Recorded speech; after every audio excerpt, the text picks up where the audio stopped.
Tope sir दिसत नाही. Okay. Can Chira, can you please make Sir co-host and pin him? Yes. Good afternoon, Honorable Minister of Health, Maharashtra, Shri Rajesh Ji Tope sir. Sir, with your permission, can we start the function? Londe sir, may we please start with the function with your permission? Yes. Oh, yes. Go ahead. Jyoti madam? Yes. Good afternoon, everyone. I, Dr. Jyoti Chidgupkar, Convener Mission Pink Health, Indian Medical Association, Maharashtra State, warmly welcome you all on behalf of Team MPH to this inaugural session of Teen Fest 2021, the first MPH IMA Maharashtra State Conference on Adolescent Health. We are extremely honored to have with us our Honorable Health Minister, Shri Rajesh Ji Tope sir, as chief guest on the e-dais for the inaugural ceremony of Teen Fest 21. I am also delighted to welcome Dr. Ramkrishna Londe sir, President IMA Maharashtra State, Dr. Jayesh Lele sir, HG IMA HQ, Dr. Pankaj Vandarkar sir, Honorary Secretary IMAMS, Dr. Suhas Pingai sir, President-elect IMAMS, Dr. Ashok Adhav sir, past National President, Dr. Ravi Wankhedkar sir, past National President and Treasurer VMA, Dr. Shivkumar Utture sir, President MMC, Dr. Mangesh Pate sir, HBI National Secretary, Dr. Rajiv Agarwal, Treasurer IMAMS, and Dr. Archana Pate, Chairperson MPH IMAMS. I welcome all on the e-dais for inauguration of this novel conference. We begin this inaugural session with IMA prayer and flag salutation. I request Dr. Meenakshi Deshpande to read IMA prayer and flag salutation. Thank you. Good afternoon, everybody. Am I audible? Yes. Okay. So I will now recite the IMA prayer and flag salutation one after the other. I request everybody to say with me in their own minds. But if it is possible for you, please stand up in your place to respect the IMA prayer and flag salutation. See, then a very informative session. Welcome, ma'am, and the platform is yours. Thank you, respected all. Yes. At the outset, I would like to thank all the organizers, especially Dr. Kutuja sir and all the stalwarts in the Somebody, 1 minute. Can somebody mute others? I'm very happy to. Can Please. somebody mute others? Yes. Okay, thank you. We need to hurry up, please. Yeah. Sir is in May a hurry. everybody, I'm starting with the IMA prayer. May everybody be happy. May everybody be healthy. May everybody be free from pain. May everybody be free from sorrow. May we be the healing cure beyond every greed and lure. Now the flag salutation. We, the members of Indian Medical Association, stand here to salute our national flag. Its honor and glory shall be our light and strength, and its course shall be our course. We pledge our allegiance to it, and realizing our responsibilities as the accredited members of this national organization, we swear we will dedicate everything in our power to see it fly high in the Committee of Nations. Jai Hind, long live IMA. Thank you. Thank you, Dr. Meenakshi. As per Indian tradition, any ceremony begins with invoking the blessings of God by lighting the lamp. We virtually invite all dignitaries on the e-dais to light the auspicious lamp. May I please invite everybody on dais? Yes. Please play the video of lamp lighting.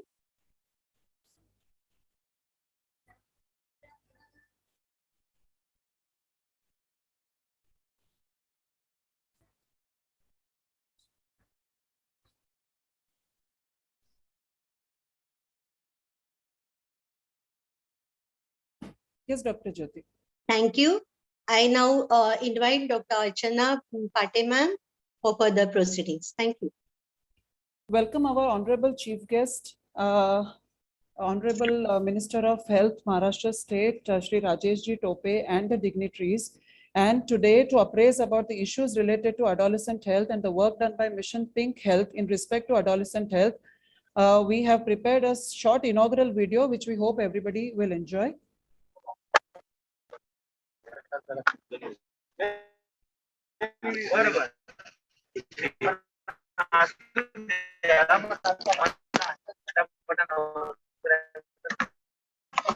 Is the screen visible?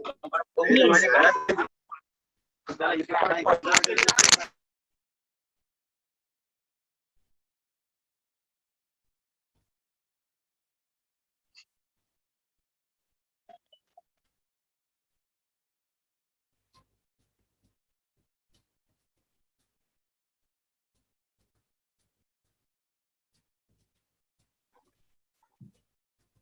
Sound नाही येतोय.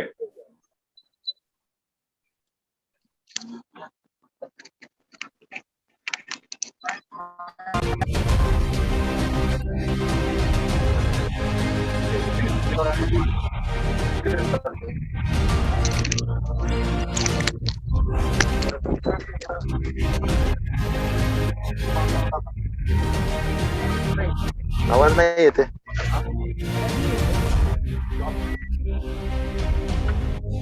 Hello, आवाज येत आता. Can you here?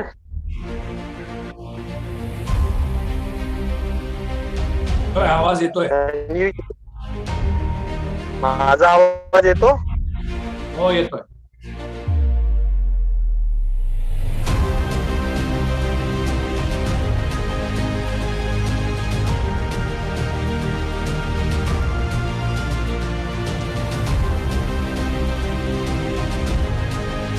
Okay, should I speak? Hello? Hello?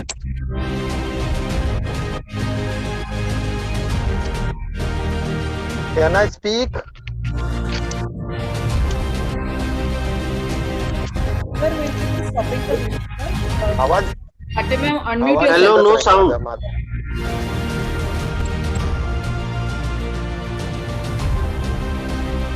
Am I audible?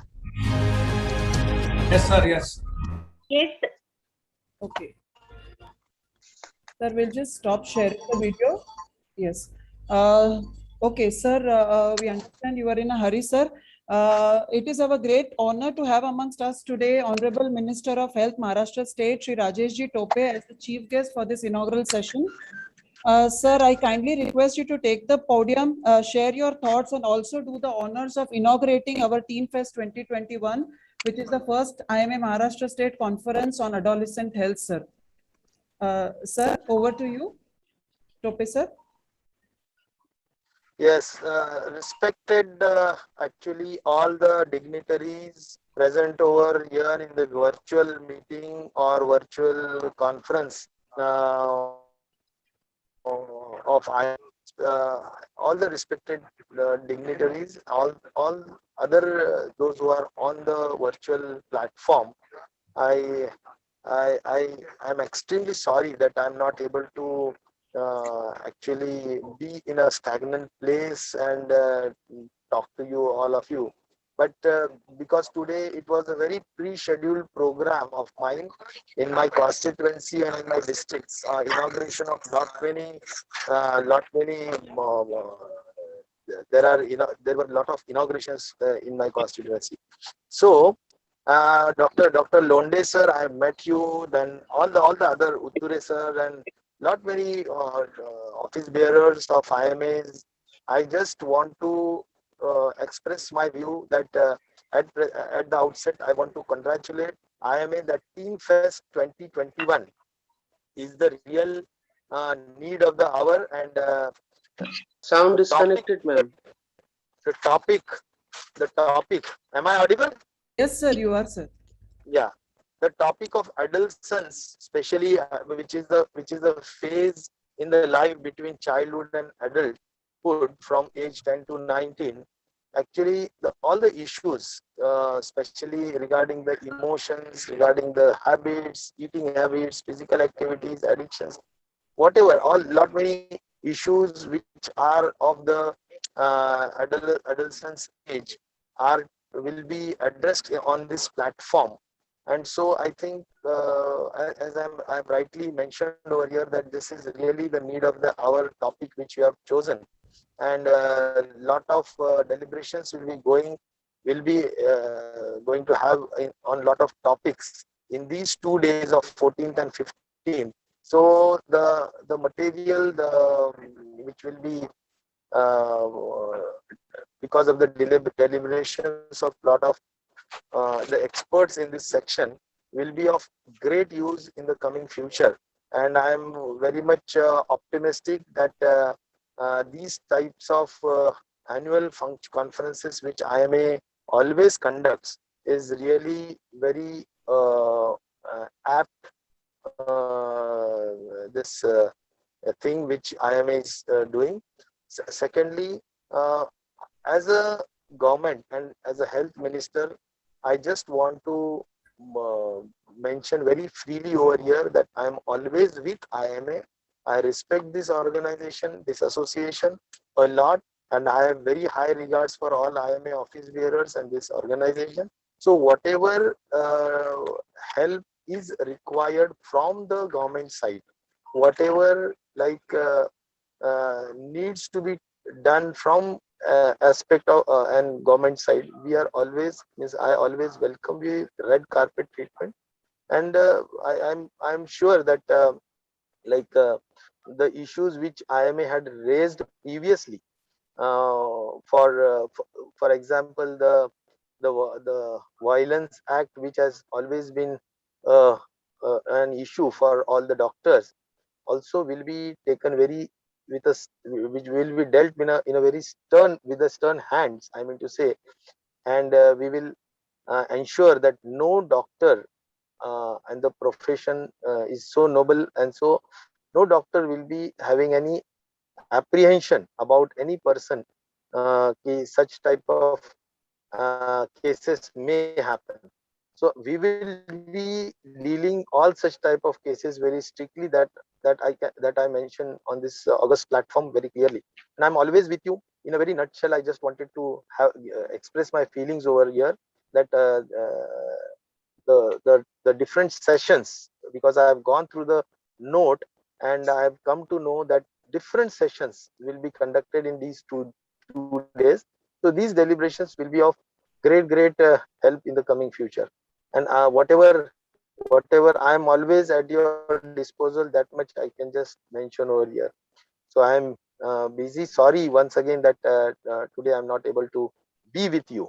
But henceforth, yes, you can come over with all the office bearers in my office. We can have a meeting over there, and we can sort out all the issues, whatever you wish that the health department, government of Maharashtra should sort out. All my best wishes for this conference. Thank you, one and all. Sir, our sincere thanks and gratitude to you for finding time from your busy schedule to attend this inaugural session.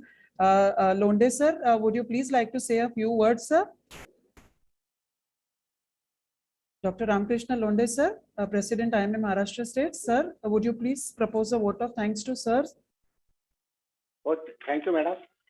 Honorable Professor, sir, thank you very much on behalf of IMA Maharashtra State.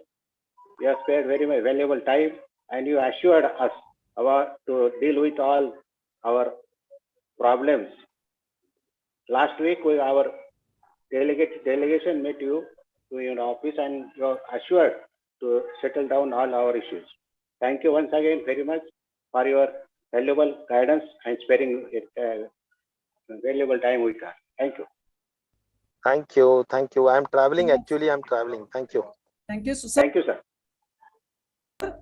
Tope sir, a request, can you please officially inaugurate the session, sir? Can you please announce the session to be inaugurated? Yeah, I declare that the Teen Fest 2021 conference I declare as inaugurated. Thank you, and all my best wishes. Thank you so much, sir. Thank you so much.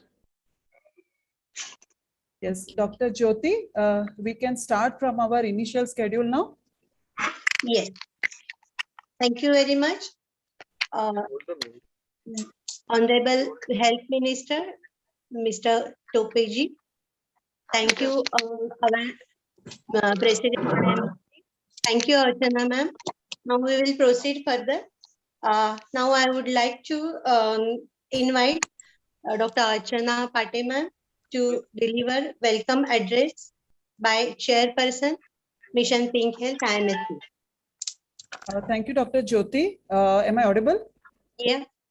Respected Honorable Minister of Health, Shri Rajeshji Tope, IMA Maharashtra State President, Dr. Ramkrishna Londe, Honorary Secretary General IMA, Dr. Jayesh Lele Sir, Honorary Secretary IMA Maharashtra State, Dr. Bandarkar Sir, President-elect IMA Maharashtra State, Dr. Suhas Pingle Sir, IMA past National President and Patron of IMA Maharashtra State, Dr. Ashok Adhav Sir, World Medical Association Treasurer and IMA past National President, Dr. Ravi Wankedkar Sir, President Maharashtra Medical Council, Dr. Shivkumar Utture Sir, IMA Hospital Board of India, National Secretary, Dr. Mangesh Pate, Treasurer, IMA Maharashtra State, Dr. Rajiv Agarwal, Honorable members of Maharashtra Medical Council who have joined today, IMA leaders, local branch office bearers, speakers for Teen Fest 2021, and all the delegates for 2021. Teen Fest 2021. It gives me immense pleasure to welcome everyone to this inaugural session of Teen Fest 2021, the first IMA Maharashtra State Conference on Adolescent Health by Team Mission Pink Health. MPH is a committee of IMA Maharashtra State which deals with adolescent health with the aim to keep them in the pink of their health. Adolescent is an age where children undergo rapid physical, emotional, cognitive, and psychosocial changes, which can give rise to many lifestyle disorders and mental health disorders. In this Teen Fest 2021 today, we will be seeing scientific sessions by national experts on this important topic. And tomorrow, we have organized personality development workshop as a part of Teen Talk series for adolescent children. So without taking much time, I once again, on behalf of my team, Mission Pink Health, welcome everyone with a hope that this conference brings about some change in the way we handle adolescent health issues. So before I hand over to Dr. Jyoti, on behalf of Team Mission Pink Health IMA Maharashtra State, we pay our respectful homage to more than 1,500 medical professionals who lost their lives in the service of mankind while fighting COVID pandemic. Our heart goes out to the families of 3 doctors whom we lost recently in last 2 days, Dr. Diptiman Roy, Dr. Vijay Ghorpade, and Dr. S.D. Chavan. And we pray to God to give their families strength to bear this loss. Om Shanti. Over to you, Dr. Jyoti, for further proceedings. Thank you, Dr. Archana. Now I will humbly request Dr. Pankaj Bandarkar sir for his address, Honorary State Secretary for his address. Thank you, sir. Dr. Pankaj Bandarkar sir. Yeah, thank you, Dr. Chudiguppar. Our respected Chief Guest, Sri Rajeshji Tope, Honorary Minister of Health, Government of Maharashtra, Presiding Officer, Dr. Ramkrishna Londe, President, IMA Maharashtra State, Guest of Honors, Dr. Jayesh Lele, HSG, Dr. Suhas Pingle, our President-elect, Dr. Ashok Adhav, our past National President, Dr. Ravi Wankedkar, past National President, Dr. Shivkumar Utture, MMC President, Dr. Mangesh Pate is the Secretary, IMHQ National, Dr. Rajiv Agarwal, Treasurer, IMA Maharashtra State, Dr. Archana Pate, Chairperson, Dr. Chidiguppar, Convener, all the team MPH. Good afternoon, everybody. Friends, adolescence is a delicate transition phase between childhood and adulthood. Paradoxically, it is the same period when the parents are between the age of 37 and 45 years and in the process of stabilizing themselves socially and financially, a phase of transition. Therefore, both parents and children are in the same boat of confusion and chaos. The most important lesson the parent can teach their adolescent children is the ways and means of handling failure rather than becoming successful. You are a good parent when you are happy with your child. You are a successful parent when your child is happy with you. The galaxy of speakers for today's and tomorrow's program will definitely make this conference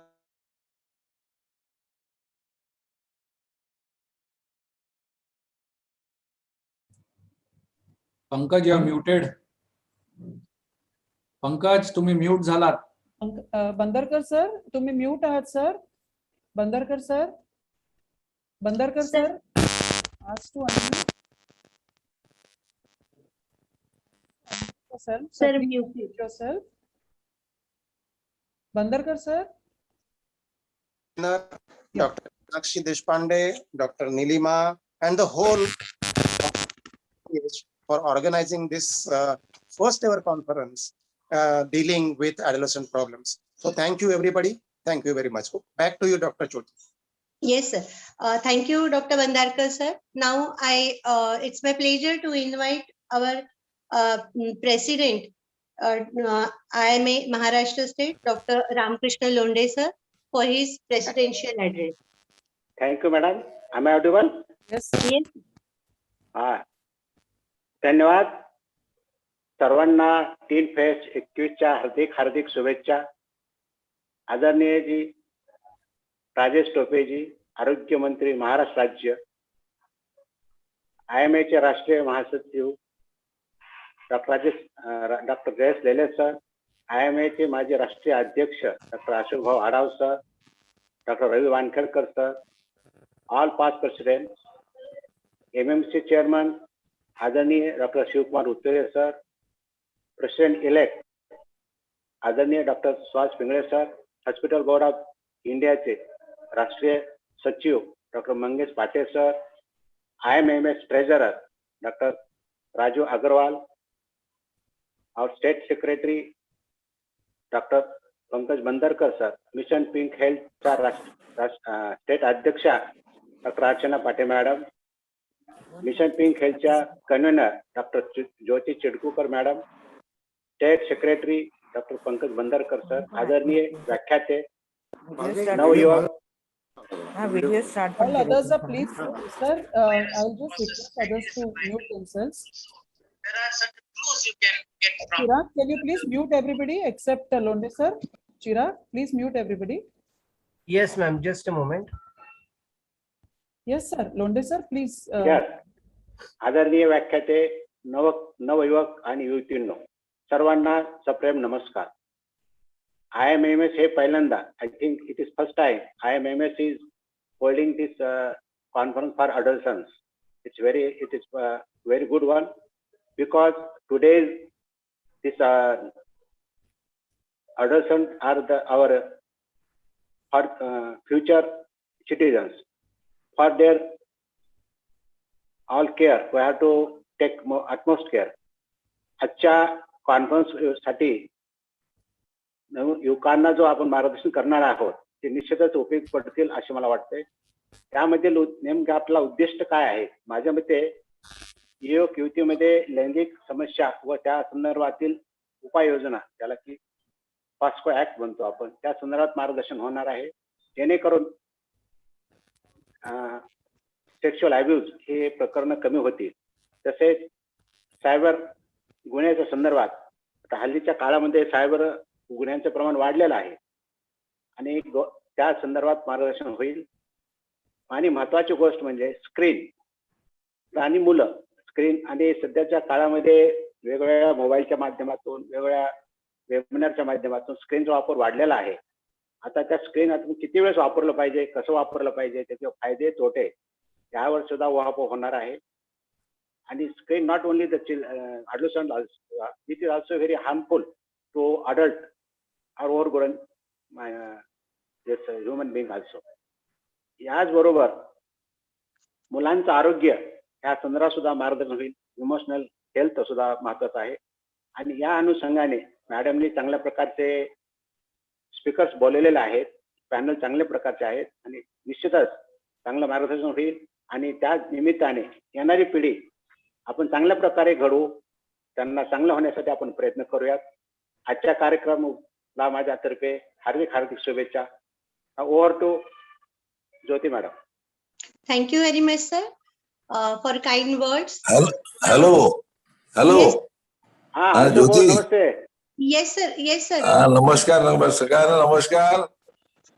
मला emergency operation करायचं आहे Okay. ऑर्शन of टेस्टिसचं. तर मी Okay, वेळ okay. काढला होता पण ओपीडीत अजून patient आहेस. So I am here to say all the best. Continue. I will join afterwards again for routine CME and all that. Okay. Thank Okay, you, yes, sir. sir. Thank Thank you you, so sir. much for joining, sir. Thank you. Thank you, sir. Archana, all the best. Thank you so much, sir. Now, shall I request Dr. Archana ma'am to play the inaugural video again?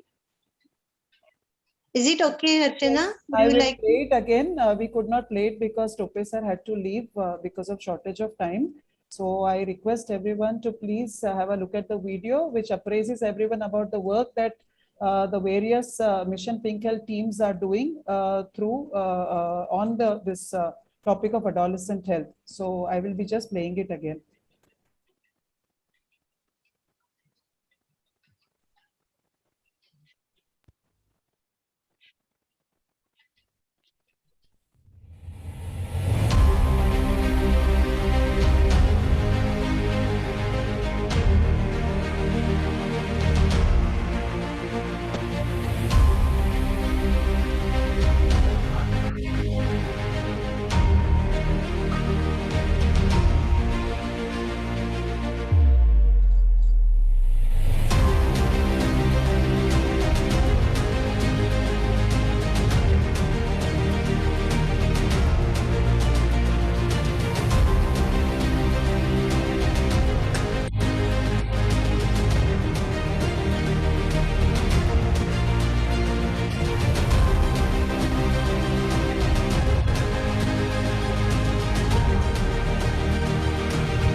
Thank you very much. Very nice video, and it will inspire everyone to work for Mission Pink Health Henceforth, I think.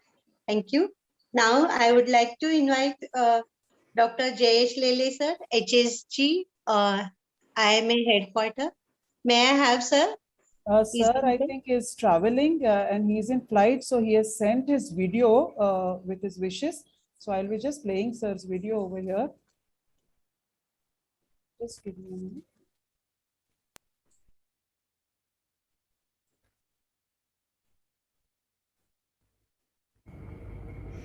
Greetings from Indian Medical Association headquarters.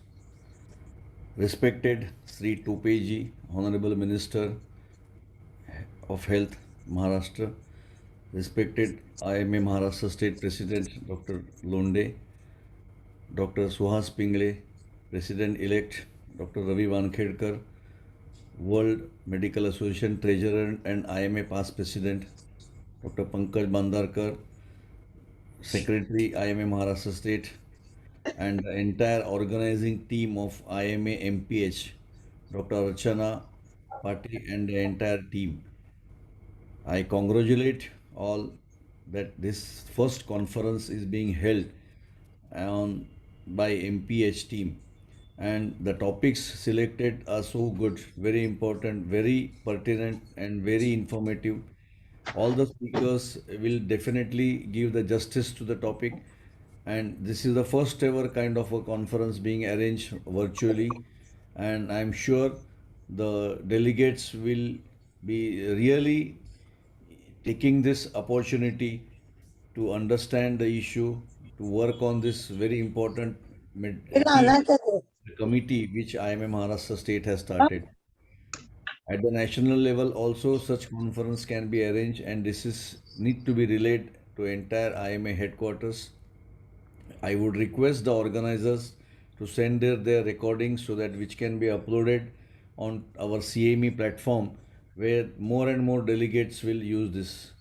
I really congratulate and my best wishes to the entire IMA MPH team for organizing this big event. Thank you. Thank you very much, Dr. Jayesh Lele, sir.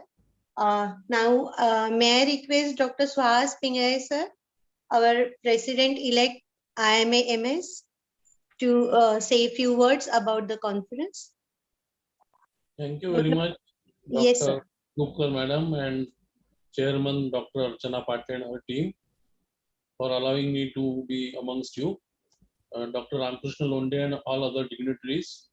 I am sure that this conference will make real good citizens out of adolescents, and I wish all the success for this conference. Thank you. Thank you, sir. Thank you very much, Dr. Pingay, sir. Now, I would like to invite Dr. Ravi Wankhedkar, sir, our past national president and treasurer World Medical Association. May I request you, sir, Dr. Wankhedkar, sir? Thank you, Jyoti. First of all, please excuse me for the disturbance. I am in the airport in a transit, but I made it a point because Mission Pink Health is so close to my heart that I didn't want to miss it. Maharashtra राज्याचे अत्यंत धडाडीचे व ज्यांनी आपली कार्यकुशलता या कोविडच्या महामारीमध्ये सिद्ध केलेली आदरणीय राजेशजी टोपे, महाराष्ट्र IMA चे अध्यक्ष श्री रामकृष्ण लोंढेजी, आमचे सन्मित्र व अतिशय hardworking sincere secretary general doctor Jayesh लेले सर, महाराष्ट्र राज्याचे नियोजित अध्यक्ष व ज्यांना मी IMA महाराष्ट्राचा आयडियोलॉग म्हणतो ते माननीय डॉक्टर सुहास पिंगळे सर, आमचे बंधू तुल्य व महाराष्ट्र मेडिकल काउन्सिलचा अत्यंत कार्यकुशलतेने जे मागची 4-5 वर्ष कारभार सांभाळतात ते doctor Shivkumar Utture, a very silent and hard working person, the secretary of IMA Maharashtra, Dr. Pankaj Bandarkar, माझा लहान भाऊ डॉक्टर मंगेश पाटे, इतर सर्वच मान्यवर, राजीव अग्रवाल आणि अर्चनाबेन, ज्योती, निलिमा आणि संपूर्ण MPH ची टीम, सर्वप्रथम आपलं मनापासून अभिनंदन.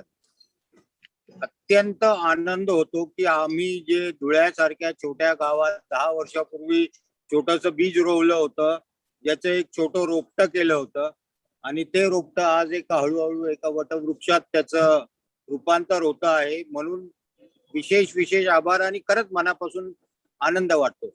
मिशन पिंक हेल्थ ही ज्यांना कल्पना नसेल त्यांच्यासाठी म्हणून सांगतो, ही संकल्पना आम्ही धुळे IMA चालू केली. धुळ्यात चालू केली, धुळ्यानंतर धुळे जिल्हा आणि नंतर संपूर्ण महाराष्ट्र राज्य, आणि गेले 3 वर्षापासून राष्ट्रीय पातळीवर हिला हा कार्यक्रम आम्हाला नेण्यात खूप आनंद झाला. In fact Indian medical association headquarter मध्ये आज मिशन पिंक हेल्थ ही सेपरेट विंग म्हणून आपण रेकग्नाइज करून घेऊ शकलो. आणि पहिल्या 5 वर्षातच भारतातील जवळजवळ 4 लाख युवतींची तपासणी करून त्यांचं संबोधन आणि त्यांचं शिक्षण हे आपण करू शकलो. ही सगळ्यात मोठी जीवनातली, माझ्या जीवनातली तरी मला उपलब्धी वाटते. कारण this mission pink health has 2 very clear goals and clear aspects. One, that it is a generational work. when you are targeting the adolescent, especially the girls, you are creating healthy mothers, and healthy mothers will always deliver healthy babies. So 3 generations are being benefited by this Mission Pink Health. And this Mission Pink Health is such a flagship community program of Indian Medical Association because it encompasses school health, Aao Gaon Chale, dental health, physical health, mental health, everything clubbed together. And I really congratulate Archana Ben and her entire team for organizing this virtual conference. And I am sure once this COVID period is over, the real work of MPH is to conduct camps. To go, and it is an outreach movement of IMA.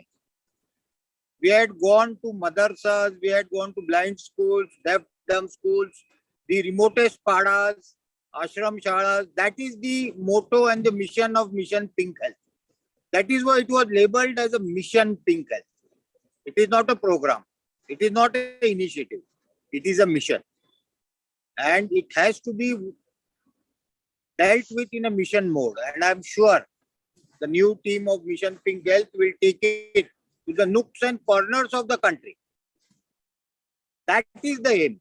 Once this lockdown is over, and Mangesh, use your good offices, Shiv Kumar, Londe sir. We want that this program should be linked with the government school health program and the educational CDs and the material which has been prepared should be officially included to be played in various schools. That is the target. That is the aim.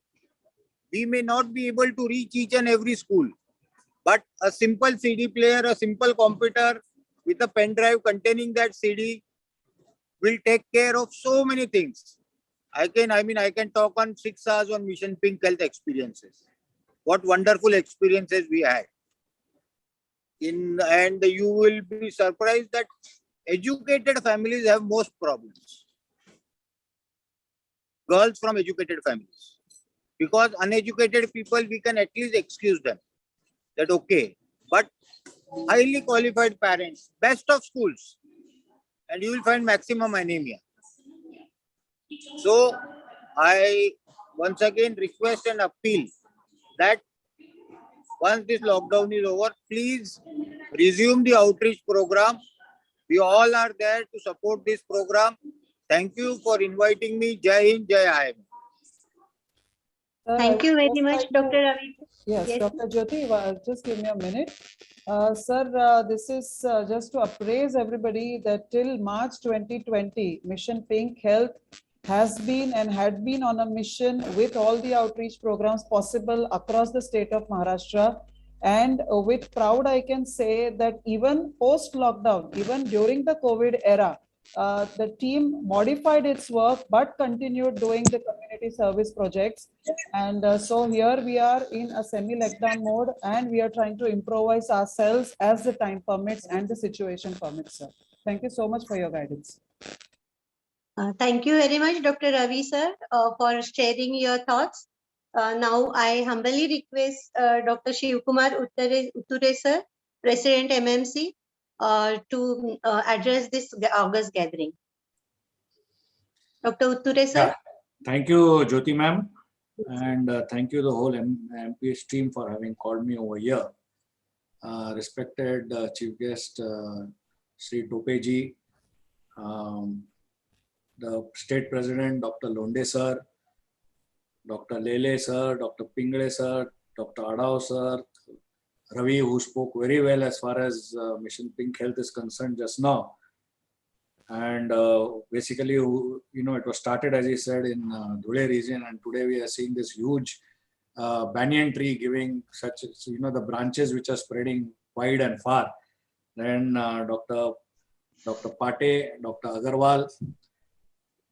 I think, let me congratulate the whole team for having thought about this adolescent, program that you all are doing, because I feel this is the age group which has been the most neglected. We have the pediatrics on one side, the geriatrics on one side, and of course the whole medicine which was, which contained the adolescents and the young age people and everybody. But then to concentrate on this adolescent is, I feel, one of the most important things that you have done. And then what we had the thought of Mission Pink Health was supposed to be only for the females. I think you have widened that scope in a very good way, so that everybody knows that exactly what Mission Pink is doing. So congratulations on that. And what you have to understand basically is that this is a very important period of anybody growing up. This is a period where you are no more a child in the pediatric age group and you are no more an adult. And this transition that you are doing from the childhood to the adulthood is the thing that, not only physical transition, but the mental, the psychological transitions. And then what you are exposed to a lot of things, which I think you are covering so beautifully in all your talks today that you have kept about, addiction, sexual activities, behavioral patterns. And then of course, cyber safety, one of the most important, I think, as far as the new adolescents are concerned, because they are the ones who are most exposed to that. And as they say, this social media, though it does a lot of good, but it can cause a lot of harm also on these young people who are, growing up, and they may go haywire as far as that is concerned. And you're concentrating more on the mental health and emotional health, which was again one of the branches which was neglected all these years. And you know how important that has become now everywhere. Even the government has taken upon itself as far as mental health is concerned, because basically what we were taught during our formative days about psychosomatic disorders, we never paid attention on that psychological part of the disorders. So if what you are doing is something fantastic today, and I hope that this you may spread your wings much more beyond even the borders of Maharashtra as far as this program of adolescent health is concerned. And these adolescents are going to be the future of India. So if you are going to make their life good, you are going to make the life of India good in the future. That is the importance of this adolescent health. So thank you very much for having called me here, Dr. Archana Pate, Dr. Meenakshi Deshpande, Dr. Jyoti Chidgukar, Dr. Nilima Thakre, Dr. Sanjay Manthale, Dr. Archana Bandekar, and the whole regional teams of MPH. And I see the number of names that I'm seeing.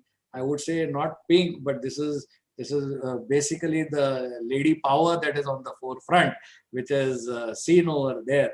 And it is a great experience to see, especially all of you all in pink today. So the theme also you have kept. So congratulations. And I really pray that what mission you have taken in your hand, definitely you're going to be successful, and it is going to help not only the adolescents, but also the whole future of the country. Thank you very much for inviting me today. Thank you so much, sir. Thank you very much, Dr. Utture sir, for your encouraging words. Thank you. Now I would like to invite Dr. Mangesh Pate sir, HBI National Secretary, to share his thoughts. Thank you, Jyoti. Yes. President Dr. Londe sir, Secretary Maharashtra State Dr. Bandarkar sir, past National President Dr. Adhav sir, Dr. Wankhedkar sir, Dr. Utture sir, President MMC, all leaders, Lele sir is not there, Tope sir already has left, but all leaders of Maharashtra State IMA, and all my friends and colleagues from Indian Medical Association Maharashtra State. It is a very great initiative by Mission Pink Health, Maharashtra State. The adolescent health is something which is not very much addressed, we see regularly. And this very issue has been taken up by the Mission Pink Health. It carries a very important, big importance. And I'm sure the amount of work and the way it is being done, this will definitely have impact at the headquarters level. And the branches or the chapters of the Mission Pink Health across the country will definitely should take something from this project, what Maharashtra State MPH has done, and it will definitely carve its importance and impact at IMA headquarters level. You all should work towards it, that you should carry forward, not limiting yourself to Maharashtra state, but all the states across the country should carry out such programs. I wish you all the best for this success and congratulate you. Thank you so much. Thank you very much, Dr. Patel, sir, for your kind support also during the formulating of this program. Now, I would like to request Dr. Archana, ma'am. Archana? Yes, thank you, Dr. Jyoti. My sincere thanks to everybody for joining for the inaugural session of this first of its kind. And let me assure you that Team Mission Pink Health IMA Maharashtra State is the first in the country, first team across the country, IMA team across the country, who is taking up adolescent health issues as a separate working topic by itself, and we are the first team to conduct an adolescent health conference across India. So I sincerely thank on behalf of my team Mission Pink Health. Everybody has been so supportive.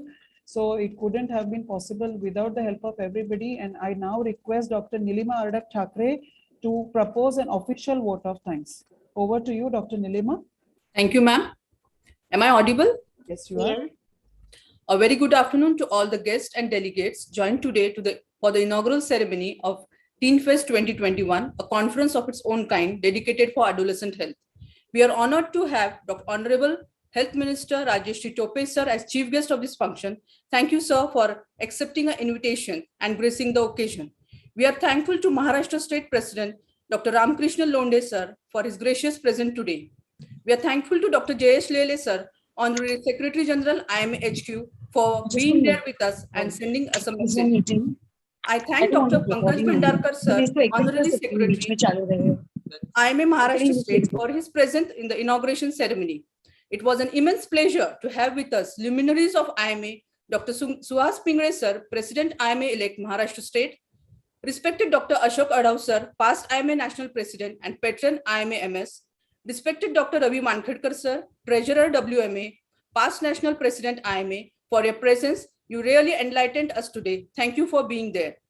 We are thankful to Dr. Shivkumar Utture sir, President Maharashtra Medical Council, Dr. Mangesh Patel sir, National Secretary IMA HQ HBI, and Dr. Rajiv Agrawal, Treasurer IMA Maharashtra State, for gracing the inaugural ceremony. We are thankful to all the office bearers of IMA headquarters and IMA Maharashtra State, and all office bearers of MMC, all president and secretaries of different IMA branches all around Maharashtra for joining the webinar today. I thank all the delegates who participated in the ceremony and are eagerly waiting for the scientific bonanza. We thank the Digital for providing the online platform.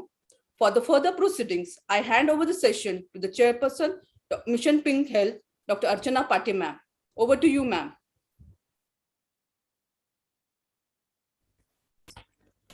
Okay, so thank you, Dr. Nilima, for the formal vote of thanks. And once again, my sincere thank you to everybody for joining us for this inaugural session. And now we move on towards our very important session, that is the scientific session for the day. We have got very important topics lined up today under adolescent health, section. And I'm sure everybody is going to be enjoying and taking home very important messages that the experts that we have today to share their experience with. So moving on to our first session. Our first session, as we all understand, that child sexual abuse is a serious problem which many children, adolescents encounter, which may scar them for life.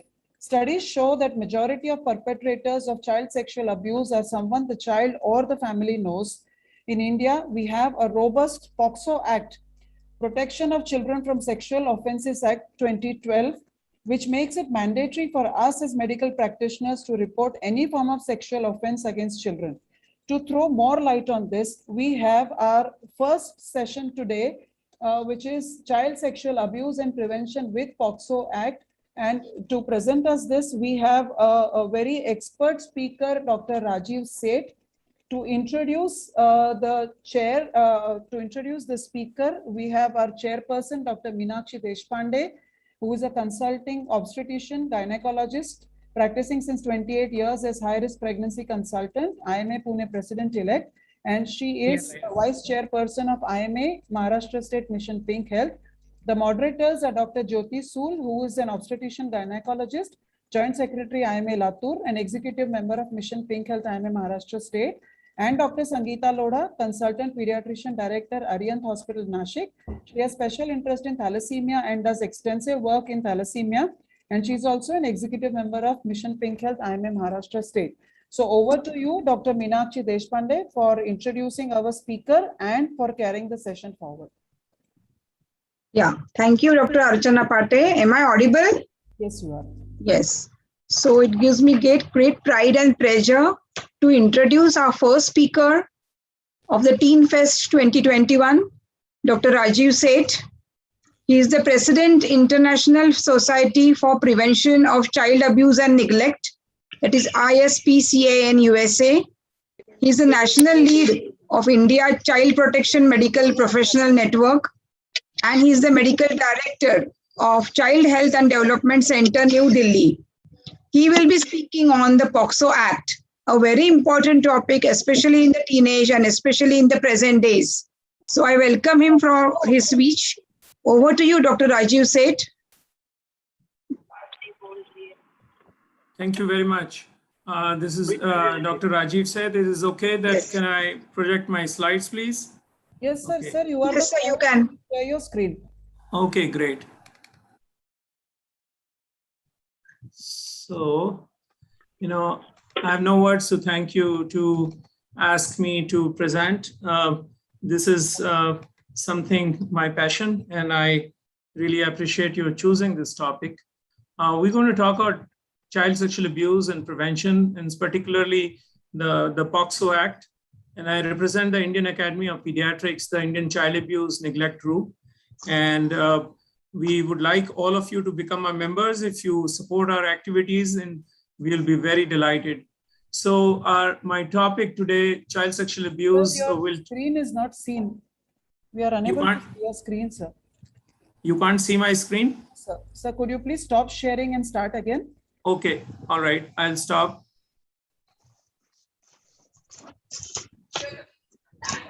Is it visible now? Yes, sir. Yes, sir, it's now visible. Go full screen, Okay. sir. Sorry, I'll just make it full screen. Okay, Yes, can you sir. see me now? Yes, sir. Yes, sir. Yes, sir. Okay, so we talk about the definition. This is the standard WHO definition. The child abuse is a violation of basic human rights of a child.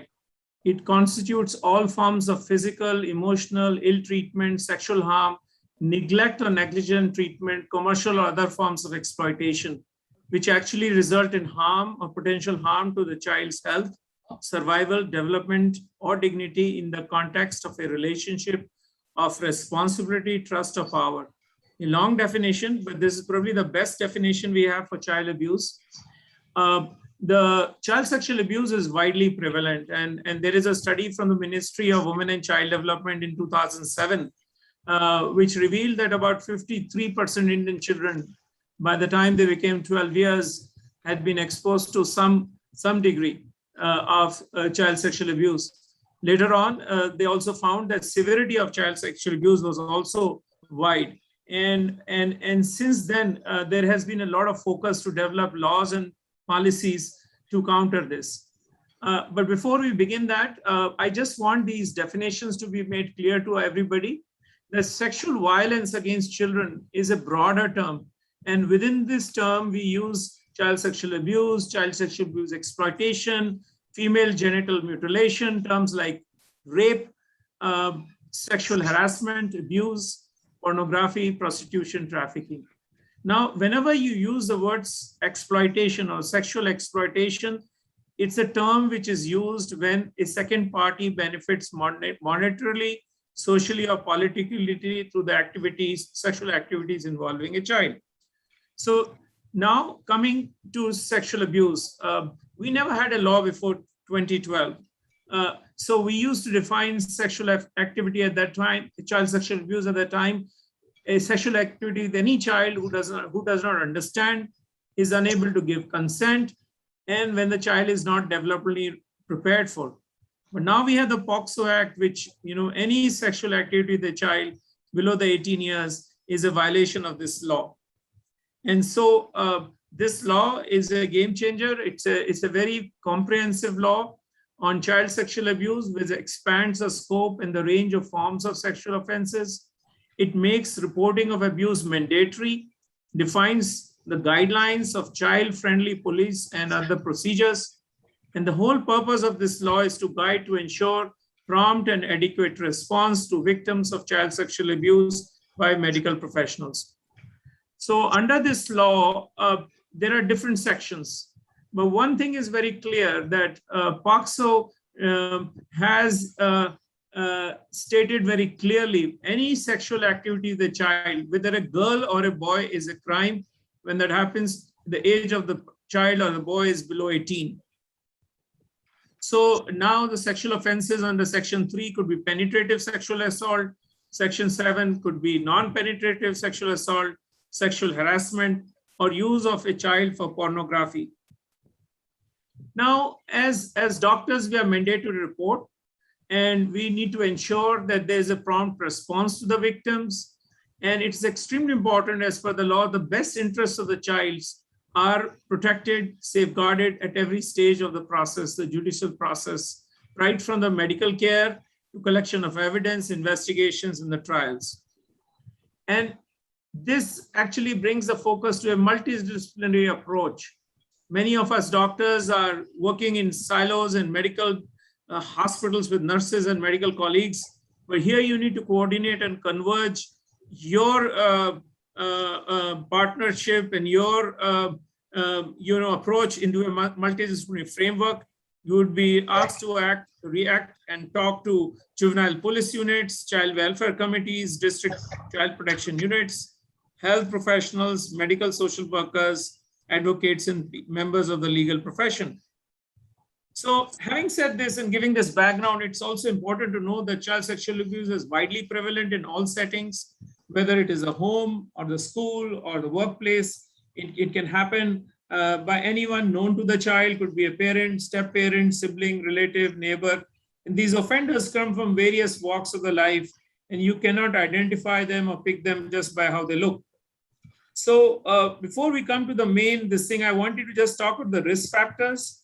There are certain parental risk factors like marital discord, domestic violence, poor parenting skills, young age parents, substance abuse, alcohol or drug abuse in the families, mental or physical disorders, history of childhood trauma, community factors which increase all classes of society. Previously, people used to say it happens in poor families, which is not true. All classes, middle class, high class, any society levels, gender, social inequalities, inadequate referral mechanisms, discrimination against a particular community or caste or gender, transient neighborhoods or migrant people, easy availability of drugs and alcohol. Poor police and legal effectiveness also predisposes and makes situations, circumstances more likely. So there are social factors like social cultural norms, and especially norms which glorify violence towards others, demand rigid gender roles for males and females, where they diminish the status of a child in the parent-child relationships, where there's deprivation of health, education, or poor living standards, and wherever there is existence of child pornography or prostitution or child labor. These are the situations when child sexual abuse. So when you take some background history, you could look into these factors. But then there are also protective factors when the child has a good health and development and is being brought up with the principles of positive parenting by intelligent, emotionally warm, attached, cohesive families, and where parents are employed and the environment is safe. These are situations which will protect a child. Now, one should understand what do you mean by grooming. Now, grooming is a method of building trust. An adult who wants to offend builds a trust or trusting relationships around the child in order to gain access to this child.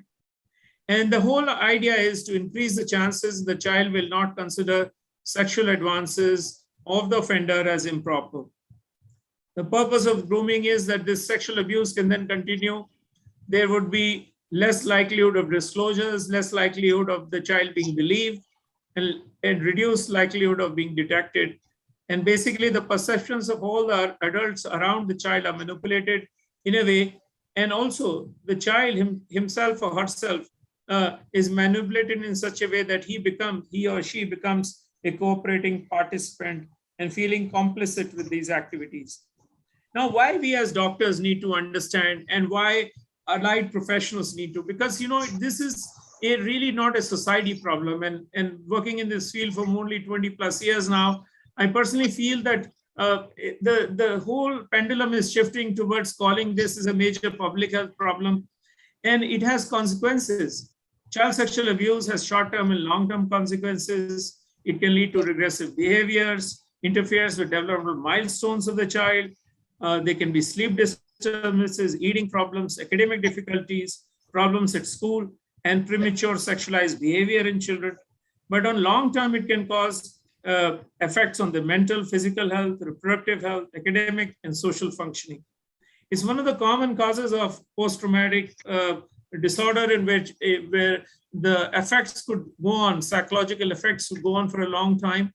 But more than that, you know, it's important that there are now ACEs studies. This is a study called Adverse Childhood Experiences Study, which has been a game changer in this field, which has shown on a very long-term follow-up. And this first time they did it in California, and now it's been proven and seen in other parts of the country, or other areas of the world, that children who are abused in childhood, when they grow up into adults, they develop adult onset diseases in a higher proportion of diabetes, coronary artery disease, mental health disorders, substance use, and like.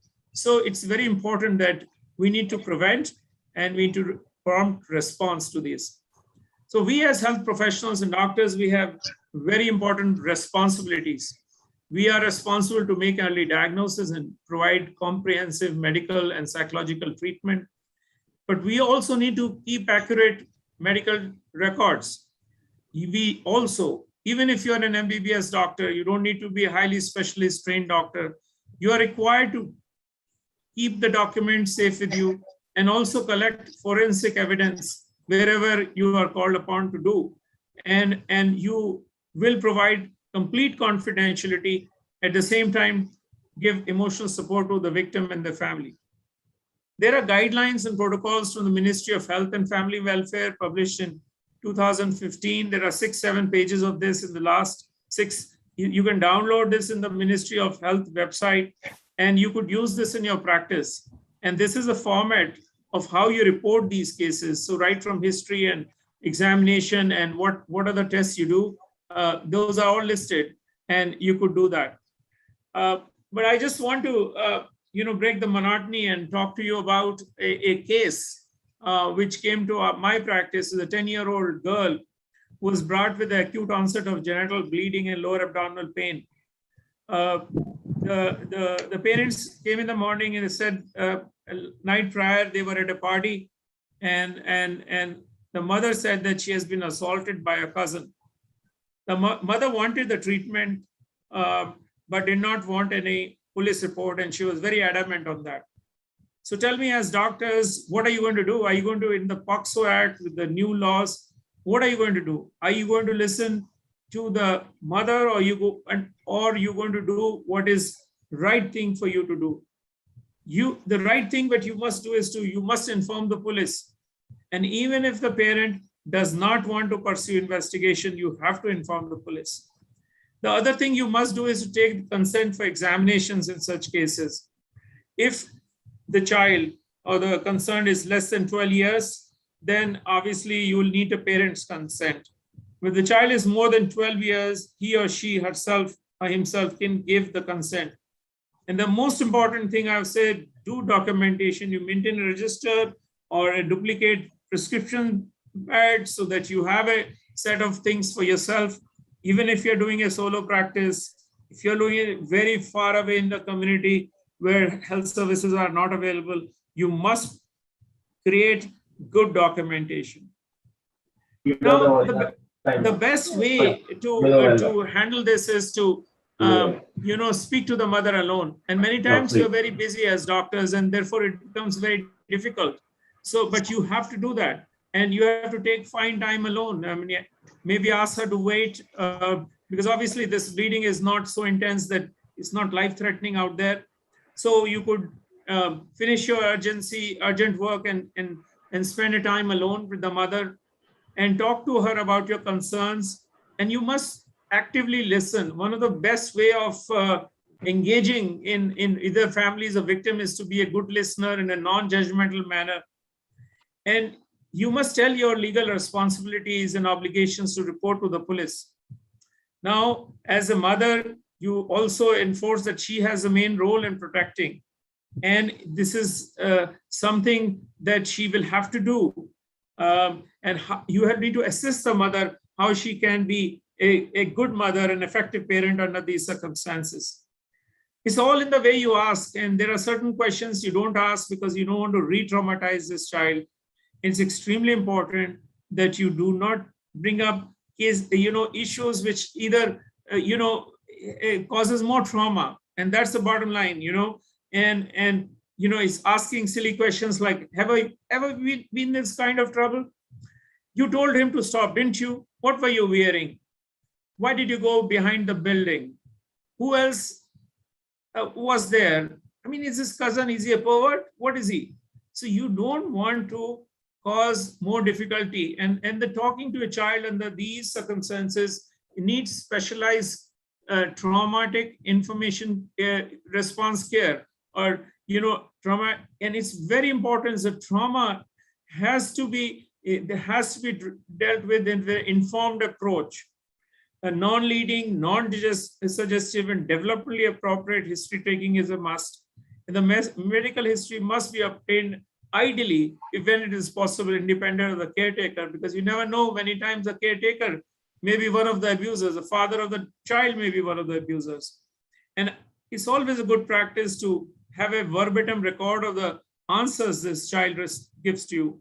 So trauma-informed approach is the approach which respects the child, the victim, gives transparency, you provide psychological safety to a child, it explains what you want to do, you ask permission for everything you do, and you must also say that your limits of confidentiality have to be reviewed, and you need to understand that it should be open and non-judgmental and avoiding the blame. Remember, this child who has come is not the offender, and you have to treat, and you need to provide as doctors the therapeutic care and the healing touch.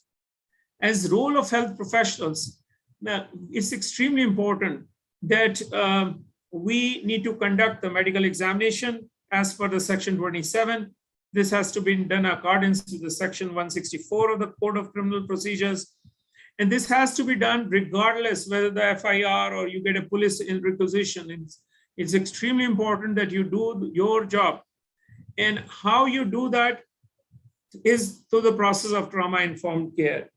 There is a rule 5 of POCSO, which says that all emergency medical care should be provided in the medical facility, whether public or private, and no magistration requisition or any legal documents should be demanded by the doctor as a prerequisite. In fact, therefore, it shows that you need to be proactive. Your job is to provide the therapeutic care and treatment to this child. Now, if the victim is a girl child, under the law, the medical examination should be conducted by a woman.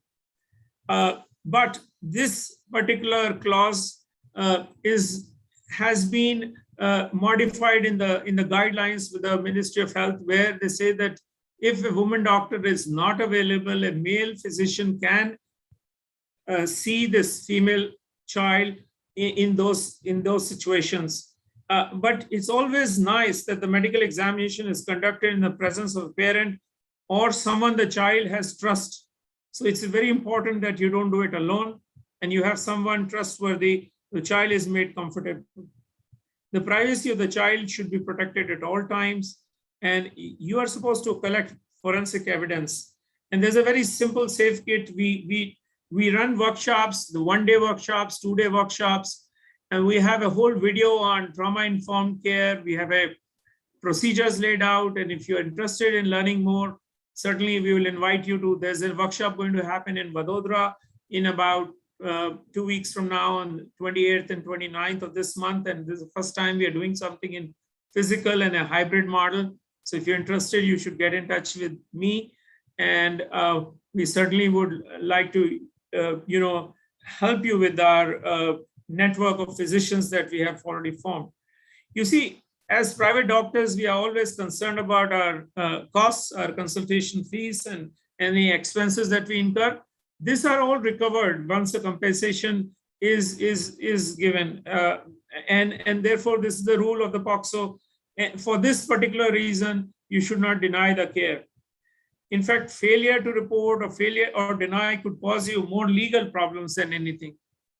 Now, sexual assault could be aggravated when the abuse is themselves conducted by police, army people, doctors, or staff of a hospital or educational institution, because these are the professionals who are supposed to actually protect a child. If the abuse happens to a child who is mentally ill or disabled, if there is a penetrative sexual assault due to gang violence, these are all aggravated responses, and under this act, severe high degree of punishment and higher number of years, including life imprisonment, can be announced. Now, reporting, we as doctors are mandated to report, and our report has to go to the juvenile police or the local police station. You need to have their, you don't have to go to the police station, neither they have to come here to you. Just an information, a report through a telephone to the beat constable, through your email, even email is okay, but you must report. What happens is many times as doctors, we become not just doctors, we also become detectives. And we try to get into the policing part as well as trying to solve this puzzle, but that is not what you need to do.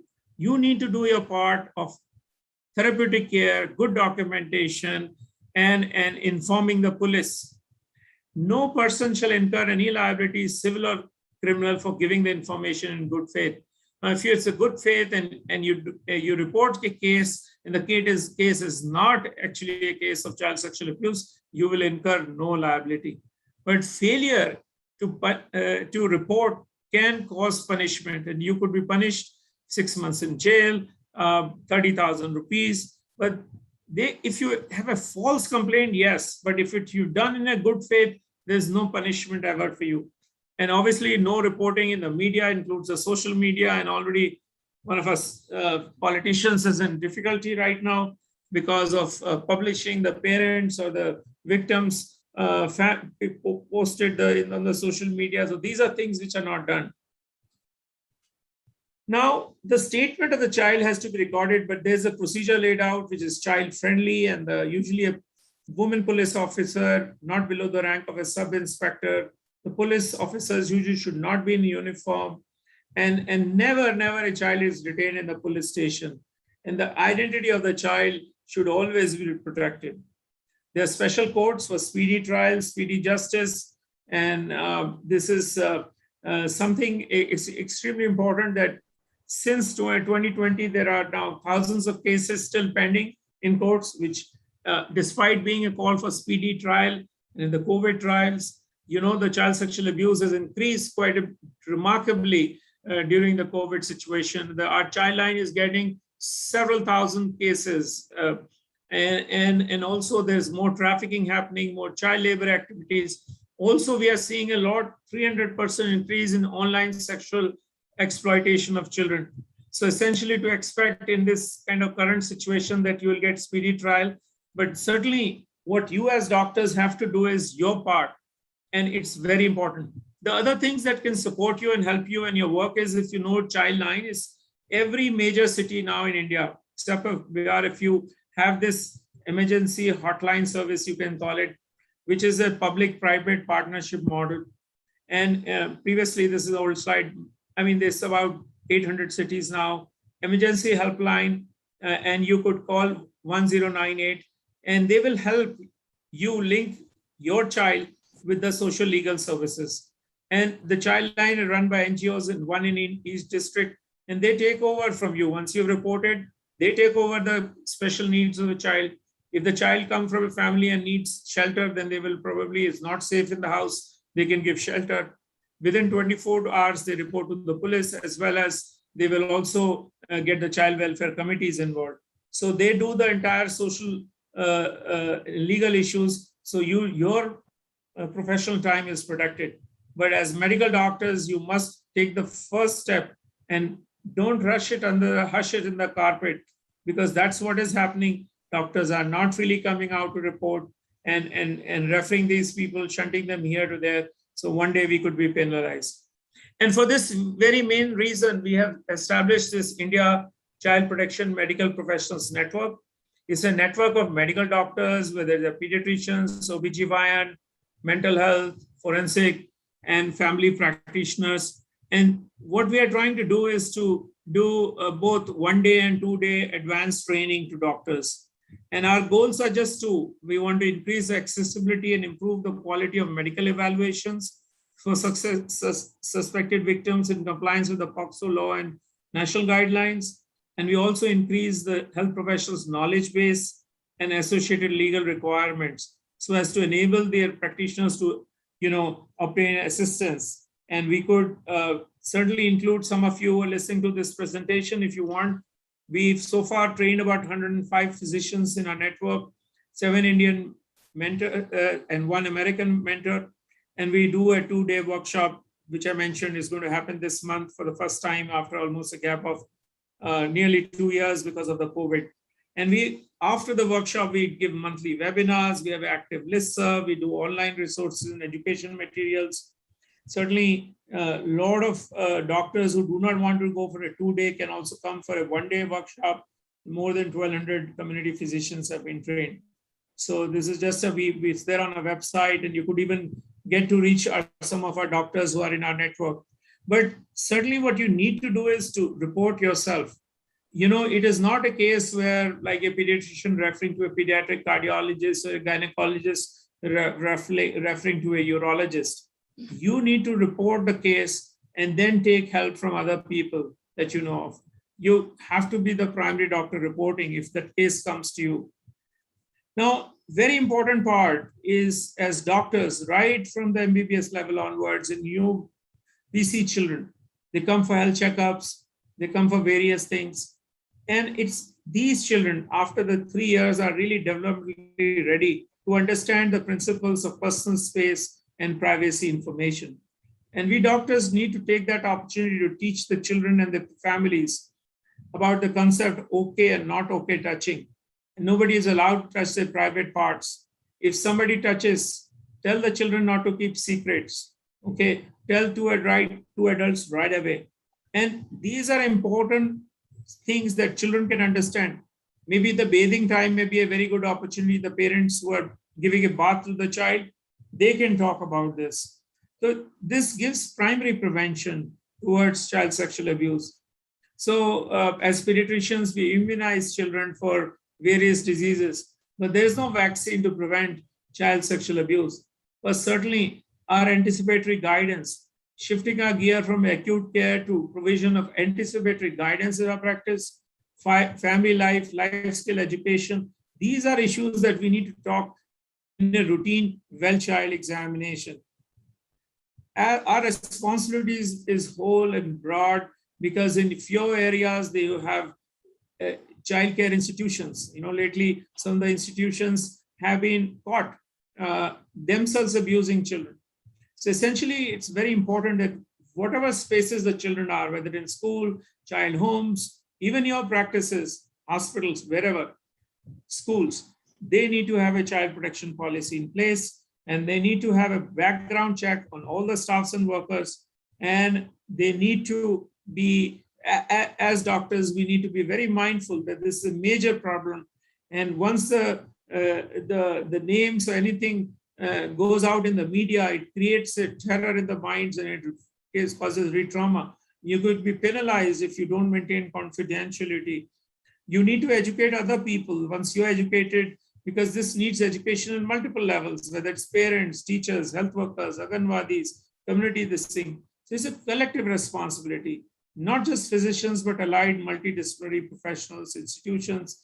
And there are studies to show that children who are armed with personal safety, privacy information are 6 to 7 times more likely to develop a protective behavior. We have very useful resources for you, both in our ICMAC and our iCouncil website. Invite you over there. There's a recent book released last year with me and my colleagues, which talks about recognition response. It's a small handbook, easy to carry in your pocket or put on your desktop or somewhere, where you can quickly see the flow charts of what you do if you have a case of child sexual abuse. It also includes physical abuse, emotional abuse, which go hand in hand, and also lots of abused children are also neglected children.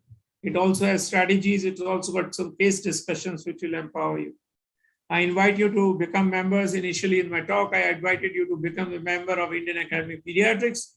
I also invite you now to become a member of the International Society for the Prevention of Child Abuse and Neglect. I happen to be the chair of the board the first time, and there are credible resources on their website which are available. They have congresses, conferences, education, training, and your membership is open to all of you. So thank you very much for giving me this opportunity. And I hope this was some learning for you. And I invite you, hand it over to the chair, invite you for any questions or concerns you have. Thank you. Thank you, sir. As we are running short of time, I request audience, if you have any query, please inbox in chat box. I request respected speakers also be online for some time to reply their questions. Thank you, sir. Okay. Just to sum up quickly, I want to say child abuse affect kids not only mentally but physically, academically, socially, and POCSO Act will help all of you doctors, parents, and kids. Don't scare of that act. And gaining trust of a child is important. And for therapeutic care, there is no legal documentation is required. And reporting to the police is very much important to each and every doctor. And parents and kids, don't forget the helpline 1098. Thank you. Thank you.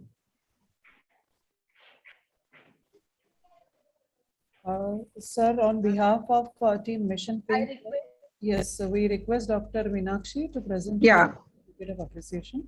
Yes, thank you, Dr. Rajiv Seth, sir, for an excellent talk and wonderful information which you have imparted to us.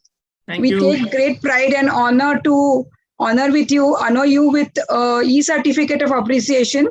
This certificate of appreciation is presented to Dr. Rajiv Seth for his gracious presence, exemplary presentation, and contribution to the success of Teen Fest 2021. Thank you, sir. Thank you, sir, for your active participation. Thank you. Thank you, sir. That was indeed a wonderful session, and we are very happy that you spared time from your busy schedule to come and share your views with our participants today. So moving on to the next session. Children today are more tech savvy than average adults and use online platform and social media platform much more often for learning as well as for entertainment purposes. Imperative. Mr. Piyush, can you mute everybody? Mr. Piyush, please mute everybody. Yeah. So it is imperative that teenagers learn to keep themselves safe online, learn to keep their devices. Mr. Piyush, you need to mute everybody, please.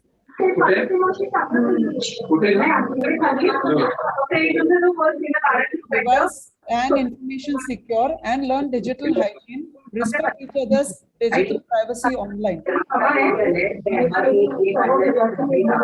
Just give me a minute, I'll be muting everybody. Okay, can you please do the needful of muting everybody else? Please, all the delegates are requested to please mute themselves when the sessions are in progress. Only the speakers and the chairpersons and moderators are requested to unmute themselves. Rest others, please mute yourselves. So for this very important thing, we have our next topic, which is cyber safety in children. And for this, we have our cyber security expert, Mr. Rakshit Tandon. To introduce the speaker and carry this session forward, we have a chairperson today, who's Dr. Jyoti Chidgupkar. She is consultant microbiologist, professor and HOD microbiology, PDU-DC Solapur, convener Mission Pink Health IMA Maharashtra State. She is vice president IMA Maharashtra State. She is past president IMA Solapur branch. And the moderators for the session are Dr. Rajeshri Patil. She is an internist and internal medicine specialist. She is medical superintendent ESIS Nashik and president-elect of IMA Nashik. And Dr. Nitin Gorpade, who is orthopedic surgeon, CWC alternate member, Action Committee and Disaster Management Committee member, IMA Maharashtra State, and President IMA Kurundwad branch.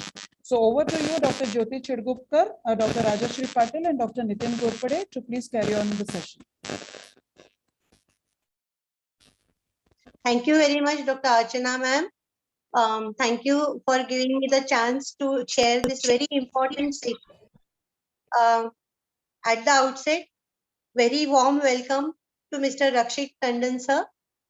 It's my honor to introduce a great cyber safety expert, Mr. Rakshit Tandon, who delivered a wonderful speech in our Teen Talk series on 1st August for children.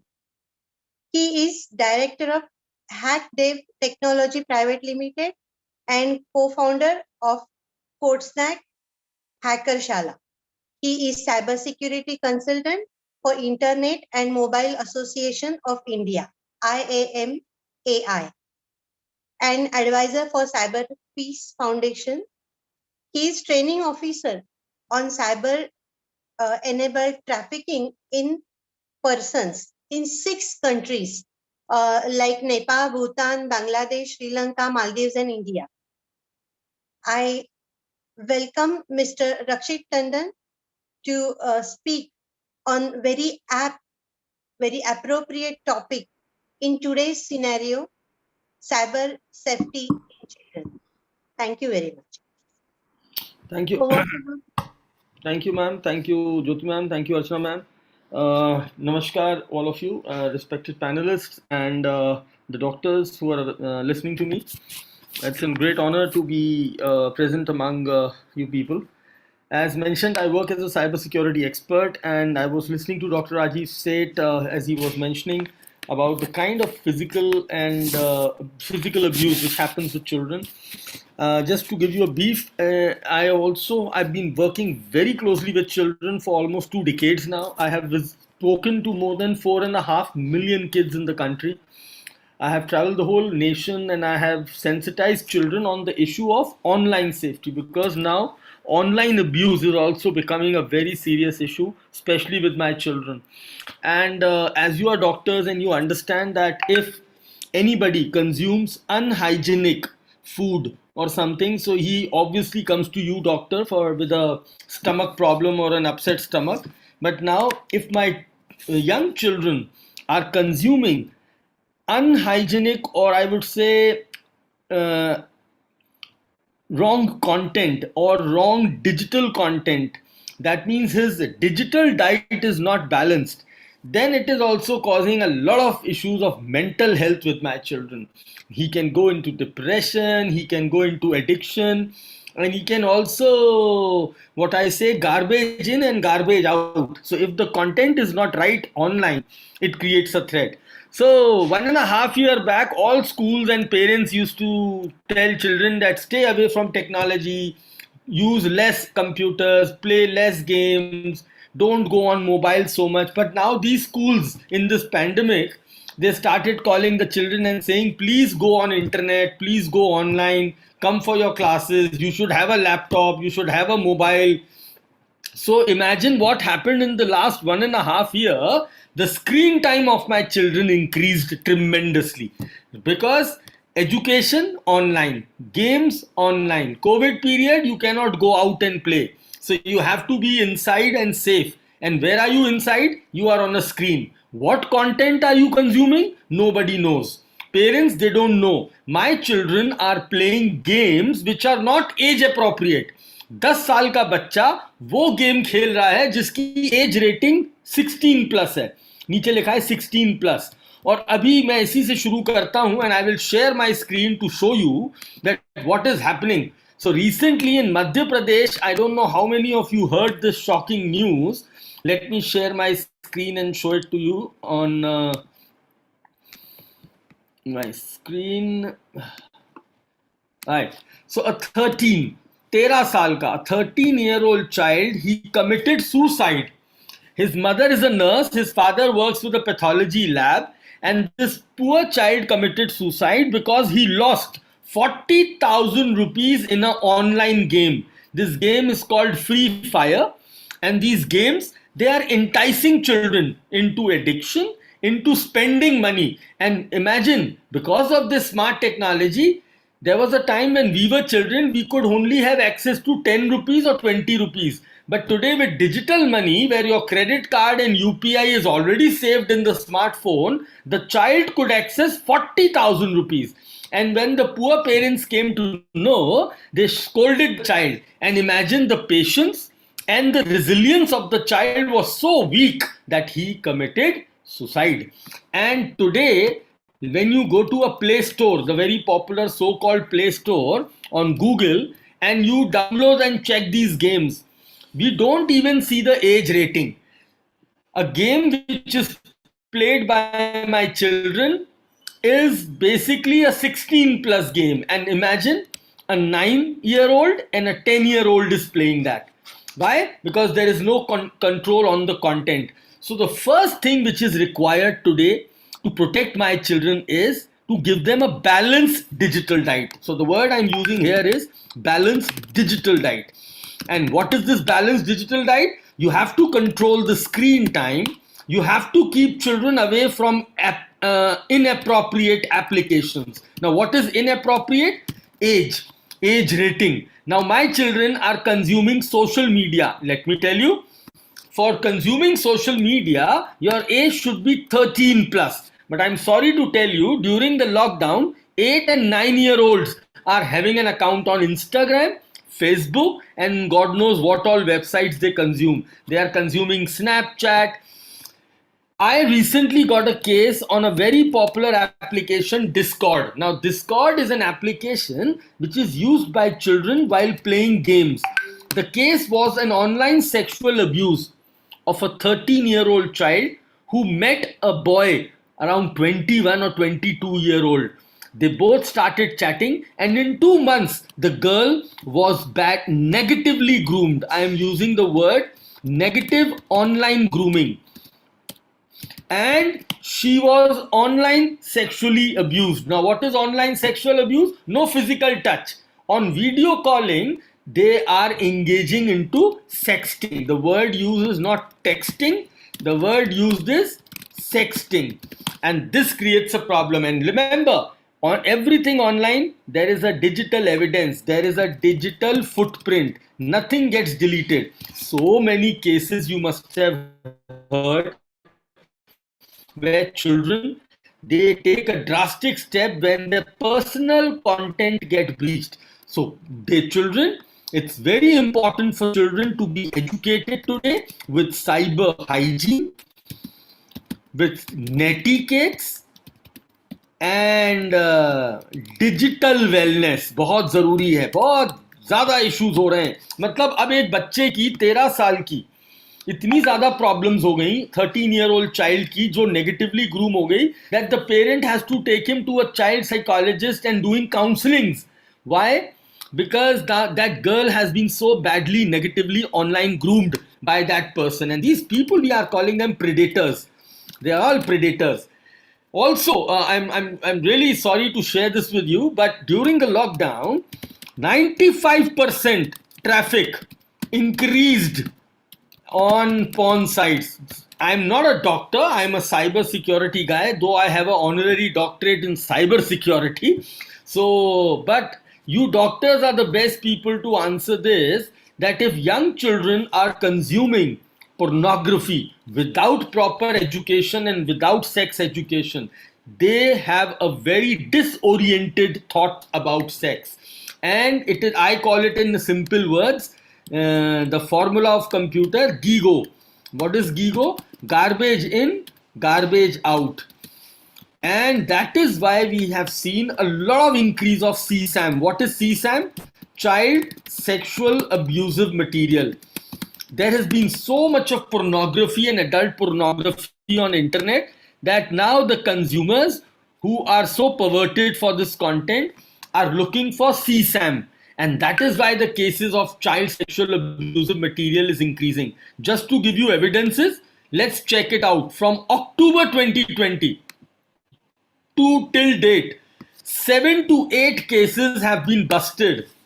7 to 8 cases have been busted by Central Bureau Investigation, and these people were selling child sexual abusive material. And doctors, please read the news carefully.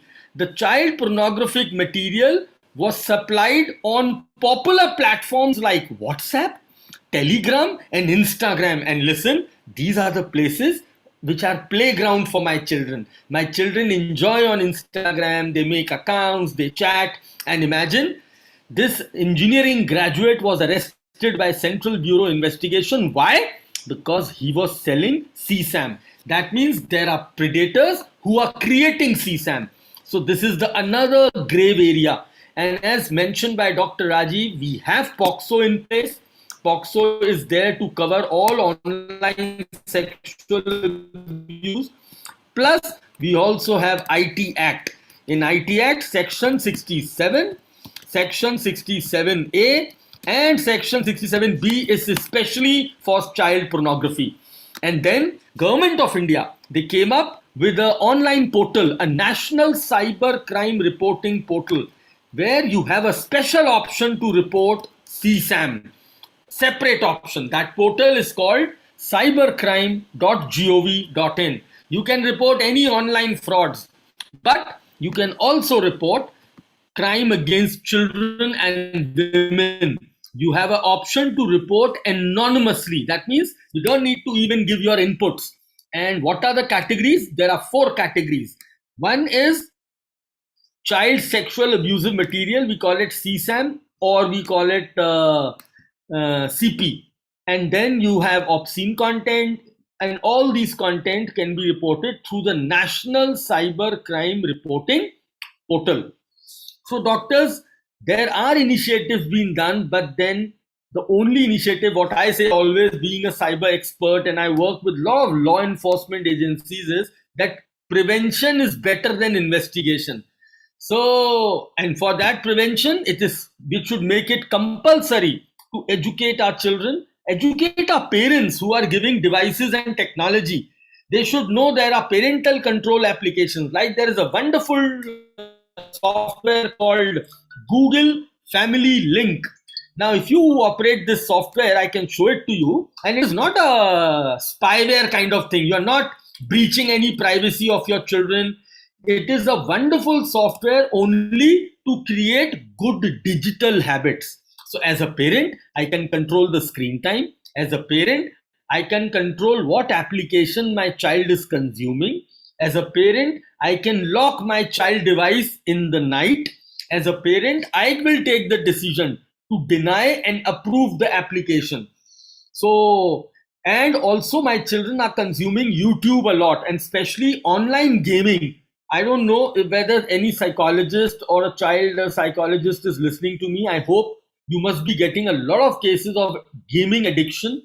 And then there are some dark areas on internet like dark web and all, where children, they try to experiment, and children are very experimental in nature, and then they get into trouble. So these are the key areas, social media being the major one, where children are facing a lot of cyber bullying, the children are facing stalking, and children are facing predators. So whom are you talking? You don't even know. There are cases of video blackmailing, so many different types of cases we find, and especially with the younger ones. So we have to be very careful with these 4th graders to 8th graders. Very, very careful, because these are the ones who are on technology. They have full time on technology, and they don't even understand what content to consume and what not to consume. So this is one area. And because I'm talking to doctors, I also want to bring in my cybersecurity angle of healthcare being a critical infrastructure. So I'm not scaring you, but yes, I've seen a lot of hospitals, they go in for this boom of digitization and computerization you enter the hospital, you get a barcode, everything is on computers, my reports are on computers, my investigations are on computers. And imagine I am in such a computerized hospital and there is one person who wants to kill me. He hacks into your computer, he changes my medicine pattern, which has to be injected. He gives me some injection to which I'm highly allergic. And the educated nurse, she comes into the room, she checks the screen, there is the injection, she takes the injection and put it in. A cyber murder has took place in the hospital. So what I'm trying to say is you have to be proactive in cyber security. So when you go in for computerization in your health records, you have your reports, they can be altered. हमारे यहाँ तो बिजली के bill की value computer से change करके fraud हो जाता है, इसे डेटा डिडलिंग कहते हैं. तो मेरी रिपोर्ट को पॉजिटिव टू नेगेटिव करने में भी कंप्यूटर में देर नहीं लगेगी. तो what I am trying to say that I know it is not your subject, you are masters of your subject, but then when you are bringing technology into your hospital, please be proactive. हमारे यहाँ हम लोग हमेशा security के मामले में reactive होते हैं. जब आग लग जाती है then we buy fire fighting. जब दरवाजा टूट जाता है तब हम कैमरा लगाते हैं. But we can't afford this in cyber security. National health records in UK was compromised by a serious virus and all the data was gone. So this is another thing I just wanted to mention. And for child protection, again, I will emphasize that we should have right from the beginning now. The time is gone that we started talking to children after 6th and 7th grade. The time has come that we should start talking about digital moral science to my children right from grade 0, right from grade. We have to create cyber safety as a culture, not as a talk. One expert will come and talk and go. No, no, no. You are studying 12th subject, there should be a 13th subject called digital moral science. Then my children will understand the importance of safety in the virtual world. Because जैसा आप लोगों ने physical abuse बहुत हो रहा है, मैं मानता हूं, मैं भी एनसीपीसीआर और यूनिसेफ के साथ बहुत क्लोजली काम करता हूं, but I am sorry, online abuse is a very secret thing. वो अंदर ही अंदर दिमाग को खराब कर देता है. मेरे 13 साल के बच्चे ने आत्महत्या करी थी लास्ट ईयर. 16 साल का लड़का, he was shamed on internet by anonymous some person who shamed, and this poor boy committed suicide. He was 16-year-old. A false allegation was made on him on Instagram and then a dogpiling took place. Social media पे एक dogpiling word use होता है, ना बहुत सारे लोग आप पे attack कर देते हैं, and that is where this boy became a victim. So to protect my children, I think prevention is better than investigation, and we have to promote this online safety. How to protect your digital identity, how to keep yourself safe from frauds. Doctors, I know you are into your profession and you respect your, and I respect your profession. I also come from a medical background and family. My all parents and my brother, everybody is a doctor. Only I am not a doctor. But you should also understand cybersecurity in your practices, because you are also using digital money, you are using net banking, you are using mobile bankings, wallets, and you are doing a lot of online shopping. So you have to be very safe online. So for this initiative, Government of India has started this website. Again, I'll show it to you last time. And on this website, there are some wonderful books available in Hindi and English. We call it the resources. And these resources, you can download these books. There are cyber awareness videos. There are cyber safety tips. And we also have a very popular handle called Cyber Dost. This is created by Graham. अब आजकल जैसे अभी एक doctor के साथ घटना घटी है गुड़गांव में. He lost 16 lakh rupees from his account. The hacker compromised his SIM card. It is called SIM swapping. उनको बेवकूफ बनाया फोन पे कि हम KYC कर रहे हैं आपकी. We are doing KYC. And he hijacked his SIM card. And the doctor, he followed the instructions thinking that he is talking to the service provider. But it was the wrong person. So these kind of frauds and scams also we need to be safe. So with this, I'm very thankful for allowing me to share my thoughts on the online safety for children. And I'm very thankful to Teen Fest for inviting me once again, Dr. Archana, Dr. Jyoti, and thank you so much. Namaskar and Jai Hind. Thank you very much. Yes, sir. Sir, could we, Dr. Gorpade, are you there? Dr. Rajeshri? Yes, sir, could I just ask you a question? Please, ma'am. Yes, sir. Could you tell us something more in details about cyberbullying? Because what exactly does cyberbullying mean in So children? in children cases, cyberbullying is body shaming, morphing of pictures, spreading wrong rumours on social media. और जो सबसे ज्यादा problems आती हैं बच्चों की, जो मेरे पास केसेस आते हैं, सर किसी ने मेरा फेक अकाउंट बना दिया और मेरे फेक अकाउंट से गंदी गंदी बातें कर रहा है, सब मुझे ब्लेम कर रहे हैं। वो बेचारा इनोसेंट बच्चा कुछ भी नहीं कर रहा है। So I will become doctor Rashri, I will take your face on Instagram and I will start sending weird messages to everyone. So it will finally torture you. You will be tortured because everybody will call you and say, what are you doing? And these children, they are so innocent, they get scared. Bullying का उस बच्चे की photo को computer से काटा और नीचे एक गलत फोटो लगा दिया. So we call it photo morphing. और वो बच्चा इस बात से इतना डर गया, वो उसे लगा कि पता नहीं उसने क्या गलती कर दी. वो ये नहीं समझ पा रहा था that he is a victim. He is not a culprit but he is a victim.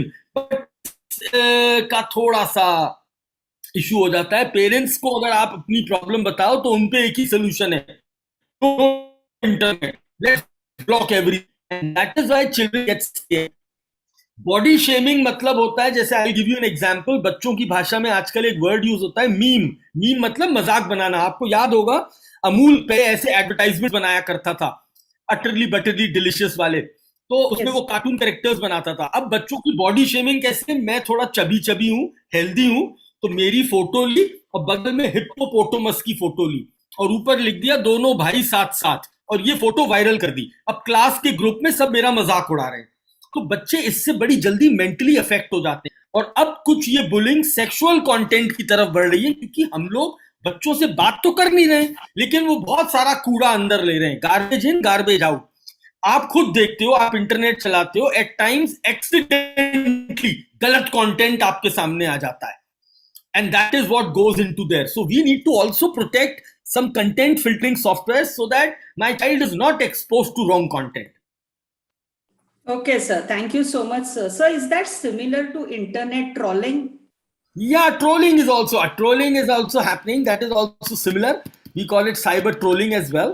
मजाक उड़ाना और फिर उसकी चेन बनाना ज्यादा से ज्यादा. देखिए भाई, बच्चों में आज क्या घुस गया है दिमाग में, quantification of like and comments will decide that how popular you are. So that is also becoming a issue.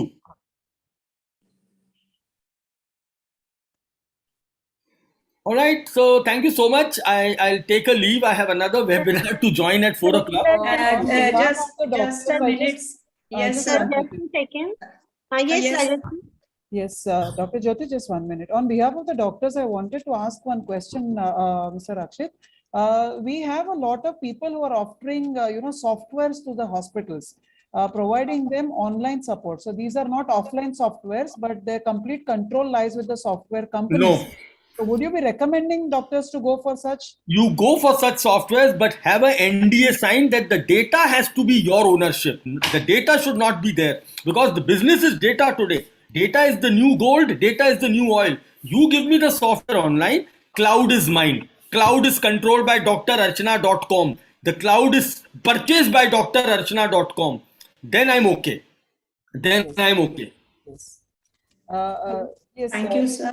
Sir, could you please just, shut the screen for a second, sir? We'll be just, yeah. Yes, sir. Yes, Dr. Sir. Are you there, Dr. Nitin? Yes. Okay. I would just sum up, madam, what Mr. Tandon has said. First, if content is not right online, it creates a threat. Balanced digital diet is important. Cyber hygiene and etiquettes are to be followed religiously.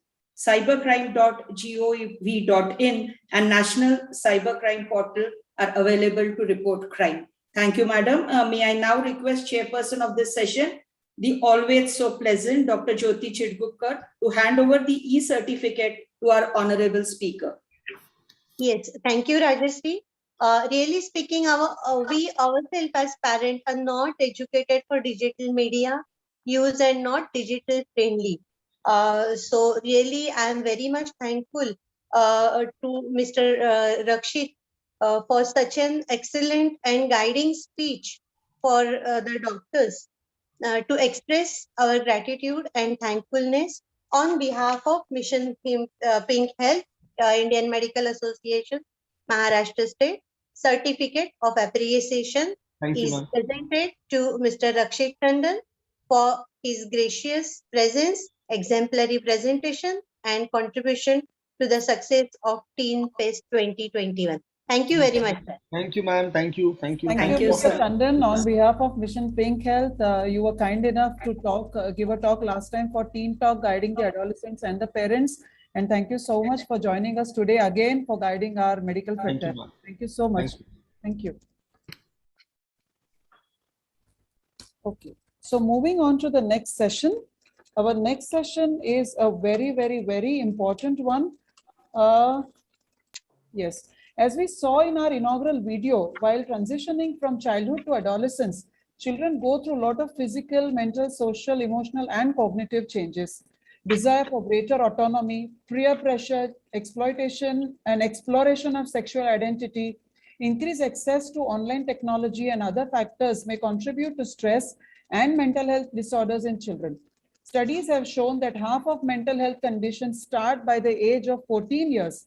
And so to enlighten us on this important topic of mental health issues in adolescents, we have a speaker par excellence, Dr. Harish Shetty. Sir is already known in our medical circles, needs no introduction.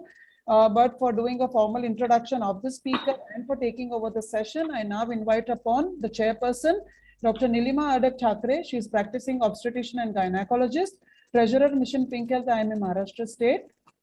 She is immediate past president, OBGY Society, Amravati. And the moderators for the session are Dr. Suneet Upasni. He is a pediatrician from Dombivli, Joint Secretary, IMA Maharashtra State CGP, Executive Member, Mission Pink Health, IMA Maharashtra State, and past president of IMA Dombivli. And Dr. Deepa More, she is gynecologist and obstetrician practicing at Jijamata Hospital, Omarga, and president IMA Omarga. So over to you, Dr. Nilima, and the moderators for taking over the session. Thank you, ma'am. It's a great honor to have Dr. Harish Shetty with us. He is going to speak on mental health issues in adolescent. He is a renowned psychiatrist and mental health expert. He is a visiting consultant psychiatrist in LH Hiranandani Hospital, Mumbai. He has immense experience in School of Mental Health, conducted multiple workshops for students, teachers, heads of educational institutes. His petition in Mumbai High Court in 2015 on learning disabilities has facilitated the starting of LD Detection Center in every district in Maharashtra. He is the founder of Maitri, an organization which works with families affected by mental illness. He has been appointed as a member of NTA, that is the National Testing Agency, by Union Cabinet on behalf of Human Resource Development Ministry. I invite Dr. Harish Shetty, sir, to deliver his talk. The stage is all yours, sir.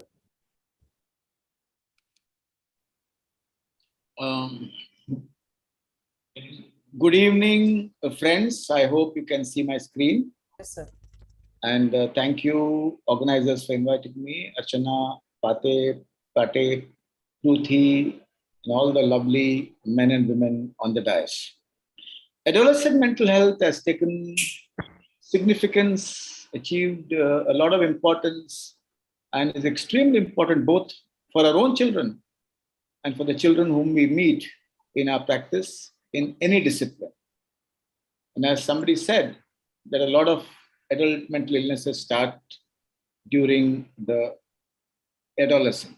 And when I say that, what is very important here is to understand that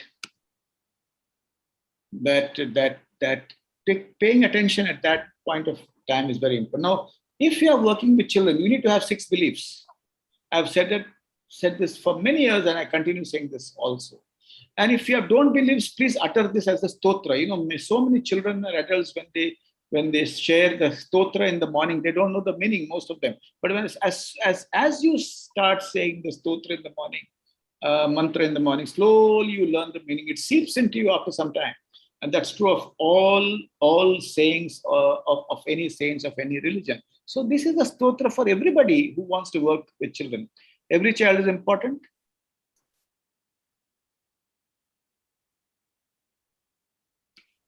All children are equal. Every child is different. Every child can learn. No child is born a criminal. And transformation is possible in every child. And these are the six mantras for each one of us, parent, teacher, doctors from every discipline, to actually understand and practice. And when you practice this, you find that talking to kids becomes much easier and much faster. Having said this, I would like to also go through certain basics which we all need to know. Well, there's nothing about discipline and indiscipline in life with children. It's appropriate and inappropriate behavior. For example, a child pushes another child down and the other child gets injured. What is this? It's inappropriate behavior. It's not about bad child or good child. It's not about discipline or indiscipline. Basically, as mental health professionals, you would look at it as appropriate and inappropriate behavior. And the job of a doctor or a psychologist or a psychiatrist is to shift the behavior from inappropriate to appropriate. Well, this message has to go even today. I mean, in spite of all the awareness, this still continues. Chadi lage cham cham vidya gam gam is still very strong across the country. I mean, even if we believe that it's not there in our own homes, it's still very strong. And let the parents whom you all meet understand that hitting is cheaper, talking goes deeper, which means the foundations for becoming a CEO is laid in the schools and in families. Where there is charcha, there is growth. Where there is samvad, there is growth. And where there is samvad and charcha, there is emotional development. Hitting is cheaper, but talking goes much deeper. And when you talk, it might exhaust your energy, but as your kid grows and shares with his own children, my mother or my father, they never bait me. They kept on discussing and went on discussing. We might not have agreed with them. They might not have agreed with them, but that environment helped me to have beautiful skills even in the workplace. So CEOs are not born in MBA schools alone. CEOs are born in schools and families. That is so important. And this message has to be put deep down the unconscious to all your patients, all their relatives, that when your child is not doing badly, it is not because of nature. It's not because of lack of being mischievous or being lazy. There has to be a diagnosis. There's only 3 reasons for children who are not doing well. In studies, DIE, D is disability, I is interest, E is emotion. When I mean emotion, stress, distress, disorder, depression, or mental illness. D, I, E are related. Sometimes when there's disability, there's low interest and depression. When there's poverty, there's low interest. When there's a bad teacher, there's low interest. When the environment is bad, there can be low interest and low emotion. So mental health is not quantum physics, but it's close to mathematics. This is something we need to always tell all parents. And remember, when always your adolescent, sometimes he or she might get pregnant, he or she might take drugs, he or she may actually get violent, or he or she may be involved in an antisocial act where he has run away with a girl of his age, or the girl has run away with the boy. And what do? Nothing. We need to hug him a little longer and a little stronger, not because you accept the behavior, but you acknowledge that the behavior is wrong. And you would want to change it, and the changing can happen both together. Parents who are isolated, who reject children, who move away from adolescents, who remain quiet and stoic in front of adolescents, who insult the teens, they find that the children go away from them. Children might be more antisocial. Children might get anxious, depression. That is so important. So it's important to have a child, a teenager, if he's wrong or in distress, even if you're angry, manage your emotions, manage your sadness, but tell him, let's correct him slowly. So what are the 4 psychological needs of teenagers? Emotional safety. म्हणजे काय? ठोकून तुला ठीक करणार, टाकणार नाही, reject करणार नाही. तू गलत है, तुम्हें ठीक करेंगे, हम लोग मिलकर ठीक करेंगे. And remember, Indian families are not mom and dad. Indian families are joint families. Even if your extended members of the family are not living with you, it's a joint family. It's the molkarin also is important. A lot of girls are brought by molkarins to me because they're very closer to the maid servants, because they've been there at home for a very long time. When there's a breakup, the maid servant escorts the girl child to my clinic, and that is also very important. So first need is Safety. My ghar mein safe hoon. People will accept me exactly as I am. If I'm wrong, they will correct me. My parents respect me. My parents trust me. My parents accept me. And my parents' love comes very last. And what is very important about trust? I always used to say that long ago, I would say, trust your child completely. But I changed the sentence today. I said, trust your child completely, but keep your eyes open. And that is so important. So safety, emotional safety is the vital need of a child or a teenager in school and college. Ami LC denar nahi, ami DC ne denar, ami tula घरातून बाहेर ना अजिबात टाकणार नाही. I will always see to it that I am able to correct my child. Schools and families are correctional centers for children. Well, people always say, should parents expect from children? Of course, yes. Of course, they should expect. Nothing wrong in that at all. Which means what? Oh, तुला चांगला अंक मिळालेच पाहिजे, तो अभ्यास केलाच पाहिजे. You should, if you want to get into medicine, you should try hard and expect. But acceptance upon expectations has to be greater than one. The child should perceive acceptance first and expectations a little later, which means if you put acceptance as a numerator, expectations as the denominator, it should be greater than one. Acceptance should be pursued more than expectation. That's one of the most important things which kids should actually perceive. Now, 3 sentences I've been telling my kids all my life. You're awesome. Life is beautiful and exams are easy. That does not mean that accept his behavior. I still remember the day when my son was called to the school by the principal, and I was also called, and the principal asked me, do you know what your son has done? I said, no, ma'am. And she said that he has thrown the bag of a child from the 4th floor down. I said, that is absolutely wrong. And then I told her, it's in your hands, my dear teacher, my dear principal, to do what is good for my child. Correct my child the way you think is best. But remember, my child is awesome, ma'am, but you have to correct him the way you think is best. When the school principal and the mother join together, it's a joint family. But when the parent says, "Ha, theek hai, kai nuksan zal ami deu paise," then the family breaks and the child will not respect either the school principal or the mother. And that I think is so important. And my battery of my laptop is very low. I'll just put on the wire and come back.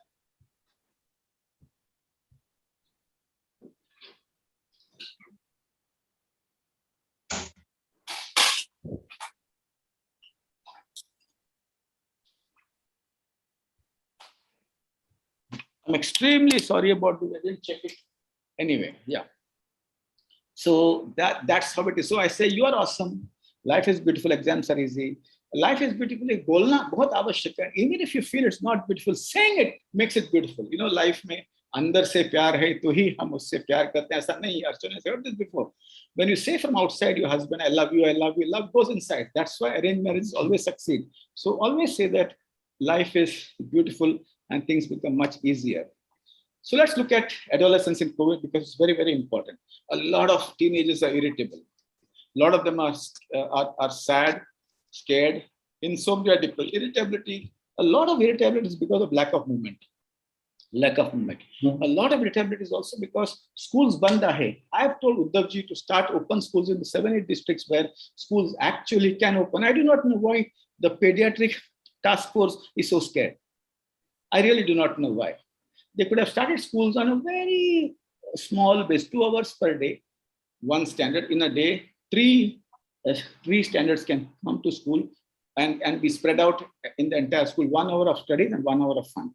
I mean, we should start in districts where there is no COVID. You can't play safe. India suffers from this playing safe syndrome. आम्ही नाही म्हणालो, पण काय झालं तर आमच्यावर येणार. आमचं कपलट जे आहेत ना, सगळ्यात पेक्षा सफेद असलं पाहिजे. I completely oppose this pediatric task force's desire to not to start schools and to wait. So how do you handle irritability? Irritability has to be handled by prodding the young boy to first express. तुला काय वाटतं? शिव्या दिलं तरी चालेल, पण तो सांगितलं पाहिजे घरी त्याला काय वाटतं. Nothing wrong in that at all. And Shivya, if they learn Shivya in the Indian language, they will learn the language also. Remember, it is always sophisticated to abuse in English, but it's also equally nice to abuse in Hindi or Marathi or your own language. And if he abuses, my God, I'm angry at COVID, whatever words he uses. I'm angry. Why the schools? I'm going mad. Allow that expression. Irritability goes down.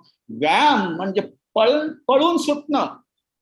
मेसीच्या ball हातात घेऊन Barcelona त्यांनी सोडली आणि French club he has joined. Messi was crying that day when Barcelona gave him a farewell. Even if he goes around the ground or around the compound with the ball here and there, nice. Even if he breaks few glasses by playing box cricket, nice. Even if he talks to his ex-girlfriend or ex-boyfriend, nice. Even if he talks to others and laughs aloud. काही पालकांना घरी शांत पाहिजे, शांत वातावरण पाहिजे. No, the noise in the house is normal. Noise in the house from the kids are normal. Noise from adults, not really normal. Fear again, fear can be addressed by addressing the cause of the fear, because we always say that behind the behavior is a story, and behind the story there are many stories. Sadness, very important. Let's find out why. Who died? Who was sick? How many of you were hospitalized? COVID also causes sadness, irritability, and fear, and that is something we need to address. At the same time, we need to find out whether it's sadness or depression, which is very important. And you can only find out by looking at the symptoms of sadness. Is the child functional? Is the child able to sleep well, eat well? Is the child able to maintain relationship? Then it's only sadness. Is it fleeting, coming and going, and it's sadness. Insomnia needs to be addressed immediately. And insomnia can be because of refusal to sleep. Sleep deprivation is worse than insomnia. So a little more habits, little more dialogues with the child helps. I found that the teenagers listen to doctors more than their parents. When the doctors really talk to them very nicely, they're very good with doctors. And sometimes the doctors spend 5 minutes of quality time with them. Ai baba na bahar takun bas re. And mala tujashi I want to tell you only one thing. आजपासून अर्धा तास अगोदर झोप. And asking them to really address the issues with small deals really works. If they're depressed, if they're very quiet, feel useless, not sleeping at all, irritable, etc., then they should be seen by a psychiatrist. Otherwise, a lot of health advices by doctors works. Now, how to do counseling with adolescents? Don't sit on the big chair like Lord Falkland. I would advise all doctors not to have those big imposing chairs like the chairs of judges in the High Court and sitting on the top. Have simple chairs. Have chairs which are equidistant from all from the other chairs. Don't keep a very imposing table in front of you. Granite top. Ekdam jad. Have a place where it's very comfortable, and always fudun vakun bolnat pushkal artha hai. Not with your husband or your wife, but at least with the young boy or girl in the clinic. That also is a very significant message that you are very interested in not what he's saying alone, but his life. And that's very important. Listen to stories, not symptoms. Don't say, Udas Vatteka, Kasa Vattekula, Bhuk Lakteka. No, kids come and share stories because they have not read the textbooks of psychiatry. And listen to their stories. If you want to talk to a teenager, last two patients in your clinic have to be teenage. Aika. And then slowly reflect on the story, but share also your own story as a teenager. And very important, sometimes they would say, Mala ai baba maratas na, kai manto re, masa ai baba marto, kima other way. And when you share stories, not because it's your need, because as a strategy, remember whose need it is. If you feel, I should talk about my breakup because he or she has talked about his breakup. No, I think if I share this part of my story of my life, the young boy or girl would be able to share more, and he would feel apulki with the doctor. Apulki with the doctor is very important in Indian context. Difference between stress and fracture of the mind, very important. Amala kal pushkal ragela. Madam, kai sangatsa mala udo ragala तुम्ही काहीतरी तोडून I broke something, but आता येत नाही. आणि मागे पण येत नव्हते. एक दिवस काय झालं मला माहित नाही. Go back to the story, find out if you can give him some tips to see that his anger goes down, various tips which you all know. But if he says, I'm angry all throughout, I'm on the bed all throughout, and I think I tried everything, but I can't move from the bed. I tried everything, madam, but I have to break things. I tried everything, but I cannot actually go out of the house, ma'am. Then that means the fracture of the mind, and you need to actually see to it that the child goes to a psychiatrist or a psychologist. All doctors working with kids should know a lot about sports. I ask my son every morning, football mein abhi kya ho raha hai? And when I talk, they all believe I know everything about the game which I'm speaking about. But I know a lot about sports also. You need to know a lot about songs. Ani apli gana nahi. Apsara to nahi. Angreji boss. Angreji with upper class students. And for other classes, there are other songs. You need to know all about this song, little about the song. And I have to hear that stupid songs which I don't like just to interact with my teenager. And you should know a lot of stories of that era, which is so important. So gaming, girls, and gardening. A lot of kids are into gaming. Don't jump into them. Hey, games खेळायचं addiction होणार नाही. पण काय games खेळतो रे? Madam sir तो काय ना आपलं COD आहे COD. मला काय COD माहित नव्हतं. कॉल ऑफ ड्युटी म्हणे. I didn't know. And then show interest in the game. Best ways to show interest. And when you show interest and enter into the frame of reference with the child, he or she shares as if he's fighting the China army. And once he's in a trance state, a lot of children accept. अर्धा तास आज रात्री थोडा 1.5 तास करत. But all do not respond.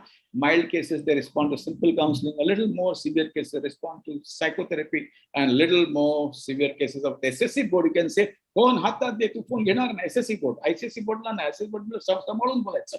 It will be very nice. We give you a phone. Do you think it's advisable? And IGCSE boardla, it's your choice. If you think you can give it to me, give it to me. Others, it's perfectly all right. But I have got 18 phones in my drawer in my clinic. After a lot of significant rapport, they give the phones to me. I want to keep the phones for 2 days. I want to keep the phones till the exams. But remember, a lot of children don't improve in spite of all therapies. Some of them who have 15 hours of gaming across night, they have to be separated from the phone. And when you are separated from the phone, remember, they need to be in a safe space, because a lot of children in withdrawal of gaming, they might attempt to harm themselves. Girls, I will come to that. Gardening, a lot of kids do extremely well when they do some amount of gardening. And if you introduce them to little plants quite early in life, they do very well. Now, as a doctor, you need to teach them proposal skills, how to propose to a girl or a boy.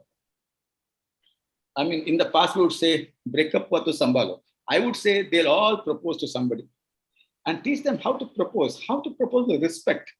Number one, how to propose with dignity, how to propose like a man or a woman, how to accept if they say no. In proposal skills, the acceptance of no also has to be built in, and have an interaction in the it's fun. You have the interaction in the clinic with yourself. Say, I'm a boy, you are a girl, come on, let's have a role play of proposal. It helps them to accept the no. Then if they fall in love, how to maintain the love affair. Very, very important. Teach them how to maintain the love affair. And to maintain what is very important is good communication. Acceptance that I cannot be around you all the time. You cannot be around me all the time. And also acceptance that love affairs don't follow the rules of Hindi movies or English movies. They're different. Breakups, always accept that when a girl or a boy comes and says, I love this guy, be prepared for a breakup, because there are 3 breakups before the age of 21 or 22. And how to really resolve them. One message is, breakups happen because love has birth, growth, and death. And sometimes rebirth. Breakups also happen because you are not bad. Interest कमी होते. मला ice cream आवडत होती, 10 वर्षानंतर तो ice cream मला आवडत नाही. So extremely important to teach them how to resolve breakups. And also helping others in love. If others have had breakups, how do you respond to those others?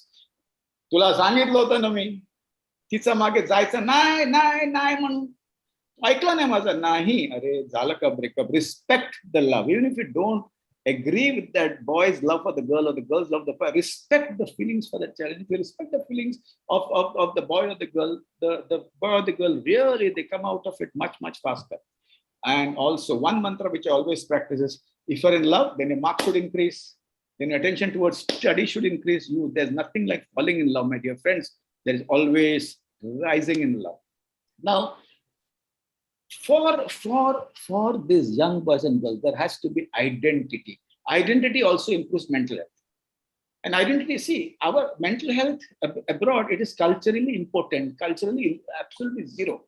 They only talk about feelings, emotions, thoughts, and sensations. But cultural content is very important, which means when they celebrate festivals with their own family or with their friends or in the building, there is connectivity. When there's improved connectivity, what is extremely important is mental health is much better. Community continuity is also very important, which means CKP hall मध्ये meeting आहे, सगळं CKP आहे ना तिथे सांगते जायला. Take them. It's not that when you go to your community function, you become a divisive person. No. What is important is meeting people in small groups and big groups are extremely important. Now, third thing very important is respect or reverence. Remember, you had reverence towards your parents. Your kids have respect towards you, which means I will not agree to what you say, but I will also not agree to what you actually said. I will do what exactly is good for me. And Dad, I don't agree with you. And you need to accept that respect is a very important aspect in life. Giving is living. Those kids who are involved in giving, giving do much better in life. Those kids who are involved in giving as well as taking part of in household activities, they're much calmer. Those kids who are involved in giving, taking part in household activities and interact with nature, they are much calmer than the others. And doing is calming, which I said, doing household work also is some of the best things for mental health. Now, let's talk about emotional regulation. Ultimately, what we want to achieve in children or adolescents, some amount of equanimity. शांतता, मी एकदम भडकत नाही, जर झालं जर तरी मी पटकन शांत होतो, और मी एकदम काही उलट सुलट सांगत नाही आणि मला उदासीन झालं तर मी येतो. I emotionally well regulated, and which is something which is very, very important. So it is important that for emotional regulation, equanimity, yoga, vipassana, or any other exercise is very important. And remember, all this can be started at the age of 3 till you die. The yoga and exercise is not meant for retirement benefits or for housewives.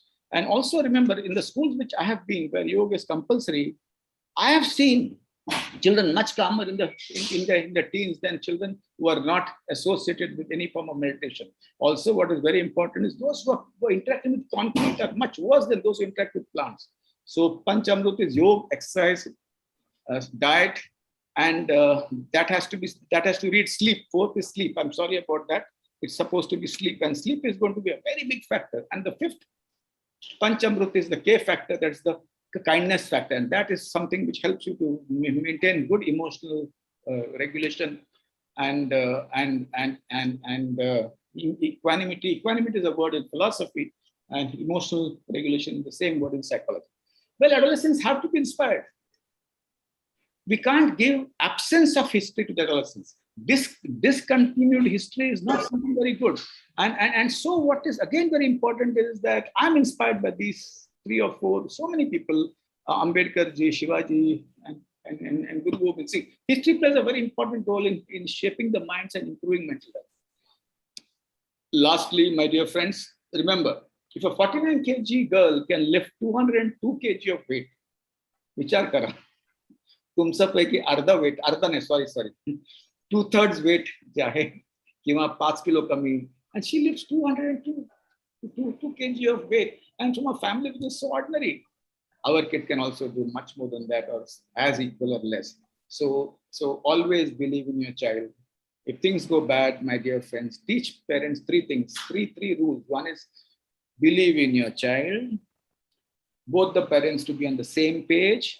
Always be in touch with a mental health professional. कभी आपका बच्चा जगेगा, बोल नहीं सकता है. Awakening can happen at any point of time.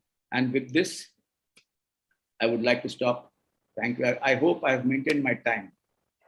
Yes, thank you, sir, for your excellent and interesting talk. You have given such a good mantras for dealing the mental health issues. And because of short of time, we'll deal the questions in chat box only. So to Dr. Sunit. Thank you, sir. Thank you for such a fluent and great talk on the mental health issues in the children. And sir, as you said, the parents and the whole of the institute is important for the full growth of the child. Basically, every parent is important. The communication with your child is very important. And this was a very wonderful lecture which was given to you by sir. Now I ask Dr. Nilima for giving the certificate to our esteemed speaker. No, I think it's not fair at all. It's not fair at all. You should take at least 1 or 2 questions the way you did for other speakers. There is Dr. Ganesh Auti who's speaking up, who's put his hand up. If you can, Sunit Kasni. Dr. Deepa More. Yes. Ganesh Auti has been putting up his hand for a long time. Yes, If you can Dr. ask- Ganesh, you can unmute yourself. I have You can take few requested you to questions. unmute yourself. Please ask your question. Dr. Harish sir. Namaskar. Namaskar. What I have found in the new normal post-COVID, our children and adolescents, they are better coping up than the adults, whatever profession they are. What is the reason? There are three things. Number one is when there's a complex issue where nobody knows. We only knew we could only decode the virus in 1 week and we could get a vaccine in 1 year. But very few people know what is going to happen, what the hell is happening, whom does the virus choose to kill. So when in a very complex issue, everybody has some innovative answers. And the second part is the simplest minds are the most profound. And the kids come up with beautiful answers. Number three is children adapt much easily if the environment is extremely supportive. So that I think is the reason. Thank you, sir. And the time is short. Then only one question from Mrs. Kulkarni. Yes, Malvika ma'am, you can ask your question. Malvika. Thank you, Ganesh. Yeah, thank you, sir. Unmute yourself and ask the question. Malvika ma'am, Malvika Kulkarni. Malvika Kulkarni. I think we have lost her. Sir, I can ask you one question, sir. Yeah, quickly. What's the relationship between verbal and non-verbal cues that the child receives when the parents are divorcing? No, absolutely. Say, for example, when there's a husband, I handle that every time I get cases from the courts, from the marriage court as well as the high court.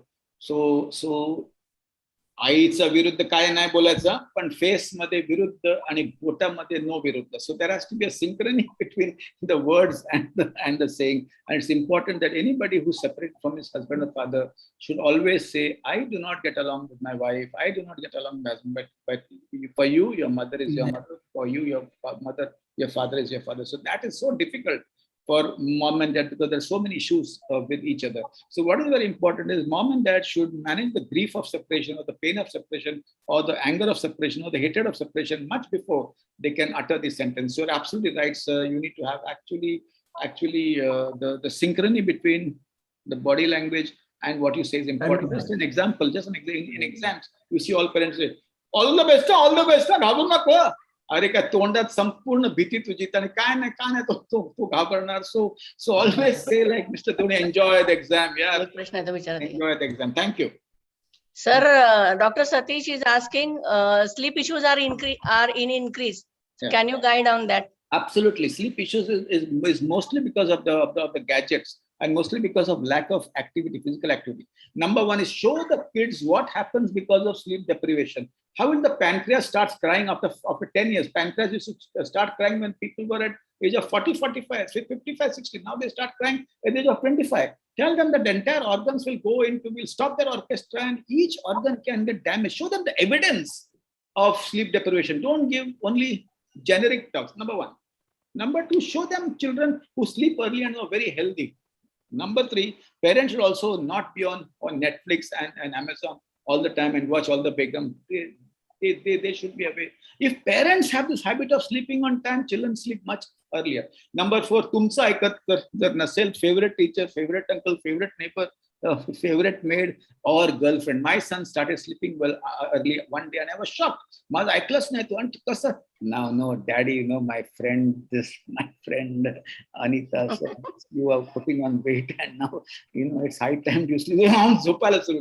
So you need to keep on trying different methods. See, you have to be creative because if you understand the definition of communication, the meaning of communication is the response you get. If you don't get the response with one method of communication, change the method of communication till the time you get the response. So use all creative people around you, behave like Lord Sri Krishna. You used entire Pandavas and Kauravas to fight a war. He could have finished the war in 5 minutes. So use everybody around you. And remember, don't be ashamed to tell your sister-in-law that your son is not doing well. I still remember this young doctor from Dombivli. I'll finish in 10 seconds. His son was very aggressive in school and he had to take this son to his counselor or psychiatrist in Kalyan, and they went. But I told him, do you have any support? He said, माझा भाऊ माझा खास आहे आणि whatever happens I tell. But this I am not told. Why? तिची बायको आहे ना Times of India. मी नाही बोलणार. ती सगळ्यांना बोलणार आहे काय बाबा प्रत्येक घरी every house has a story where they struggle. So be democratic. Don't have shame. Kill shame so that your son can seek fame and name. And that is what you need to do. So you need to open up and say, मला संपूर्ण association आवडतो, मी आवरू शकतो, पण माझा मुलाला मी आवरू शकत नाही. सांगून टाकायचं. Help येणार and people will really resolve the problem. Thank you guys. Thank you for inviting me. Thank you. Thank you, sir. Thank you, sir.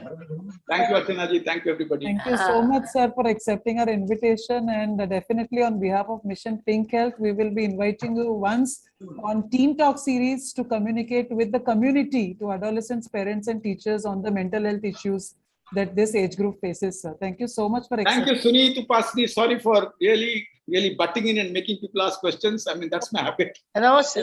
Thank you. Thank you. It's our pleasure, sir. Thank you, ma'am. Thank you. Dr. Nilima, can you just give the we present the sir with the certificate, please? Dr. Nilima. Yes, sir. Excellent talk, sir. As mental health status of a person is the mirror image of his deeds. And if he's, it also defines the personality and his expressions too. So we should work more on the mental health of any person, and kids are our investment. So proper mental health should always be, means we should work more on our kids and the adolescent also. Without forgetting can I your have the husband. E Without certificate? forgetting your husband, you should both work. Okay. Thank you, Nilima. Thanks a lot. Thank you. Certificate.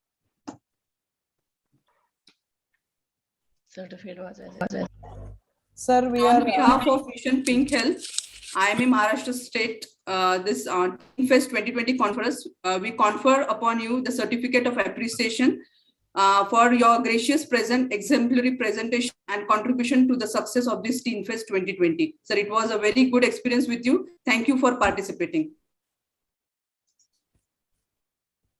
Thank you so much, sir, Dr. Harish Shetty. Thank you so much, the chairpersons and moderators for the session. So moving on to our next session, which is a very, very important but very ill understood and probably I can say very underestimated session, not given its due importance, but definitely the importance regarding this issue is rising many folds. And so we have our next session, which is on emotional intelligence in children. Emotional intelligence is the ability to understand, use, and manage your own emotions in positive ways to relieve stress, communicate effectively, empathize with others, overcome challenges, and diffuse conflict.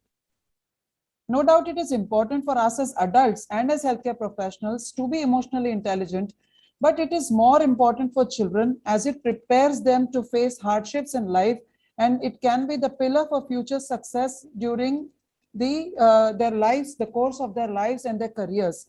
To speak on this extremely important topic, I am very happy that we have an expert who is considered an authority in the subject of emotional intelligence. We have Dr. Sandeep Kelkar, who's here to speak on emotional intelligence in children. Can it be augmented? And to chair this session, we have Dr. Sanjay Manthale, who's practicing ENT surgeon, honorary secretary, IMA Solapur, and Joint Secretary, Mission Pink Health, IMA Maharashtra State. And to moderate the session, we have Dr. Archana Kothari, who's practicing obstetrician and gynecologist, Director, Kothari Hospital, Nagpur, IPP Nagpur IMA with awards, many awards and achievements to her name, and Dr. Vijaya Lakshmi Shinde, who's clinical microbiologist and infection prevention advisor, Lab Director, EVA Women's Clinic and Lab Dombivli East. She's passionate about creating awareness about healthcare and master trainer for infection control practices and patient safety. So over to you, chairperson and moderators, for taking over the session. Good evening, sir. Good evening. It gives me great pleasure to introduce Dr. Sandeep Kelkar, sir. Is it audible, ma'am? Yes, yes, you are audible. Yeah. Dr. Sandeep Kelkar, sir's topic is emotional intelligence in children. Can it be augmented? Dr. Kelkar sir is a senior consultant pediatrician at Jupiter Hospital, Bethany, and Sri Prathamesh Hospital, Thane. He is a founder director of Equip Kids, the first center for emotional intelligence in India, which he established in 2006. He is a certified trained expert in emotional intelligence from 6 seconds. That's from USA. He is a certified mindfulness practitioner from Massachusetts Medical Center, USA. He is a chairman of Indian Academy of Pediatric National Module on Emotional Intelligence. Invited faculty and speaker at Nexus Emotional Quotient Conference on Emotions and Emotional Intelligence at Harvard University and European Pediatric Congress at Rome. As ma'am said, it is the ability to be smart about emotions. Till now, we know that only the book which is on emotional intelligence, Daniel Goleman's. Now we'll understand things from Dr. Sir Salim, please on stop pediatrics. the annotations. Dr. Salim, please stop the annotations. May I request Dr. Sandeep Kelkar, sir, to give his speech?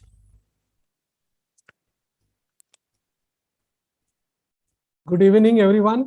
And thank you so much, Dr. Sanjay, for that kind introduction. It's an absolute pleasure to be with all of you and connected on a virtual platform. And at the outset, I would like to thank the dignitaries and the organizers of this conference for inviting me and giving this opportunity. As rightly said, this topic has always been missed, and mental health and emotional intelligence are so intricately related to each other that no conference on adolescence can go without talking about emotional intelligence. And I'm so happy that you have taken up this topic today. The science of emotional intelligence is now into the 4th decade. And all over the world, there has been a lot of research going on, and they are very clear now that for the mental well-being of adolescents and children and even adults, the skill set which is required is beyond IQ, and the skill set is related to the emotional intelligence, that is EQ.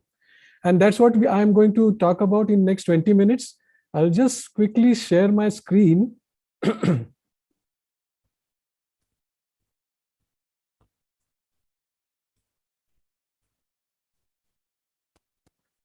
I hope I am audible and the screen is visible. Yes. Yes, sir. Okay, thank you so much. So my agenda and the goals for this session are very simple. What I'm going to talk is why should we be enhancing emotional intelligence in children, especially during 21st century, especially during these COVID times, which are really difficult. Then talking about little bit about what is emotional intelligence is, especially in children, what are those skill set which are really necessary to be developed. And then coming to, can really the emotional intelligence be enhanced and augmented? And what is the research saying all over the world? And what is the neuroscience behind it? And of course, I will just end the talk with 3 tips to augment the emotional intelligence in children, which all of us as doctors can give it to parents, as well as we can utilize it in our day-to-day life. So going to the first part, why we need emotional intelligence. Friends, as you can see, in last 1.5 years, we have been faced with so many emotions in our life. The children are facing so many emotions of sadness, loneliness, stress, anxiety, helplessness. All of us are feeling different feelings. And if we can actually be having the skills to manage, understand, and identify those skills, it will definitely impact how we are, how our daily life goes on. And especially this is more important because this pandemic has put fuel into the fire. But there are reasons why emotional intelligence is important anyway in 21st century. And that's because of whatever is going on in the surrounding of children. The WHO, the World Health Organization, has pronounced that 21st century will be century of mental illnesses. And the new slogan of World Health Organization is no health without mental health. And what's happening all over the world, especially in children and teenagers and adolescents, is really, really tragic and saddening, that the statistics which is being seen, and there are reasons for it.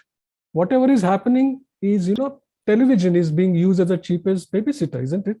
And when you don't have, you're working somewhere, you just put the child on the television, the child is on the TV for some time, you are free. And there's gadgets are becoming real an addiction, especially during these pandemic times. And as you can see, the addiction starts quite early, And of course, we used to talk about no time spent with kids, previously before this pandemic. And now during pandemic, it is too much of time spent with the kids. And problem is that many times we don't know as parents how we can give quality to the time we can spend with the children. And that happens because probably, the parenting strategies and the training as parents, we hardly go through any training, isn't it? Before we become parents, we do parenting by trial and error all the time. And that has got impact on children's health. Less connected. Of course, the children are virtually connected, but what happens when they are face-to-face connected? They are not face-to-face connected, especially during these times of pandemic. They are totally away, and it's impacting their mental health. The parenting is becoming overprotective. There is permissiveness, and child is becoming the boss. And child is most of the times adolescents and children are giving direction to parents rather than parents giving direction to the children. There is increasing domestic violence, rising violence around us. Of course, the mental well-being of children is nowadays governed by how many likes the child or the adolescent is getting on the post he or she is putting on the Facebook and WhatsApp, isn't it? And just imagine the child who is studying calculus is full of all those thoughts about his or her social status, how much distracted he will be. And what we used to have is weapons of distraction, but now in 21st century, we have for these children weapons of distraction. And focusing and engagement is a real issue nowadays in children. And it's extremely difficult. It's just a miracle how can a child can focus and learn better. Of course, present generation of children is being shown, and the research is proven that there is the IQ of children is increasing. It's called as a Flynn effect. In last 2 or 3 decades, the IQ, the academic intelligence, which we say, when we say that a child is a topper in the school, we say that IQ is really good. That's increasing in last 2 or 3 decades. But what's happening with the emotional intelligence all over the world? It's going down everywhere. And children are becoming less and less, skilled in emotional intelligence. And there are reasons behind it. And one of them is emotional education is a missing piece everywhere. Neither in school nor in the family, we actually educate children about emotions, and there has to be some skill set which has to be taught properly. And what are the implications of all this? Of course, as we can see, the mental health is deteriorating. There is rising stress, rising loneliness, depression is becoming like an epidemic in adolescents. There is rising aggression also. And the statistic is really, really saddening. And as a parent and as a pediatrician, I always feel shocked by these statistics that 10% of children have mental health disorder. It's much more than any of the infections in the world. Children worsening on 42 indicators of emotional well-being and improving on none. That's a very strong trend which is going on. Rate of depression in children is tripled in last 2 decades. And the rates of suicides have gone up by 125%. But I'm not here to talk about this bad statistics or negative statistics. But I'm here to tell you about what is this new science of emotional intelligence and how it can be actually augmented to counter these statistics. And I actually call this concept of emotional intelligence as a novel psychological vaccine. We are all giving vaccines to children. So why not give a psychological or emotional vaccine to children to prevent these problems? We were talking about a lot of mental health issues in Dr. Shetty's talk also previously. So many things are happening with children, but what we can do is to prevent them. And this topic of emotional intelligence has been there for last 4 decades. As I mentioned, this is the 4th decade of this science. And intelligence as a concept has changed over a period of time. Previously, we used to give so much importance to IQ. But then the psychologists and scientists have found that there is hardly any relation to the IQ or the academic intelligence of a person or a child to his health, happiness, and well-being. And they found that there are certain skill sets which are beyond IQ, which are important, and they need to be developed. And they called it that emotional intelligence. And the definition, which is scientific definition, which is given by Dr. Peter Salovey and Mayer in Yale, is really interesting. It's about how we can be intelligent about our own as well as others' emotions. Because emotions are there, they are like messages, they are evolutionary there in all of us. They can work for us or they can work against us. But if we have certain set of skills which are related to emotional intelligence, they will all these emotions will start working for us rather than against us. And that's why the definition of emotional intelligence can be broken down into 4 pieces called as 4 branch. And there are many other models of emotional intelligence. I'm not going to go deeper into that, but just to understand, for those who don't know about this concept, as a scientific understanding of this concept is about how we perceive emotions, how we accurately identify emotions in ourselves. If you ask any teenager or adolescent, how are you feeling?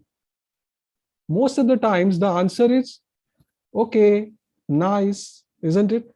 And this is a usual conversation. But then if that question has to be answered accurately, he has to actually put his or her mind's eye inside, look at his or her emotional state and give a word to it, which is about perceiving or identifying emotions in self. Then it's about understanding emotions. Why am I feeling anxious? Why am I feeling scared? Why am I feeling angry? And what is the impact of this emotion on my daily actions and my behavior? That's about understanding emotions. And then about using. How am I going to utilize these emotions for carrying out my behavior and decision making? So utilizing the energy in those emotions for going ahead in the world for behavior and actions is going to be really important. So that is the third part of the emotional intelligence. And fourth, last but not the least, is about how do I manage, reflectively regulate these emotions so that it will be, they will start working for me or rather than against me. So all this skill set, if you see, are really important for functioning, in daily functioning for everyone. And if a person, if a child or a teenager or an adult has certain skills which are related to emotions, they will look differently. Even if their IQ is high, they may not be having equally important EQ skills also. And that's why, just on the lighter note, I can show this. This movie and these 2 characters, isn't it? Okay, I can see that left side is Rancho and right side is Virus. Just imagine this, that you have been given an opportunity to have lunch with one of them. Whom will you like to select out of these 2, Rancho or Virus? And I'm sure all of you will know the character in this. We will select as Rancho because of there are certain skill set in him, which is not only he's got high IQ, but certain skill set with high EQ. He is poised in this movie, outgoing, committed to people, causes, empathetic, and caring. As against that, the other character was high IQ, but then there was low EQ. He was critical, condescending, emotionally bland, and lacking empathy. So this emotional intelligence actually helps children, and not only children, adults also, to attract and actually be effective in the relationships also. So how does this emotional intelligence manifest in children?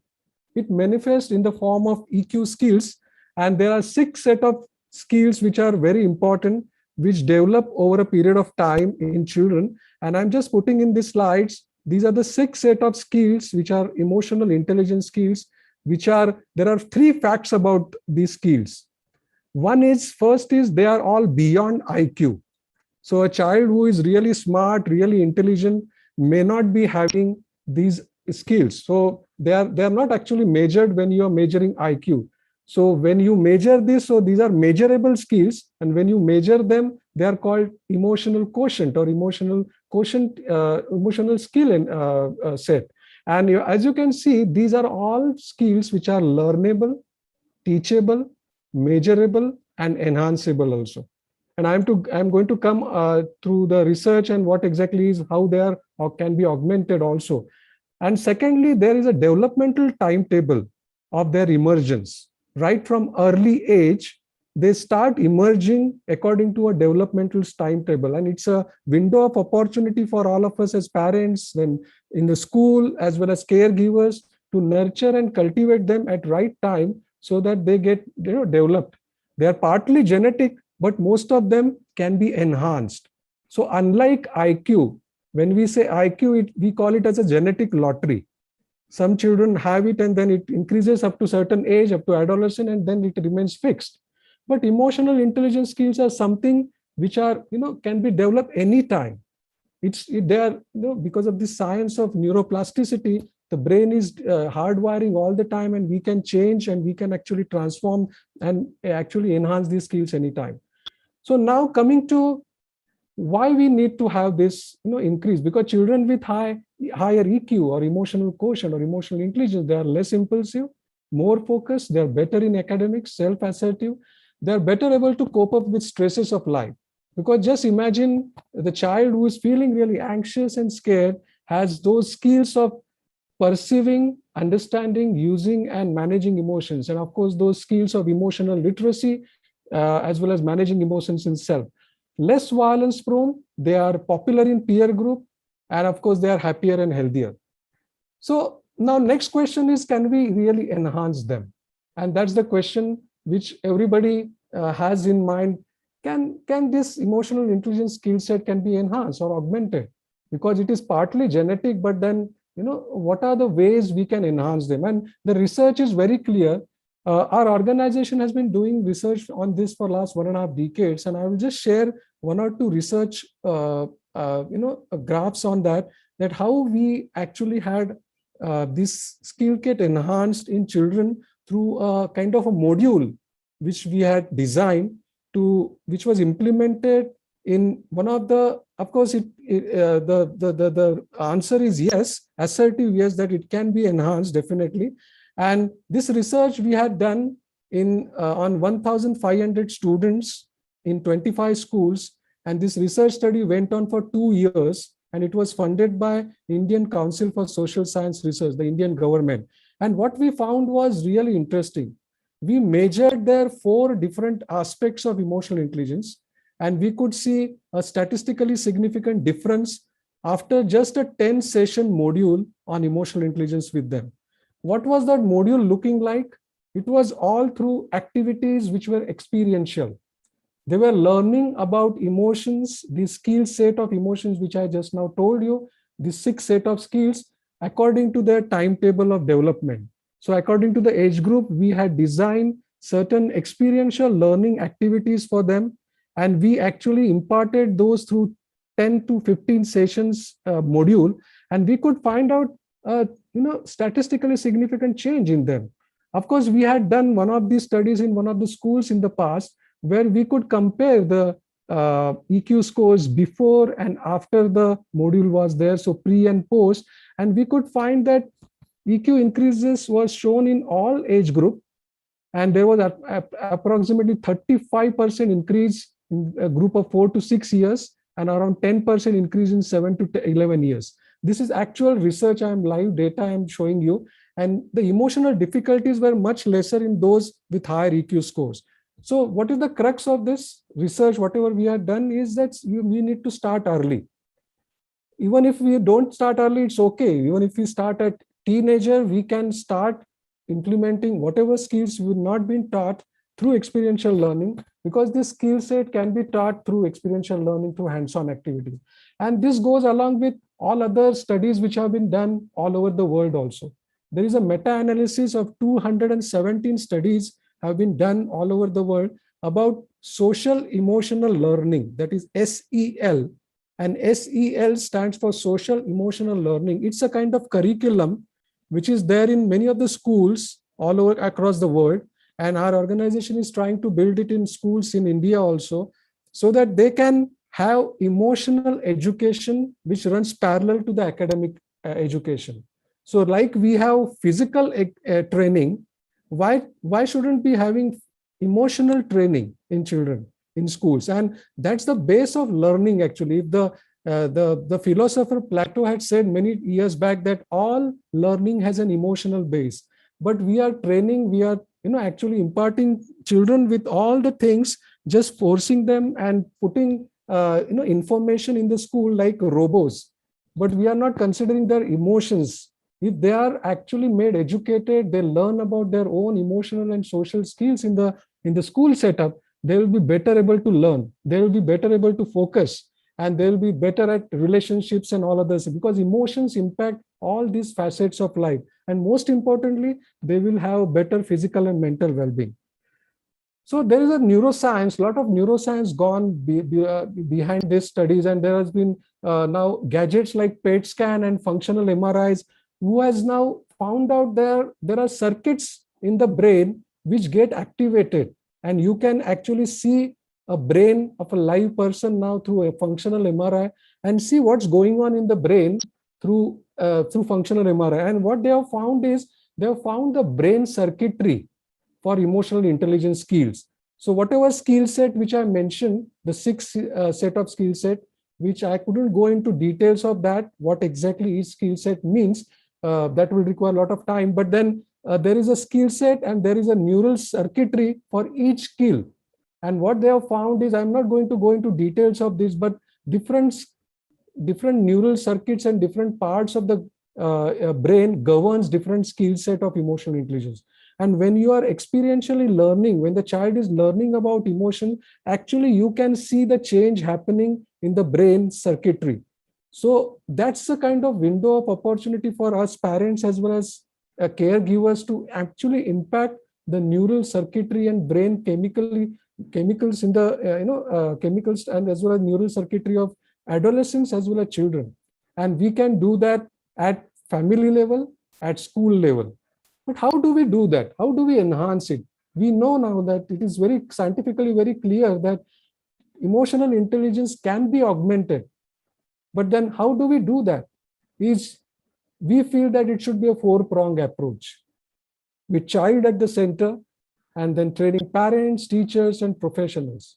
Because it is how we create the climate which is positive for the children to thrive and flourish is most important. So this SEL curriculum is the need of the hour in every school. And of course, in parenting, we need to have parenting with emotional intelligence, learned those strategies which are really required.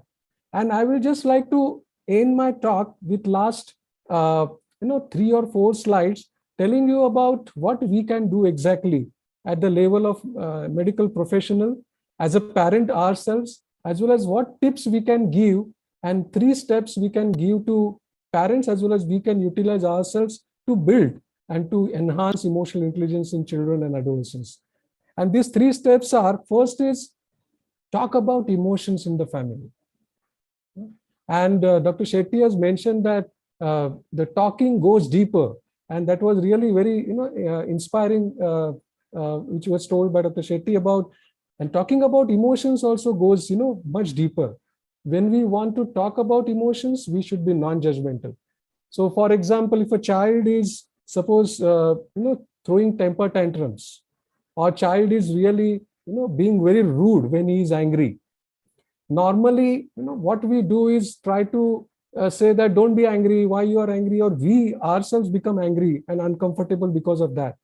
Just imagine a teenager who's not given a gadget and he starts becoming really aggressive. This can be taken as some time as an optimal time to talk about the emotions which were evoked in this situation and be non-judgmental. We talk about emotions, validate them. Can as a parent we say to the child that you seem to be really angry, but when angry we don't throw things or we are not rude to others. So when we are talking, we are actually training the children to express themselves, because many times we as parents or adults, we don't talk about emotions in the family. So whatever we talk, that will grow in children, and whatever we practice will grow in children, because we are the role models in front of adolescents and children. Second is co-regulate emotions with them, with the children. Many times when the child is really angry, scared, with intense feeling, it happens that because these emotions are really contagious, they come in yourself and you start becoming angry and anxious and scared. Sometimes you get escalated, and many times we start doing inaccurate things. Intentions are right, but many times we do inaccurate things rather than accurate things as parents or caregivers. So we can tell parents and we can do ourselves to co-regulate, take deep breaths, maybe 6-second pause to kind of regulate our emotions first. Because on the airplane, you have seen that, notice that, when the oxygen levels go down first use mask for yourself and then use it for other person. Similar way in parenting, we need to use that EQ mask for ourselves first, deploy all those emotional intelligence skills ourselves as parents, and we can teach them to parents about how we can co-regulate these emotions. Like we have policies all over, can we have feelings policy in the home? So this is very interesting activity which we can do with children or with adolescents about how do we want to feel as a family, and talk about these emotions, what emotions you want to create more in the family. So maybe cared, understood, maybe loved. There are so many emotions which will come, in the discussion, and then ask them what can we do to experience these feelings of as often as possible. And then situations where it's not working and probably it's gone away from it, the feeling policy is not being followed. What can we do when we are not living this policy? So suppose the child becomes rude and starts throwing things. We can ask about, can we come to the policy and talk about what we wanted to create and how we can come down, and we can do these repairs at optimal time. So these are the three things we can start as a family, as we can tell parents to just start raising their emotional intelligence skills. And this is just a overview which I am giving. I am sure this was just a kind of brisk presentation about, I'm just stopping the share now, about what is emotional intelligence, why it is important, can it be augmented, and of course, how we can do that. I'm sure this 20 minutes is not going to be sufficient, but I hope I could give a little bit of overview, and we are open for Q&A now. Thank you so much. Sir, I have a question. Is there any manner in which this emotional quotient is studied in children? I mean, and what are the mannerisms, or how the parents have to proceed if they want to do something regarding enhancing the emotional quotient in children? Great question. Actually, we need to measure, it's a measurable tool. So emotional intelligence, like IQ, we can actually measure emotional intelligence in children through a very formal, scientifically validated tests. Of course, there are many tests which are available all over the world. There are self-tests, there are ability model tests. So where, we can actually test their emotional intelligence. And our organization, of course, does that IQ testing, where we come to understand what are the child's strengths, what are their weaknesses, and definitely work on them by enhancing them through, actual doing certain training for them, cultivating these skills in them. That's possible. We always say that we should educate the child emotionally, but how and at what age we should start? The emotional education can start right from the birth, actually, and what we say is there are skill set which are starting early also. So for example, when the child is born in first infancy, the child is communicating through non-verbal signals. So if the mother or the father or the caregiver is congruent and matching with and actually looking into child's eyes and doing those activities which will actually connect the person with the inner world of the child, that's going to help the child in developing the all this educating them about emotions. And of course, talking about emotion words, because emotion vocabulary is a very important part of this language of emotions. When we say literacy, we make children literate, but do we have emotions literacy anywhere? We hardly educate them about emotions even in schools in early time, when we tell them, show them certain pictures and ask them to identify emotions in that pictures. Maybe if a story is going on, we are telling a story, pause at certain moment and ask about the character's emotion. So what we are doing is actually understanding that and perceiving emotions in the story, that skill set we are improving. Of course, if the child is not able to verbalize it, not find word for that feeling, we can support at that time. Because feeling lexicon or feelings vocabulary can be developed slowly. There are more than 35,000 words of feelings. How many of us know about, how many words we know of feelings? Sometimes we feel certain things, but it's difficult to actually tell, because I don't know what exactly I'm feeling right now. So because that requires words, the vocabulary of feelings, and that is what the emotional education can start at early age. So Hope when that you answers. said that parental, the guidance or what you said is like the kind of environment you have at home that may help in building the emotional intelligence in the child is, I think that was one of the aspects which you had put forward. But if you see with the same kind of parenting and with the same kind of, dealing, you have two children probably with different emotional intelligence. So what would you say about that, sir? Great question, actually, because there has been research been done on this also, but then there is something called as, temperament, which is there, but that is not fixed, of course. And sometimes, children get exposed to different environments in the other setups, not in the family. So, their milieu, their neural circuitry is getting influenced by different ways. But of course, if you have role models in the family, and the parents and the grandparents, maybe there is some discrepancy in treating these two children minor. There's certain comparisons being made.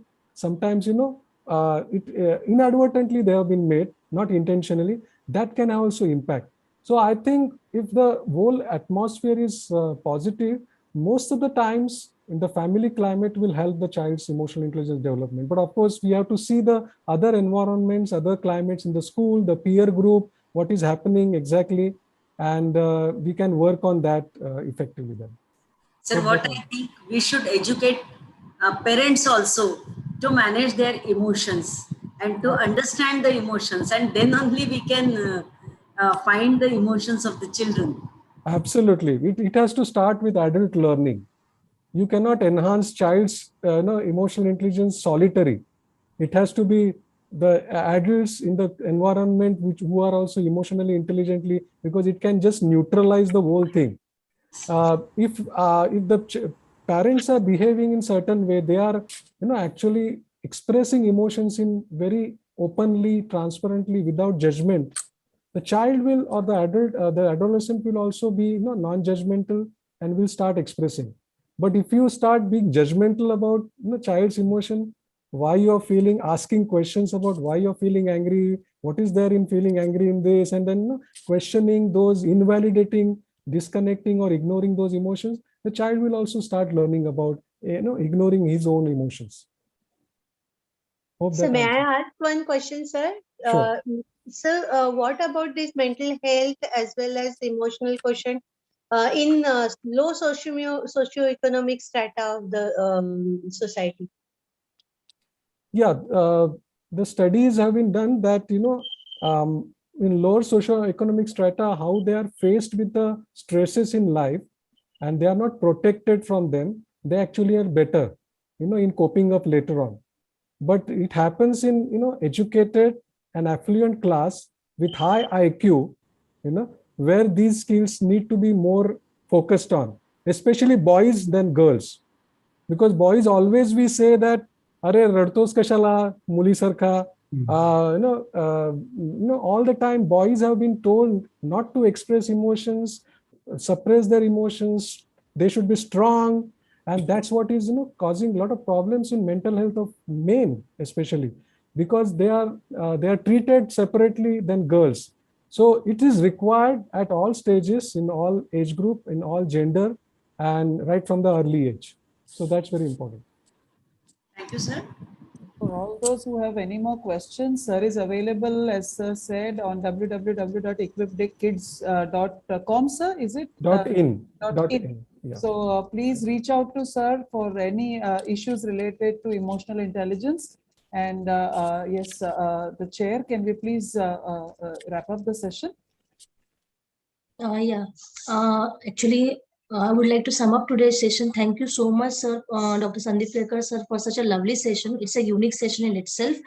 You just touched upon the most important aspects. First, to understand the various emotions, different emotional skills, and importance of family, school, teacher, and professionals in treating and understanding the emotional quotient or emotional intelligence of a child. it's really important that the family talks and understands. And of course, Bhate Madam also asked the important question, how to measure it. And you are really elaborated so well. And thank you so much, sir, for being here. I request Chairperson Dr. Sanjay Mandhale, sir, to take the further proceedings. Thank you, sir, for a beautiful lecture. On the behalf of MPH, Thank you so much. I accept Dr. it. Sandeep Kelkar, sir, for his gracious presence, exemplary presentation, and contribution to the success of Teen Fest 2021. Thank you, sir. Thank you so much. Thank you all. Thank you, Dr. Thank you so Kelkar, much. and a Thank you so personal much. thank you for accepting the invitation at a short notice. Really thankful to you, sir. Thank you It was so my much. pleasure and I was honored. Thank you so Thank you much. so much, sir. Thank you. Thank you. So moving on to the next session. If we were to, take COVID as one different era by itself, then we will have to name something called as a pre-COVID era, an intra-COVID era, which we are probably still into, and something called as a post-COVID era. So there was a time, the so-called the pre-COVID era, where probably the parents always wanted to impose limitations on children on their screen time, and they were may be successful to some extent. But now take the COVID era and the post-COVID era, where the education is online, children have no place to go out and play, they do not have any social interactions, personal, physical, social interactions. So most of the times they are glued to their screens, their TVs and their mobiles, and the parents are left with no choice because the entire education system has also shifted online. So now, does this have any effect on the growth and the intelligence or the brain development of the child? And for this important session, which is children and screen time, we have Dr. Preeti Galgali today over here with us. And to chair this session, we have Dr. Archana Bhandekar. Madam is anesthesiologist at ESIS Hospital, Aurangabad. She's past secretary, Women Doctors Wing, Aurangabad branch, member of the executive body, Aurangabad branch, and Joint Secretary, Mission Pink Health, Maharashtra State. And the moderators are Dr. Varsha Kane, who's a general and laparoscopic surgeon, Professor Surgery, Ashwini Medical College, Solapur, executive member, MPH, IMA, Maharashtra State, and chairperson, Women Doctors Wing, IMA, Pandharpur, and Dr. Preeti Chavan from Chandrapur. She's pediatrician with PG Diploma in Adolescent Pediatrics and Director, Blossoming Minds Child Development Center. So over to you, the chair and the moderators, to take over the session.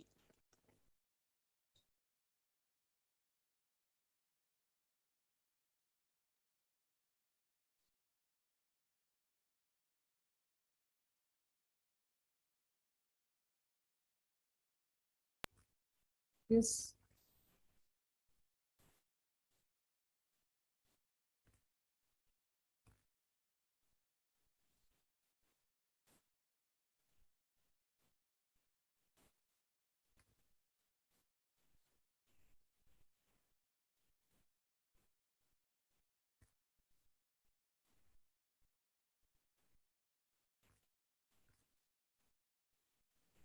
Pandekar Madam's mic is. Okay. Just give me a minute. All right. So, okay.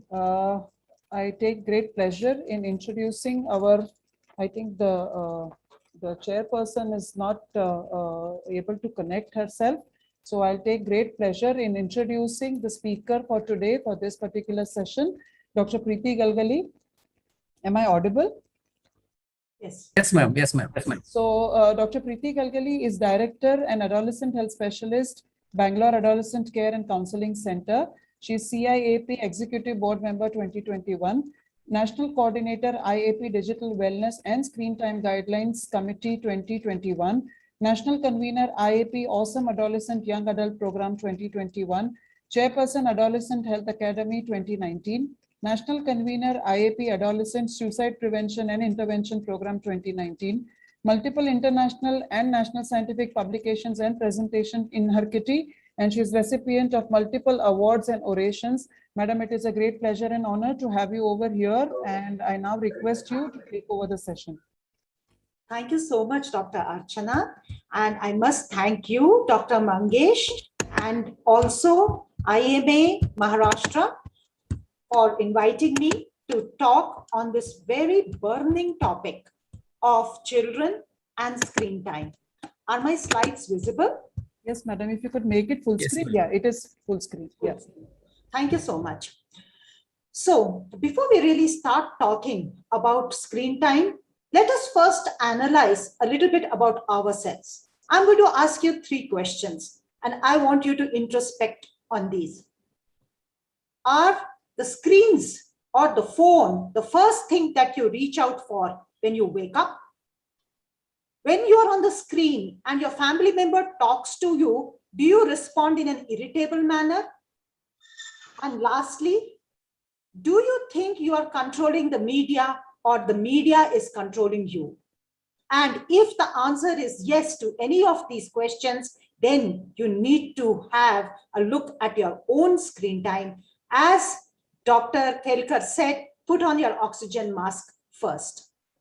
So I think the debate on how much screen time is really doesn't hold good right now in the time of COVID, as Dr. Archana said, and we need to focus on digital wellness. Is the screen a friend or a foe? It's pointless to discuss. We should ensure that the screen is a friend and it does not interfere with the biopsychosocial development of our children and adolescents. That is, our children and adolescents, while using the screen, are not obese or malnourished, are not depressed, are not socially withdrawn. Their developmental milestones are on track, and the screen is not interfering with other activities of healthy lifestyle like physical activity, learning, and sleeping. So if that is so, we need to defocus on how much screen time to how they are using the screens. And what is screen time? It is the time which is spent on various gadgets with a screen. It could include a television or a laptop or a mobile phone or a game console or even a digital watch. Media is classified into traditional and digital. Traditional is my type of media, which was actually not engaging. Here, whatever the producer produced, the consumer had to consume it. But the digital media is highly interactive, highly engaging, and the consumer himself or herself can create content. We are familiar with the podcasts, the videos which we make, maybe on TikTok, the Facebook, the Kindle, and the advertising media, which is actually overpowering both the traditional and the digital media. Children and adolescents of today are digital natives.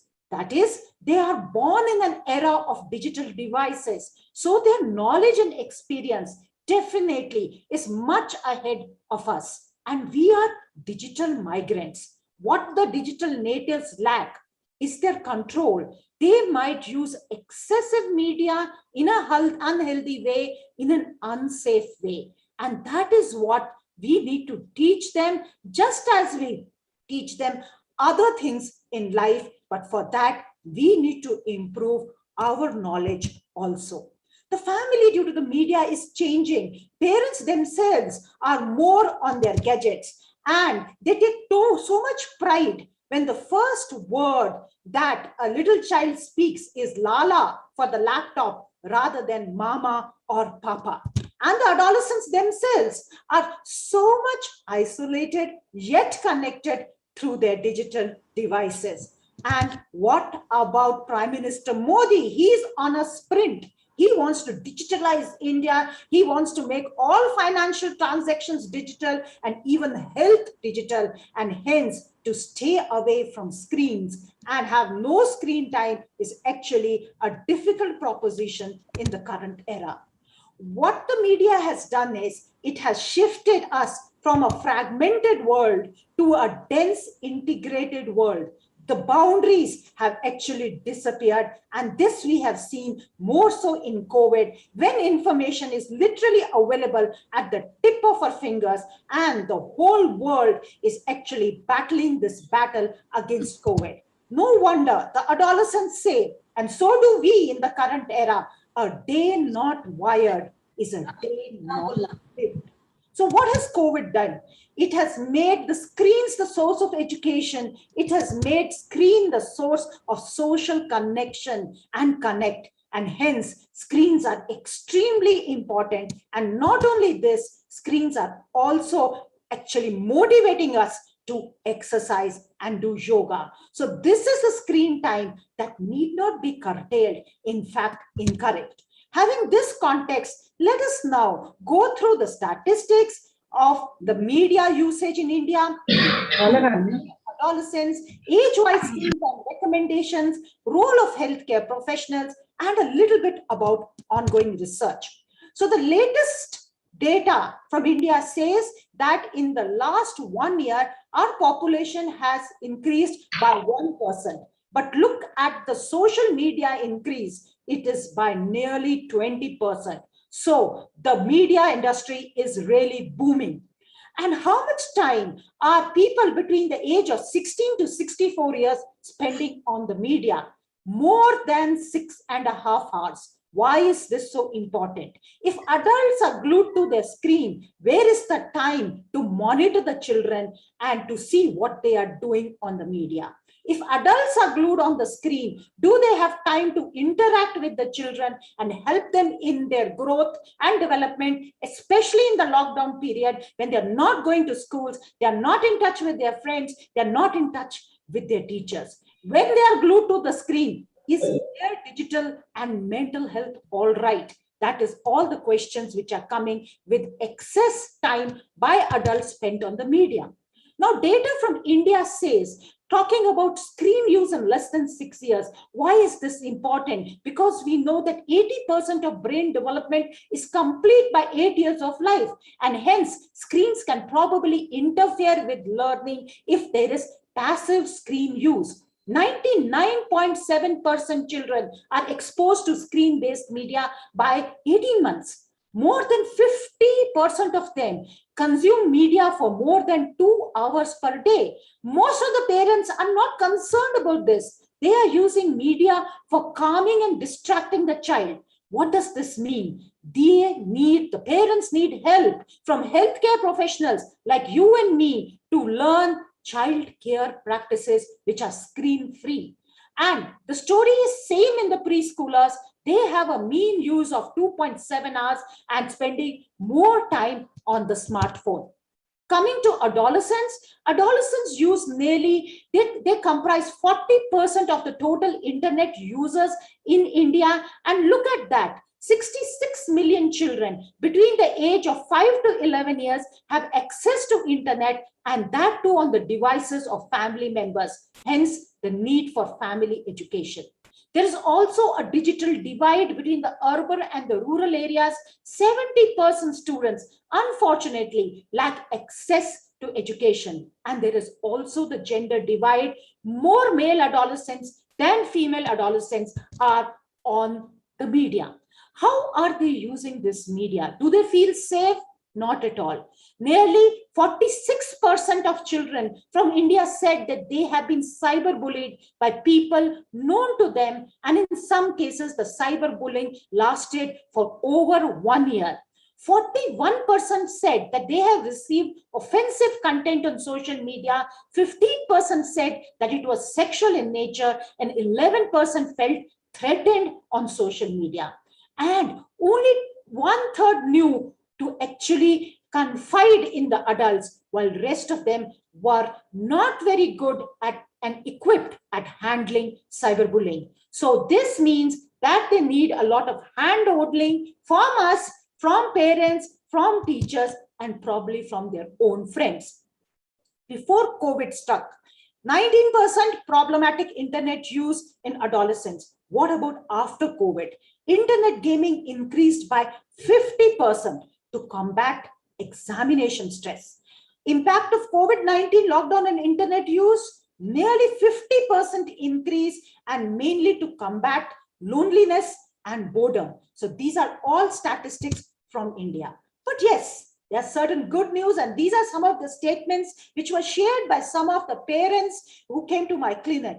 My 20-year-old son during the lockdown does not get his various therapies, but he has become a singing star on YouTube. My 11-year-old son with learning problems is now able to understand science through the Khan Academy videos.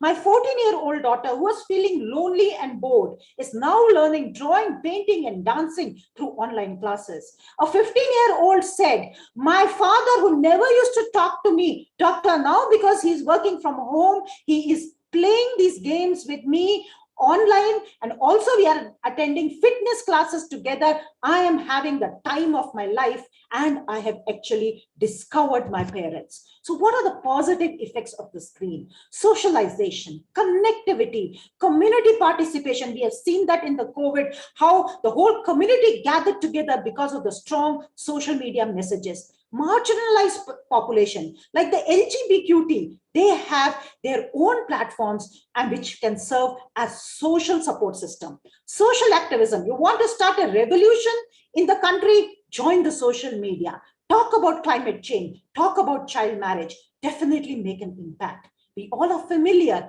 Knowledge, information, education, health apps, innovations for the differently abled, and the children who are a little shy, they get a platform to display their talent on the social media. Entertainment, navigation through Google Maps, financial transaction. We can talk on what all good the screens and media have done to us for days together. These are some of the apps. This is the Satya app on sexuality education from the government of India. The Rashtriya Kishore Swasthya Karyagram, the National Adolescent Health Program, which unfortunately does not touch on media, is available very, very freely on the net, and all the modules are there. Healthy eating, healthy exercising, mindfulness meditation, and even the child line to report the sexual abuse are all available, and they are all positive points of the media. We all know that children are under development. Their brains are not fully developed, hence they are more vulnerable to the ill effects of the media. But remember, as the brain is highly plastic, there is also an opportunity here to teach them healthy media usage, because this healthy habit can track into adulthood and beyond, and they would be teaching their children when they become parents. Now look at this very busy slide. It shows over 35 research papers which have actually, this is a meta-analysis talking about screen time in under 5 children and their effects. To put this in a really short clinical perspective, in under 5 children, where interaction and stimulation is required for learning, excess screen time can impair language, can cause the children to be more hyperactive, and can cause cognitive deficits. And hence, we should be very careful about screen time in less than 5-year-old. In adolescents, you know how private they are. It's very difficult to monitor them, and here digital parenting becomes really, really difficult. Talking about the brain, as puberty strikes, the feeling brain, the limbic system, and the reward center matures, while the thinking brain, as can be seen in the functional MRI images, the prefrontal cortex matures only in the late 20s. The blue areas show myelination of the brain. So in adolescents are more impulsive than rational. Now in a COVID era, they are lonely, they are without their friends, they are high on emotion. So what do? To stimulate their reward center, they go and connect to the media. The media stimulates them because there are no extracurricular activities which are available. There's no connect with friends, teachers, not going out. They find media very, very rewarding. It gives them the dopamine kick. So what do they use? They keep on using the media more and more, and they actually withdraw from other activities in their life, not bothering even about taking a bath, going to the bathroom, even talking to other people. And we call them so-called addicted. But what triggered this? What triggered this is what we all need to think about. Yes, it is the likes on the social media which stimulate their reward center, and that's why they like to post on Instagram and Facebook. And more so because the prefrontal cortex, the control center, is not yet mature. If somebody asks an adolescent girl to continue a relationship, to share a naked picture of hers, she would impulsively share it, and the other person may impulsively make it viral. This is again because of a weak prefrontal cortex, which is not fully mature. But remember, the more we teach them, the better they get, because the brain is under construction.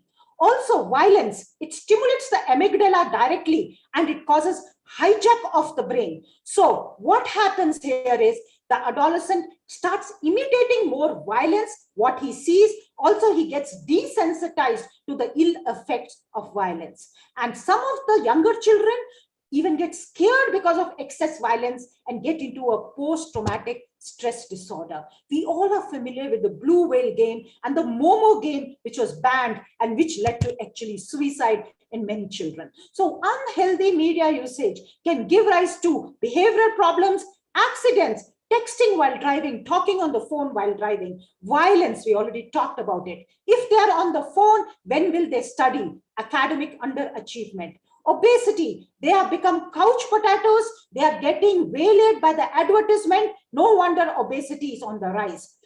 Postural changes, visual problems, repetitive stress injury because of a bad posture adopted while viewing the media.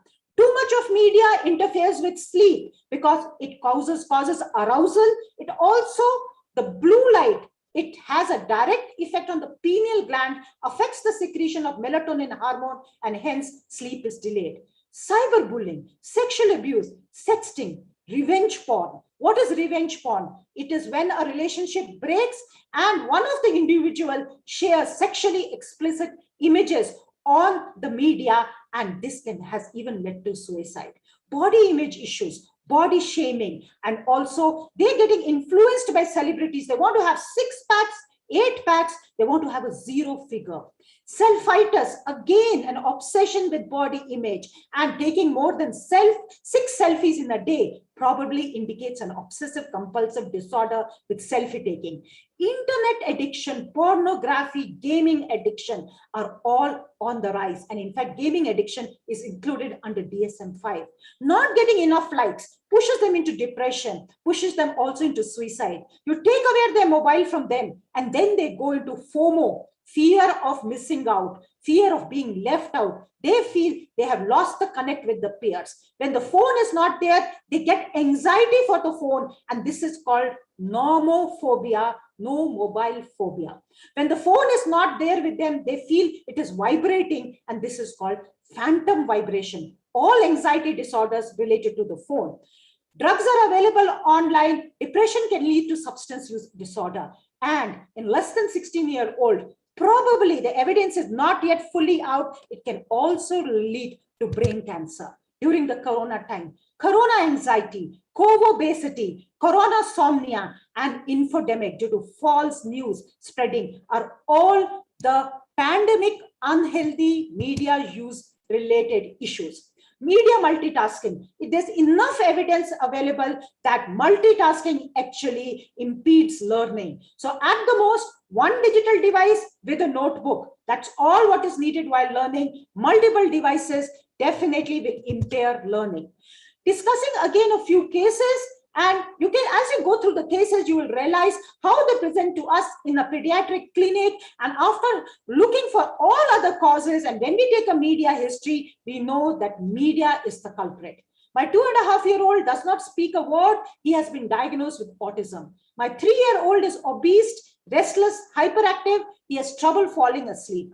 My 8-year-old daughter gets headache since the last 6 months. Her school grades have fallen. My 9-year-old son has become very aggressive. He fights with everybody.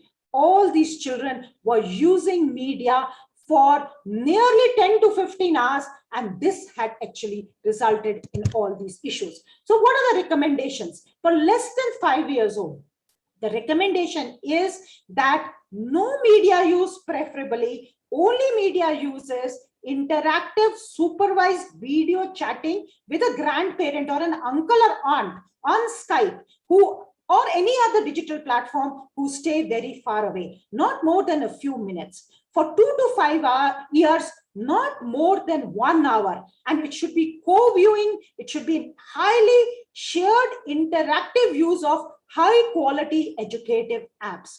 No screens during meals and 1 hour before bedtime. Avoid using the media to feed the child, to calm the child, to distract, or even reward the child.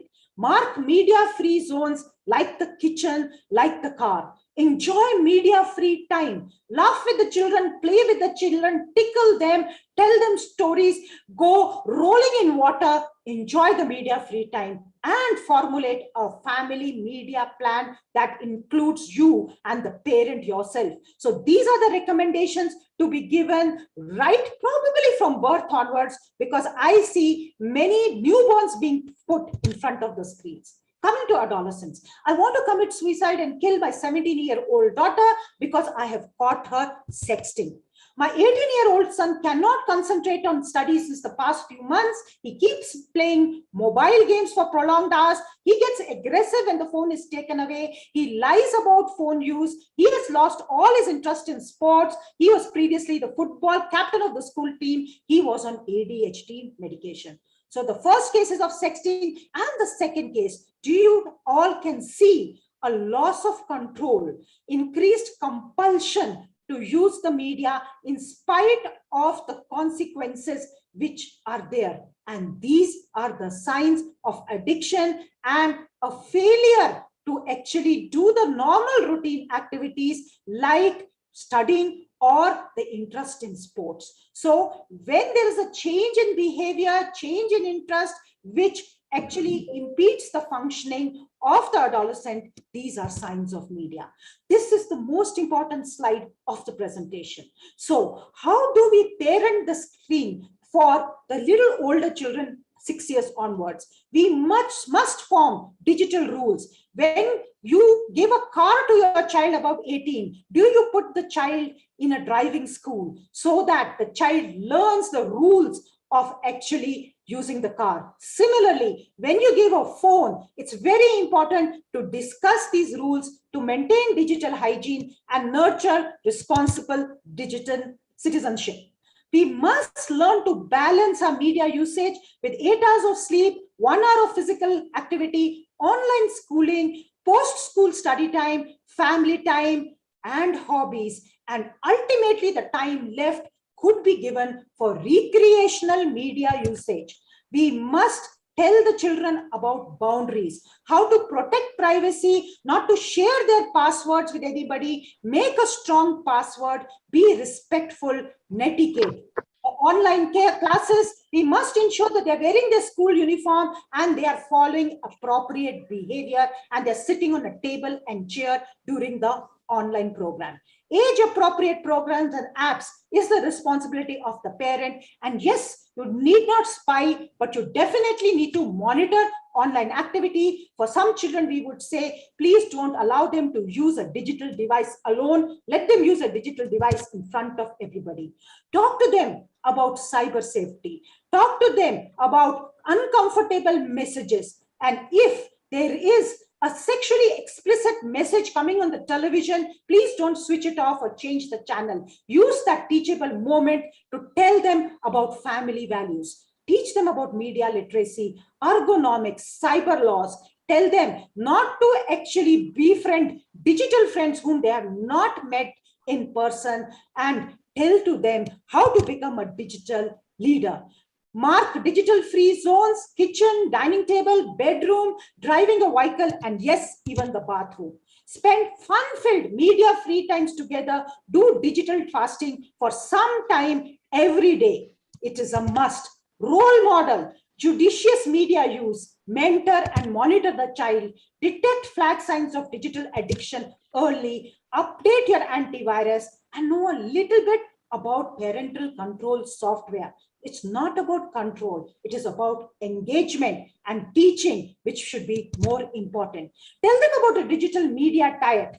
Just like the food pyramid, we tell them that learning and education should be maximum and isolated gaming should be minimum. No gaming with strangers. The Indian Academy of Pediatrics has come out with remote learning guidelines. Please share these with all schools. And so the screen time for a pre-primary is just 30 minutes per day, maximum 1 session per day, not more than 3 days per week. And this should actually percolate to all schools. While using the media, ensure that the posture is correct, and this will take care of all the back pain and the neck pain. And see this, the arm and the forearm 90 degree, the thigh and the leg 90 degree. And when you're using the phone, rather than bending your neck, put up the phone so that you decrease the load on spine.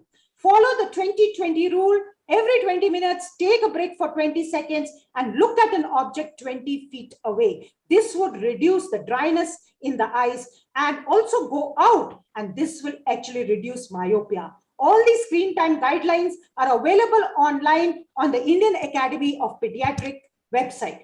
When talking to them about advertisement, make them think. For example, Pepsi made this message and they have used Virat Kohli to say that you could meet Virat Kohli. What you can see is that if you drink Pepsi, you can play cricket, you can become like Virat Kohli. What they don't say is that Pepsi can make you obese, it can leach the calcium from your bones, it can cause dental caries. So this message was just made to increase the sale of Pepsi. Teach them media literacy. Talk to them about the digital footprint. What they put on the net can never ever be erased. And some companies, when they later go for seeking jobs, would actually go through their digital history. Above all, teach them to be kind, extremely important. Tell them to use the acronym THINK before you post. Is it true? Is it hurtful? Is it illegal? Is it necessary? Is it kind? Extremely important to teach all adolescents and young children. And we have already talked about the government websites and the child life. As a healthcare professional, what should you be doing? Universal media history taking. What do you do? Where do you go? Does your media use interfere with your physical activity, learning, eating, family media time? Are there any issues regarding safety? We often take the head psychosocial history in adolescent medicine, and I'm sure Dr. Shailaja will be talking more about it. A is the part, activities where media history is taken. Remember to give anticipatory guidance, collaborate with schools and community. And if you think all this is very difficult, if there is one message that you need to give to all parents, is put down that phone, interact, connect, and monitor your children. And if there is internet addiction disorder, look for ADHD, look for other mental disorders, chronic medical disorders. There are certain screening tools which are available, like the PRIS 18-3. This probably individual needs more counseling, CBT, and referral. Tertiary prevention, once they are cured or they've come out from the internet addiction disorder, I will not use term cure because relapse is very common. Make sure that they're on the road for a healthy digital use. Primordial prevention, can parents, before this thing of becoming parents, decide what kind of media use are they going to actually allow for their children? By the way, in pregnant women, radiation from the mobile use can affect the prefrontal cortex and can actually cause inattention problems in the fetus. And I think it's a time to have specialized clinics to really cure these disorders. Coming to my last slides, what is the research? What does the research say? Well, the research is not very clear. This is an excellent paper to really read. Yes, there are lots of benefits of the media. There's no doubt about it. But does the media cause all these problems? For example, a person who is depressed would actually go more on the media and then go deeper into depression. It's probably not the other way around. It's a question which we are all battling with, and more needs to be done. They're all association, causality has not been proved. So let us keep our mind open, because the illiterate of the 20th century will not be those who can read and write, but those who cannot learn, unlearn, and relearn. So the key messages are focus on how screens are used rather than how much. Focus on screen time of parents, authoritative parenting style, and formulating digital use rules and family plan early in life. Plan family fun-filled screen time. If they have free screen time, if they are occupied otherwise, they will not go towards the screen, and that is a guarantee. Promote universal media history taking and screening and early intervention for problematic interactive media use. Let me use the media to actually wish you for the Independence Day tomorrow. And also, as soon as the next talk is over, remember to switch your phone off, sit down, watch your breath. You will see all the missed calls and the unread messages the universe has sent you. Please use media mindfully. Thank you so much.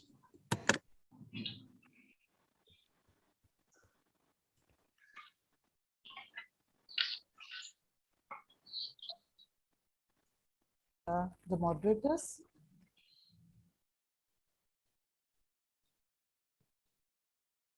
Okay, so are there any questions from the audience, please? Is there a problem with the connectivity of the moderators? Dr. Varsha, Dr. Preeti?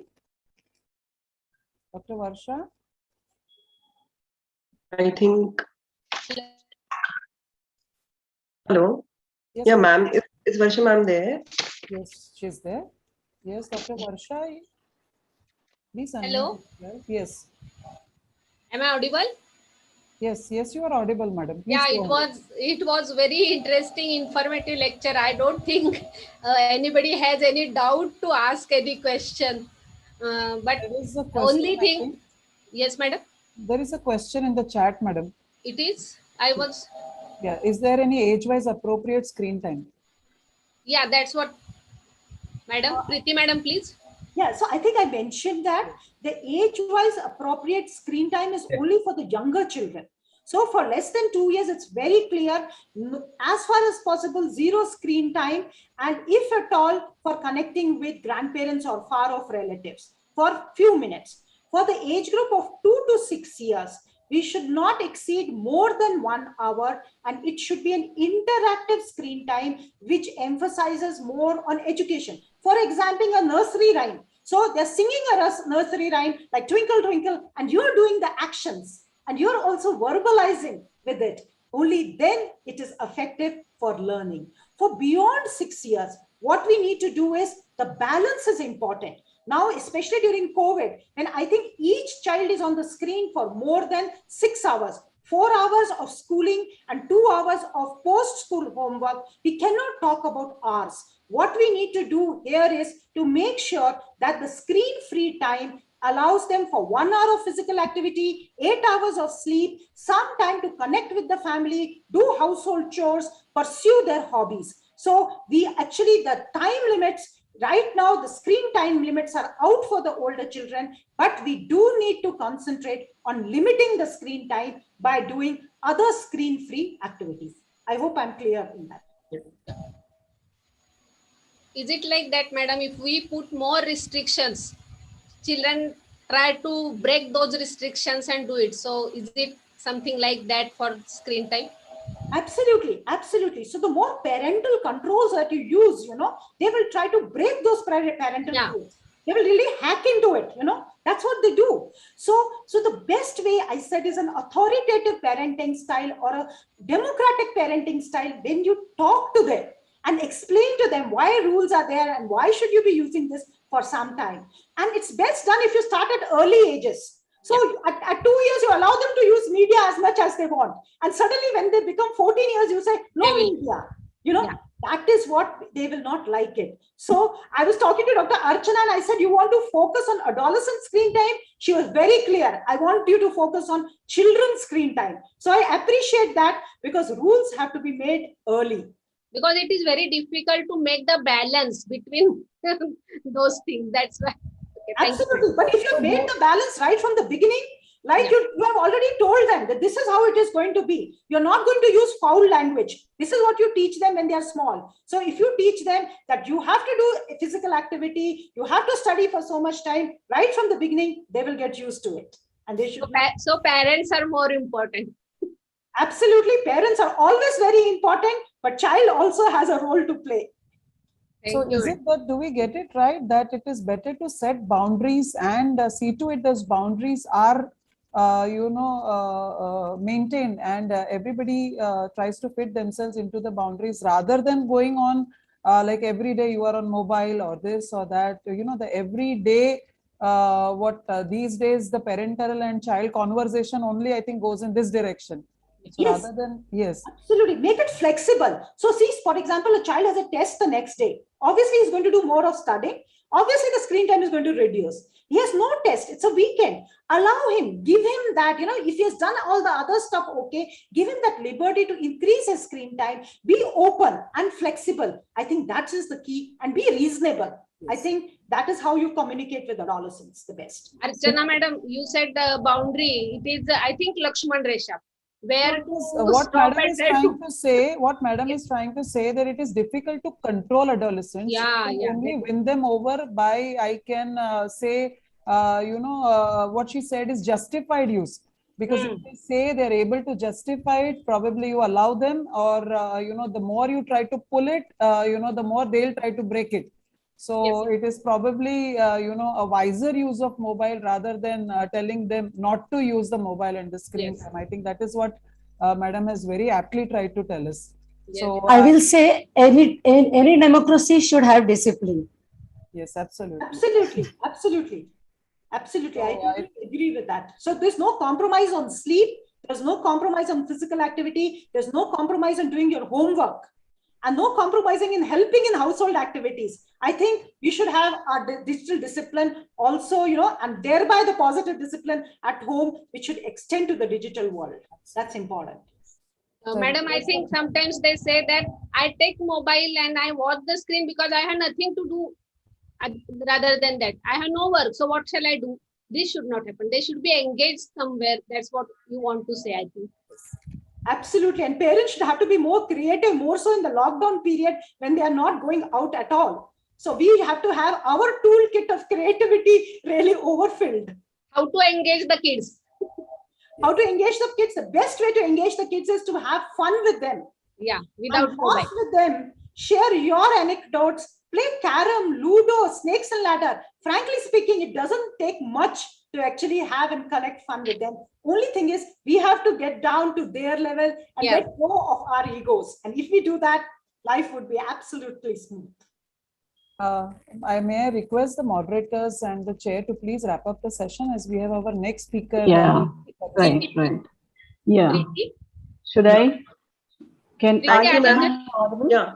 Thank you, ma'am. It was really interesting listening to you. And you had very nicely explained about the digital parenting, digital hygiene, and what are all the digital roles. Put down the phone, connect and interact with the child. I think this is the take-home message everyone should take life. Now I request our chairperson, Dr. Archana Madam, to hand over e-certificate to ma'am. Hello, everyone. It was great pleasure, madam. It was a wonderful session, a very elaborate session, and a very practical approach to all the points. Now, Mission Pink Health, Indian Medical Association, Maharashtra State Conference on Adolescent Health, this gives you a certificate of appreciation to Dr. Preeti Galgali ma'am for her gracious presence, exemplary presentation, and contribution to the success of Teen Festival 2021. Thank you so much, madam. Thank you so much. Thank you so much, Dr. Preeti. It was really a treat listening to you, because I think this is a burning issue which the parents are facing, whatever age the child may be. So it is a burning issue, and thank you for taking it up exceptionally beautifully, and sincere gratitude to you. Thank you so much. So we have our next speaker over here with us, who is an awesome speaker herself. And yes, adolescent is an age which is a dicey age even for us as doctors. Because initially they used to say that under 12 is a child, above 12 is to be seen by the medicine people. Now they say under 18 are to be seen by the pediatrician. So the age between 12 to 18 is such a dicey age. But I feel that in India, because we have the concept of family doctors. So even if you are a surgeon, you are a gynec, you are whatever, but you keep on seeing the families because they keep coming to you with their problems. And so everybody gets to interact or has an adolescent patient one day or the other. So it is very important for us as clinicians to know how to deal with or how to know how to treat the adolescent health in clinical practice. So to enlighten us on this important topic, we have Dr. Shailaja Mane. The chair for this session is Dr. Meena Pruthi. She specializes in internal medicine. She is zonal coordinator for Mission Pink Health IMA Maharashtra State, past president IMA Dombivli, and past chairperson Women Doctors Wing IMA Dombivli. And the moderators for this session are Dr. Ujwala Bardapurkar, consulting gynecologist and obstetrician, director of Yash Nursing Home, president IMA Bhivandi, and member of PCPNDT Committee of Bhivandi Corporation, and Dr. Smita Shahpurkar. She is consultant physician from Osmanabad, past president IMA Osmanabad, and executive member MPH IMA Maharashtra State. So I now request the chairperson and the moderators to kindly take forward the session. Thank you, Dr. Archana. Thank you, Dr. Archana. It gives me great honor to introduce our next speaker. She'll be talking on adolescent health in clinical practice, Dr. Shailaja Mane. Dr. Shailaja is a professor and head of the unit, Department of Pediatrics, D.Y. Patil Medical College, Pune. She's the founder and in charge of Yashoda Human Milk Bank. She's a consultant at Teens Clinic in Pune, a master trainer for life skills education, a faculty for bioethics, human milk banking in India, Mission Kishore Uday program, gender sensitivity, and adolescent in office practice. She is an ambassador of adolescent health of India by Indian ambassador by the AHA. And she has to her credit about 30 articles in various national and international journals, 3 ICMR STS projects, publications in 2 books, and a reviewer of 2 books. So over to you, Dr. Shailaja Mane, to please enlighten us on this topic of adolescent health and clinical practice. The madam is asking to unmute her. Please let me share the screen. Yes. Host has disabled. Please host. Just Host, a minute, ma'am. We'll be doing it. Just a minute. At the outset, I would like to congratulate first to all the office bearers for taking first Teen Fest 2021 of Maharashtra State, and that too under the Mission Pink Health. Excellent job and hats off. Thank you, all of you. Madam. Thank you so much for your words of appreciation. Mr. Piyush, can you please make Madam co-host? Yeah, he had done. Yes, okay.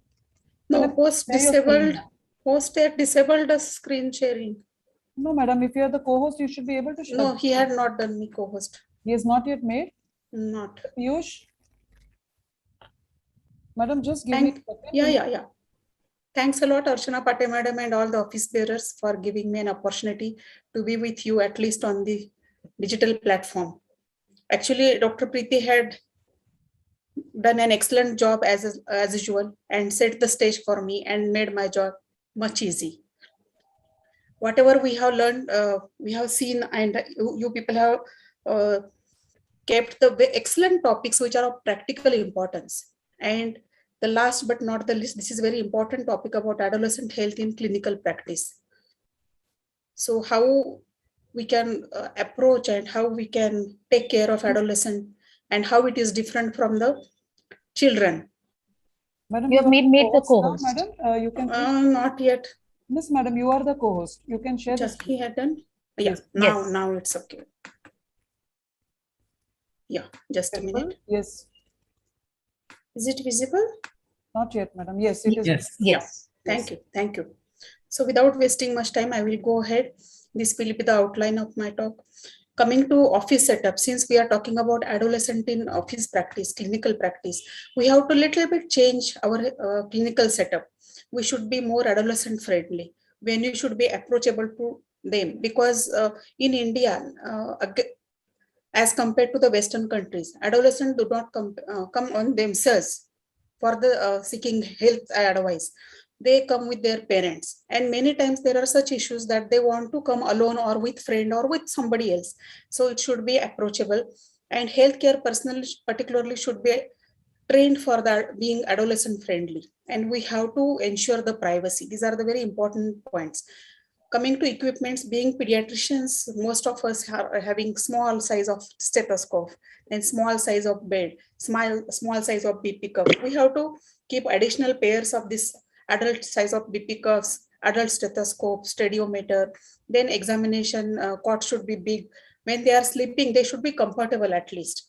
And archidiometer and all to measure the length of the testis, Tanner staging chart. These are the some tools which we should keep handy, like height and weight centile charts of IAP, new charts which are 4-in-1 they have come up with BMI. Then Tanner's charts, BP centile charts, immunization schedule. Actually, BP centile charts are very important in adolescents considering the rising problem of obesity. Coming to consent and confidentiality, most of us know what is consent. We all know that more than 18 years can enter into the contract.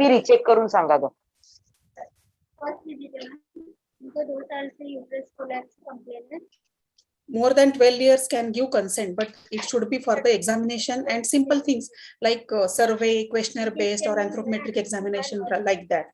But they cannot, they can express the written consent, but for problems like MTP, surgery, medical legal examination, like in case of abuse, they cannot be taken as a authority for taking consent. And for medical emergencies, there is no need of consent. Anybody, like for example, I am in a medical college, our dean also can give, we as a mentor also can give. But what is an assent? Assent is a written document which can be which should be taken actually between 9 to 12 years of age. 12 to 18 years, they can give consent, but along with them, parents' consent is must. Assent 9 to 12 years for simple things, but they cannot give. For example, for phase 3 clinical trials, COVID trials are going on at many institutes. They cannot give consent. We have to take assent of 9 to 12 years and consent of the parents. Confidentiality as a professional, we must maintain, but due utmost care should be taken when we are dealing with adolescent. Personal health information should be kept confidential, except there are only 4 indications where we can break the confidentiality. In case of abuse, if the person is, we feel that person can harm to self or the others, or in case of hospitalization, we can break the confidentiality and we can communicate with the parents. So in privacy and confidentiality, we should have privacy, then non-judgmental, respectful, empathetic attitude should be there. We should not give loose comments, then they will lose the rapport between us. We should do active listening, and psychological history should be taken. Coming to physical examination, we all know that this puberty in girls starts with thelarche. Thelarche is what? Development of breast bud, and it comes 2 years earlier. You can see this in graph. Breast changes occurs, and then slowly within 2 years, 2 to 3 years, this puberty will be set in with the help as a menarche at the last stage. And less than 8 years, it should be taken as a precocious puberty. And absence of thelarche by 12 years of age and absence of menses by 16 years of age are the indications to seek the medical advice, particularly hormonal issues.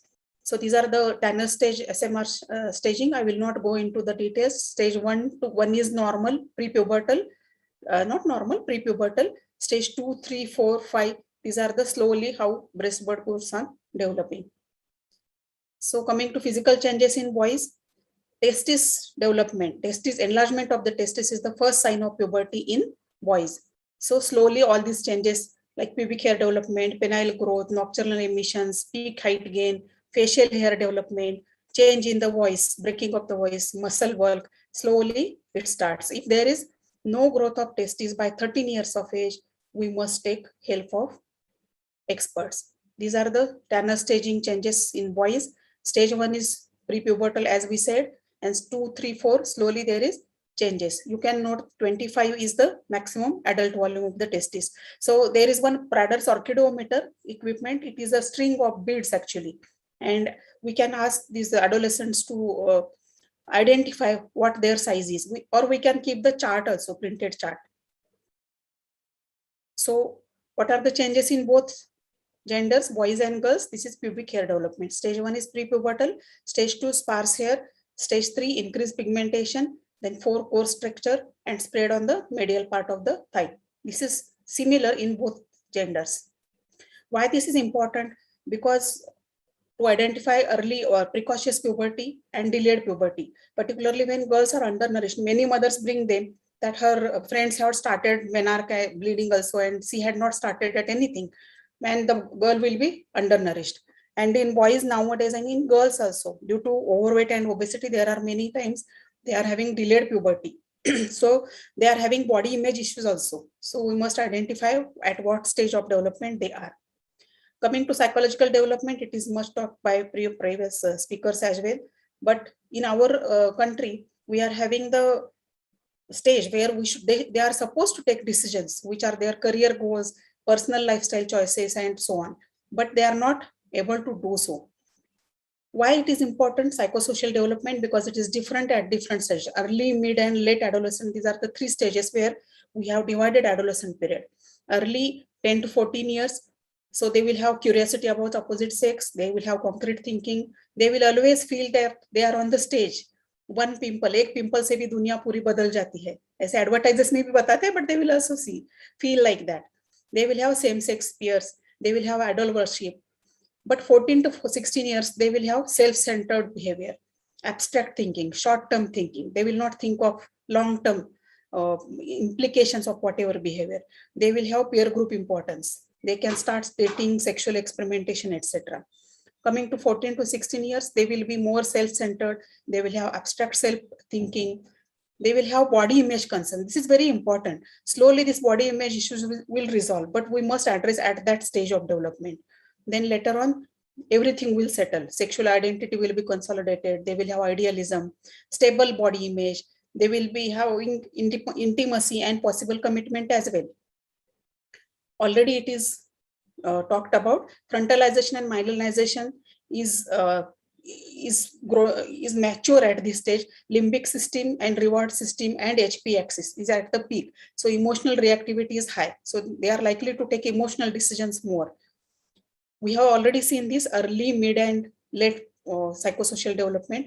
Early, they will start behaving a little bit autonomy and privacy they will need. Middle, they will start questioning. So fights will be going on between the parents and teachers and adults in the community. And in late, they will have firm identity. So how to assess psychosocial, how to do psychosocial assessment? There is a mnemonic HOME, heads. H is for home, E, education, eating, activities, depression, then substance abuse, sexual health, and safety. So we'll go fast. Home is how is the family, how many people are living together, how are their relationship, how is the discipline, who is the decision maker, education and employment of the parents, of the adolescent, what are their ambitions, peers, occupation of the parents, and employment, particularly when they are, some teenagers are working, particularly in abroad they are working, but in India also due to COVID, there are a lot of teenagers, they have to work now. Then eating habits, how they are eating outside food, home food, what are their body image issues, what type of activities like hobbies, play. We have seen that media is already in the rise and we have to concentrate on that. How they are sleeping, because natural sleep is important in natural period of time. Signs of depression, if there is change in mood or behavior for more than 2 weeks, and suicidal ideation. D is for drugs. In many adolescents are having some asthma or type 1 diabetes or epilepsy or any other drugs if they are using.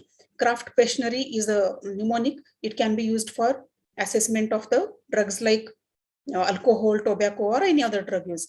Then sexuality history also we should take. What are the problems in menstruation, whether they are having pain, whether they have entered into the sexual relationship, are they using contraception, and all those things. Coming to last point, safety. About violent acts, whether they are carrying the arm, then whether they are driving, below 18 years is very important, and drinking and driving is again more important. Coming to examination, we should have some chaperone. If anybody is examining if we are examining a boy, we should take their father with them, or somebody, male attendant, who should be along with us, and reverse is true. We should assess BMI, PALR, all the examination should be done, particularly SMR staging and all other signs of metabolic syndrome. There was already beautiful lecture on mental health, but just I want to highlight significant change in behavior, that is severe, chronic, inconsistent with the stage of development, which affects the daily functioning and family functioning for more than 2 weeks is a sign of depression, and we must refer them ahead.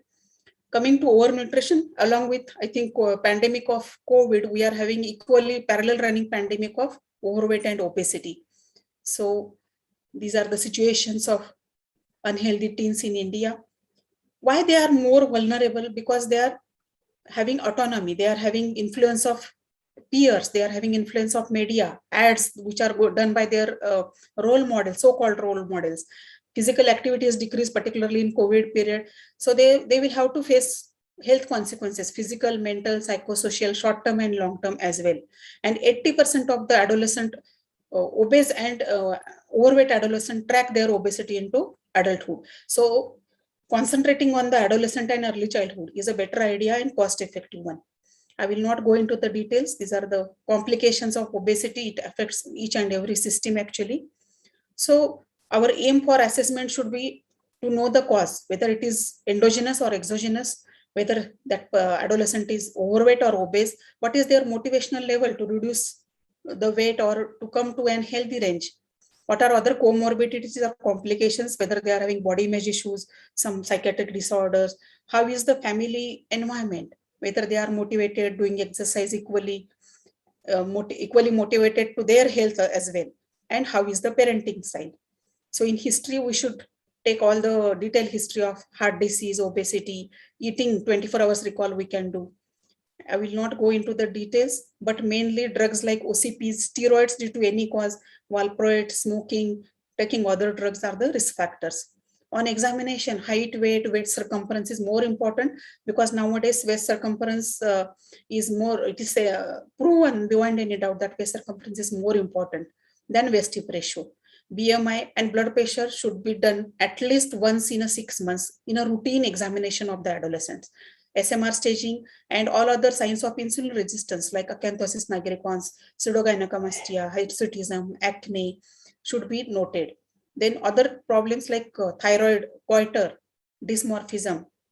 Systemic examination should be done to rule out like fatty liver or some heart issue or type 2 diabetes in adolescents. We have seen post-lockdown, after first lockdown, our many adolescents, one of the adolescent I remember, 11 years old, who came with diabetic ketoacidosis, and that too type 2 diabetes at the age of 11 years. You can imagine. And he was having hypertension as well. So these are the things we should take into account. Crossing the centiles, going like this is very important. And IAB is on the website of the IAB. We are having beautiful charts thanks to Dr. Vaman Khadilkar sir and their team. They have done beautiful work. And now we are having 4-in-1 charts as well. Pink is for girls and blue is for boys. And you all must be knowing that we are having one app also. You can go on the IAP growth charts. You can see this IAP growth charts. So it is free of cost and we can download, and we should show it to, whenever any adolescent, obese, overweight adolescent comes to my OPD, I show them this app and I ask them to enter their parameters like height, weight. When we teach them evidence-based, we give proof, they are more likely to listen and follow our advice. So these are the pseudogynecomastia. I know at least 3 adolescent boys who had underwent in their early adulthood, they are underwent bilateral mastectomy because of pseudogynecomastia, because it was damaging their self-image, body image, and they were going into depression. And sorry to say that 2 of them were boys of doctors. This is another sign of insulin resistance, that is acanthosis nigricans. We should do basic investigations like hemogram, lipid profile, blood sugar, fasting PP, if possible liver function test. We should rule out other endogenous causes like hypothyroidism or some other hormonal problems also. I will not go into the detail, but management, we should take part. PCOS, coming to obesity of the girls, PCOS is the main problem, where small for gestational age girls, girl babies, when they become obese, adolescents and adults, they have premature adrenarche, adolescent PCOS, then infertility, diabetes mellitus gestational, and type 2 diabetes.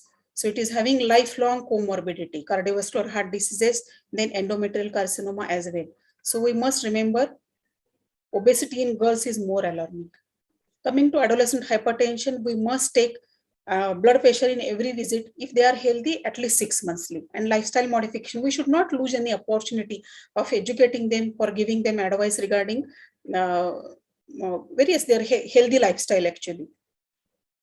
So adolescent overnutrition is on rise and prevention is the key.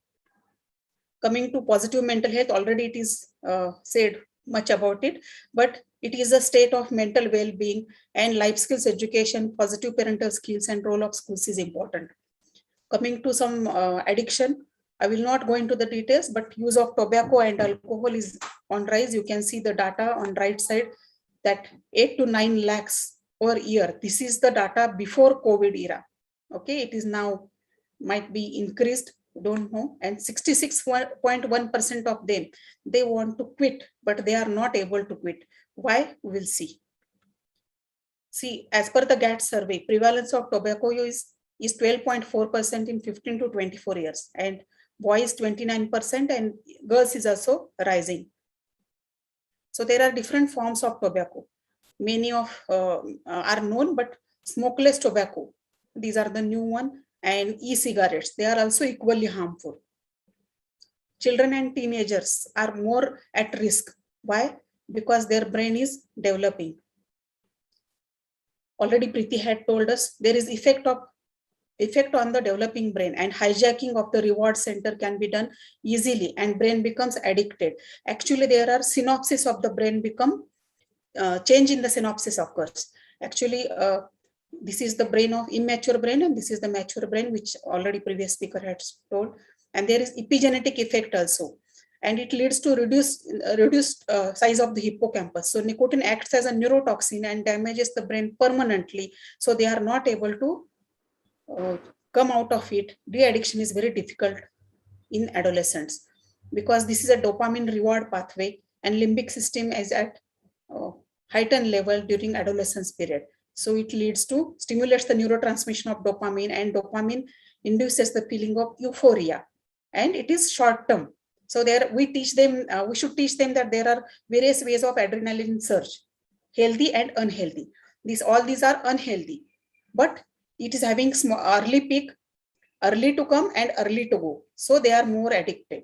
So what are the healthy ways? Like exercise, singing, having a pet, and so on. So we should give them healthy alternatives. These are the synapses which are literally changed. These are functional MRI images. So there are so many studies are there which have proven beyond any doubt that 95%, more than 95% of the adult smokers and adult drinkers are having their first puff and first smoke at the age of their teenagers. And they are, though they want to, they are not able to quit.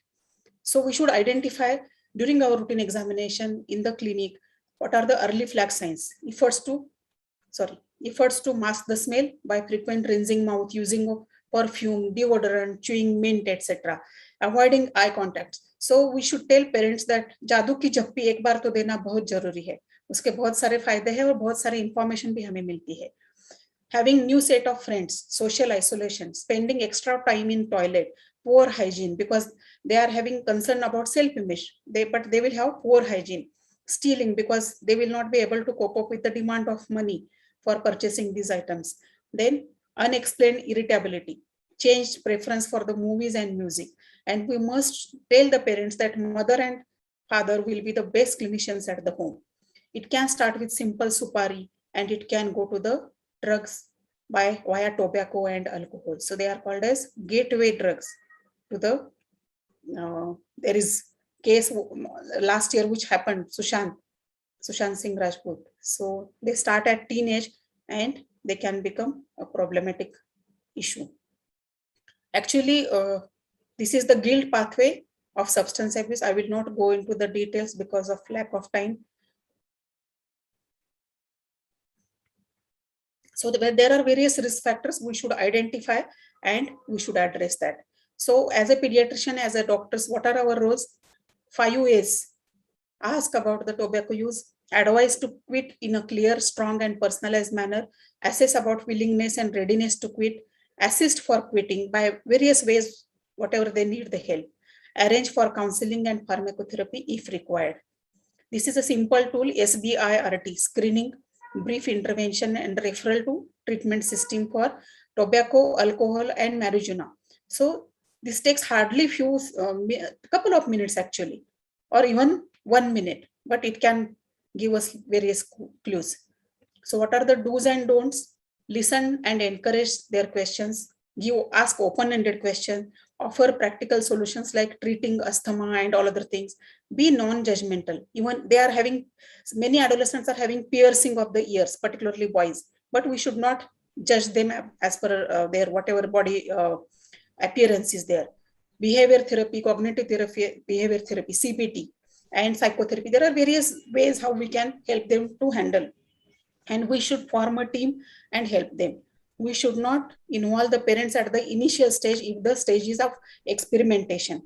We should not do blaming, imbibing, and managing of advanced stages. We should not do on our own. De-addiction centers can be helpful in such cases. So what are the protective factors? Caring and meaningful relationships, positive social and school environment, structural and boundaries of behavior should be clear. Spiritual beliefs is protecting, encouragement of self-expression in the family. So role of parenting and types of parenting comes into picture at this stage. Opportunities for participation and contribution in schools, family, and community are very important. So gather approach while we are talking with the adolescent will be helpful. Greet and introduce, ask and listen actively. Tell them about relevant information. We should not tell that cancer will occur to you after 20 years. They will see, I will see later on. We can tell them that short-term thinking. We can tell them that your breath will have smell of smoking, then your lips will stain, because they are having abstract short-term thinking only. Help in exploring options and making action plan. We should not tell them you do this, you do that. We should have a partnership with them, and there should be mutual understanding. Explain and review about key points and return or follow-up or referral. Many times we have to communicate with ourselves when they are particularly in depression. So develop intrinsic motivation for anything. It may be for losing the weight, it may be for de-addiction. So relevance, rewards, risk and road. We should identify the roadblocks, and repeatedly we have to ask, and repeatedly we have to tell what is good and what is bad. So have a judgmental and empathetic and respectful attitude. Maintain privacy and confidentiality. Head screening is very important, and I appeal from this forum that we all should start head screening at least. Impart anticipatory guidance. Parents are the partners in adolescent healthcare. Parents and teachers and doctors. These are the three main strong pillars. A multidisciplinary network is important for adolescent-friendly health specialists, and it should be done by joining hands in hand. Coming to last but most important point of our interest, that immunization. Why adolescent immunization is important? Because 22% of the population is in adolescent age group, and that is the strongest resource of our country and its future of our India and any country. Adequate immunization is very important because it is now highlighted because of COVID vaccine also. I will not go into the detail. I just want to highlight that adolescent immunization should be taken care of. Tdap and HPV particularly are specific doses. And we should remember that more than 200 women die every day. And every 7 minutes, one woman dies because of cervical cancer. So we must encourage them to take the cervical cancer vaccine. Other vaccines like MMR, hepatitis B, A, typhoid, varicella, if they have not taken before, should be done. And when particularly adolescents and young adults are going abroad for the study and other conferences like that. So we should advise them meningococcal, yellow fever vaccine if they are going to African countries, Japanese bee encephalitis, and as per their requirement. 80% of our adolescent girls are anemic, and this is very simple but very important problem, and we should screen whenever required, and we should supplement. So we should teach them being healthy is a physical, mental, and social health, and we should concentrate on all these pillars. So these are the do's and don'ts. We should not glance when adolescents are talking with us. We should not look around. They should feel that we are interested in their talk. Frowning, fidgeting, sitting with close posture, by like sitting with closed arms, yawning, then checking the mobile. These are wrong messages actually. They will go into the shell. They will not open up with you. So we should avoid it. Instead, we should sit and lean towards them. We should have a smiling face. Eye-to-eye contact should be maintained. We should do active listening, and they should feel that we are interested in whatever they are talking. So adolescent counseling or adolescent communication is actually talking more and listening less. It should be avoided. We should listen more and talk. They should talk more. External disturbances should be avoided, and privacy should be maintained. So in short, anticipatory guidance is very important role in our routine practice, apart from their physical or medical issues when we are checking. We should study skills and all other parenting skills also we should talk about in a couple of minutes with them, and we should not lose any opportunity. Risk-taking behavior is another problem which adolescents might be having, and we should catch them at the earliest. So dangerous driving with mobile use. In India particularly, we are losing a lot of our adolescents and young adults because of this mobile. They will drive when they are talking on the mobile. So all this risky behavior should be ruled out. Role of parents is very important, and we should empower and encourage parents to have positive parenting. Shailaja ma'am, I'm sorry to interrupt you, but time is over. I will finish. Can you please wrap up? Yeah. These are the last few slides actually. Physical activity is important. So whatever most important tool we are having is effective communication, and they will read body language in a very proper way. So our body should be in alignment with whatever we are talking. Screening for NCDs is very important. And this is the last slide. Life skills education is very important. I always feel that these 10 core WHO life skills are like a weapon to the Durga Mata, 5 from each side. She is having 5 weapons on the 5 in the 5 hands, which are of psychosocial competence: empathy, problem solving, decision making, creative and critical thinking, interpersonal relationship skills, coping with emotions and stress, communication, and self-awareness. So we should teach them, and these are the contributors of Mission Kishore Uday, where I was one of the contributors, and I'm thankful to our team of AHA. And let us all work towards making our life full of eustress and not distress. And we should help them to become champions, because adolescent health is, of course, nation's wealth. Thank you. Thanks a lot. Thank you, ma'am, for such a vivid lecture, an amazing lecture on how we approach an adolescent in the clinical practice. Thank you, ma'am. Dr. Ujjwala, thank you so much, Shailaja madam. It was really all-inclusive lecture, not leaving a single point, including privacy to confidence to vaccination, everything. There is one question for you, ma'am. That is, what about breaking confidentiality in case of drug use or substance abuse? Yeah, actually, I have told a little bit about that. When we are breaking the confidentiality, actually, as an adolescent health professional, when I talk with adolescent, I tell them that these are the situations where I will have to break the confidentiality. And where if they have just taken a puff or one peg, like a experimentation, because experimentation is a normal phase of development in adolescents.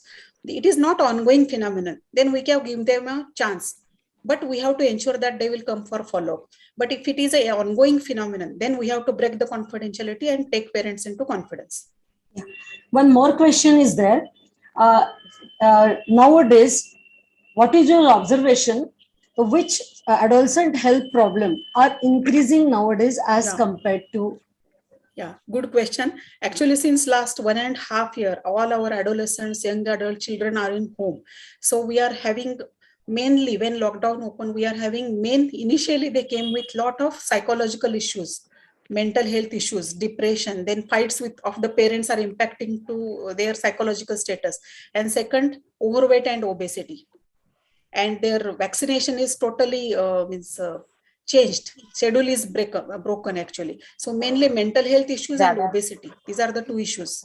And mental health issue, I must say that is on the top. Absolutely. Yeah, it's not thank you only so much. adolescents. Yeah, all the adults also are facing the same issue. Yeah, post same. class 2. Right. Absolutely. Right. From parents. I think the time Actually, for the good discussion, I think. I remember actually there should be one conference for parents.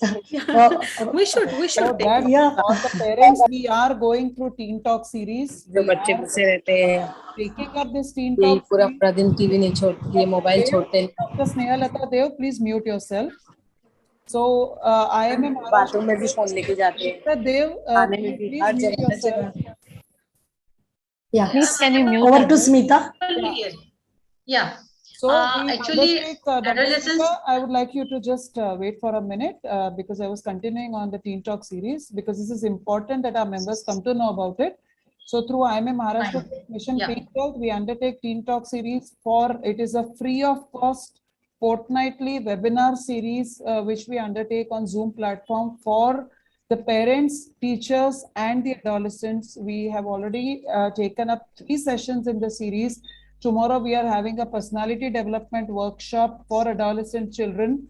And we are continuing our fortnightly series where, yes, parenting is one of the topics because unless there is a good interpersonal relationship, if you see the topic after that, after the personality development workshop, the next topic which we have on 5th of September, that topic is about how to communicate with today's teens.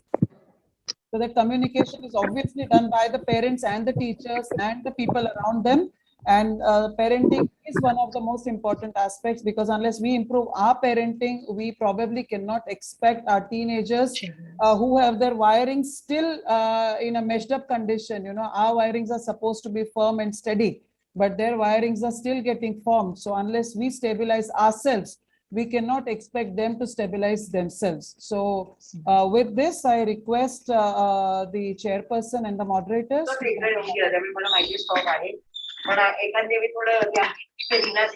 Dr. Supriya, can you please mute yourself? Yes. Dr. Smita, please can you sum up this session? Hello? Yeah, Dr. Smita. Dr. Smita, I think she's having some network problem. Yeah, Dr. Ujwala. Yeah, definitely. Already I have said about sum up. It was really a fantastic lecture, which was not even thought of. You will give so much of views and so much of information under this small heading.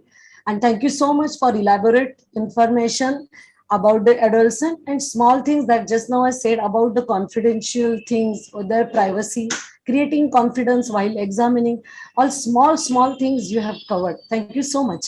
And I over to our chairperson for further proceedings.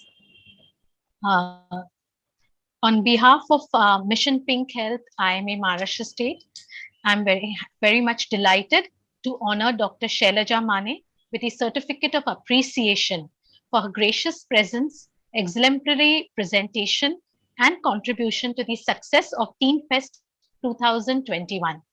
Thank you, madam. Thank you, and madam. It was a pleasure and an honor to have you on Teen Fest. Thank you. Thanks a lot. I'm proud of you all. You are doing an amazing job and keep it up. Thank you so much. It is actually role model for a whole, not only Maharashtra, but whole country. Whole nation. Absolutely. Take it up. Absolutely. Thank you. Thanks a lot. Thank you so much for the words of appreciation. Thank you, chairperson, moderators, for conducting this session so well. Thank you, Dr. Shailaja, for this wonderfully elaborate session. It was a pleasure listening to you. And so now we come to the end of this session, and it has been a marathon session. I think never before we have had any issues related to adolescent health being taken up on the platform of Indian Medical Association. As I say that adolescent health is a specialty by itself, and so they keep speaking in their own group, okay, and then they influence the sphere in their way. But we know that Indian Medical Association is a big army in itself, and we empower ourselves, the members of Indian Medical Association, if we take it upon ourselves, because we are not only doctors, we are parents as well. So we will not only be helping the generation next, because they are the citizens of tomorrow. So we will not only helping the generation next to be better for the society tomorrow, be good for themselves and for the people around them, but we will be improvising on our lives as well. And so with this, we come to the end of all the scientific sessions for today. And before I propose the formal vote of thanks, I invite everyone over here for tomorrow's personality development workshop. The workshop is meant for adolescent children, basically from the ages of 13 to 18 years is what we are looking at. But we have had requests from children from the 7th standard and 8th standard wanting to attend this session. Whether the parents are wanting them to or they want to attend, I really have no clue. But everybody is welcome to join. If it helps you in any smaller way also, we'll be more than happy to have you over there. The session is in Hindi and English combined. It is going to be taken by clinical psychologist, who is herself a master trainer, Ms. Samindara Sawant, who is the director of Disha Counseling Center at Dadar. So we will be having an excellent program tomorrow for adolescent children. It is a community program. It is free of cost. And we will be circulating the link for joining in a little while in all the IMA groups, and you can send it to your known people. Even if you have not registered, feel free to join the session, because it is a wonderful session, and I feel that all adolescent children should take advantage of that session. Personality development workshops, believe me, are hard to find, because I have searched for my own children for some time. Okay, so please do attend. All right. So with gratitude, I propose this formal vote of thanks to everyone who has participated and contributed to the success of this first IMA Maharashtra State Conference on Adolescent Health, which is not only the first of its kind in Maharashtra, but it is the first of its kind in India through the Indian Medical Association, because Indian Medical Association till date has never had a conference on the adolescent health. So with this, I thank our Honorable Minister of State, Maharashtra State, for Shri Rajesh Tope for finding time from his busy schedule and attending today's inaugural session. IMA Maharashtra State President Dr. Ramkrishna Londe sir and Honorary Secretary Dr. Pankaj Bandarkar sir for their complete vote of confidence and support and encouragement at every step.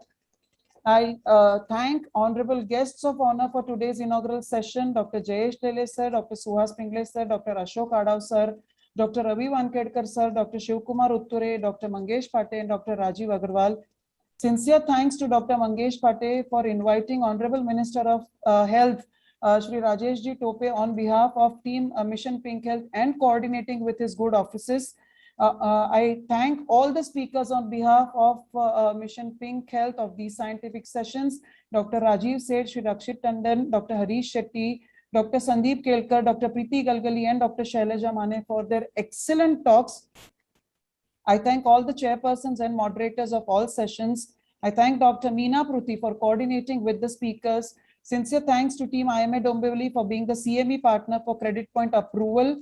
Sincere thanks to honorable members of Maharashtra Medical Council for attending the inaugural session. Sincere thanks to IMA branch presidents and secretaries and office bearers for gracing the inaugural sessions.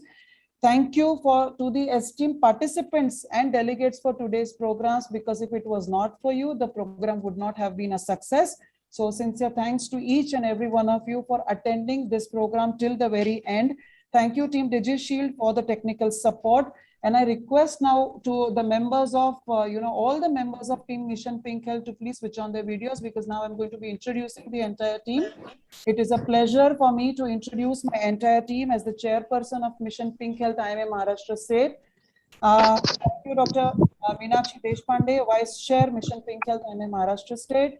Dr. Jyoti Chirgupkar, Convener, IMA Maharashtra State Mission Pink Health. Dr. Nilima Thakre, Treasurer, MPH IMA Maharashtra State. Dr. Sanjay Manthale and Dr. Archana Bhandekar, Joint Secretaries, Mission Pink Health, IMA Maharashtra State.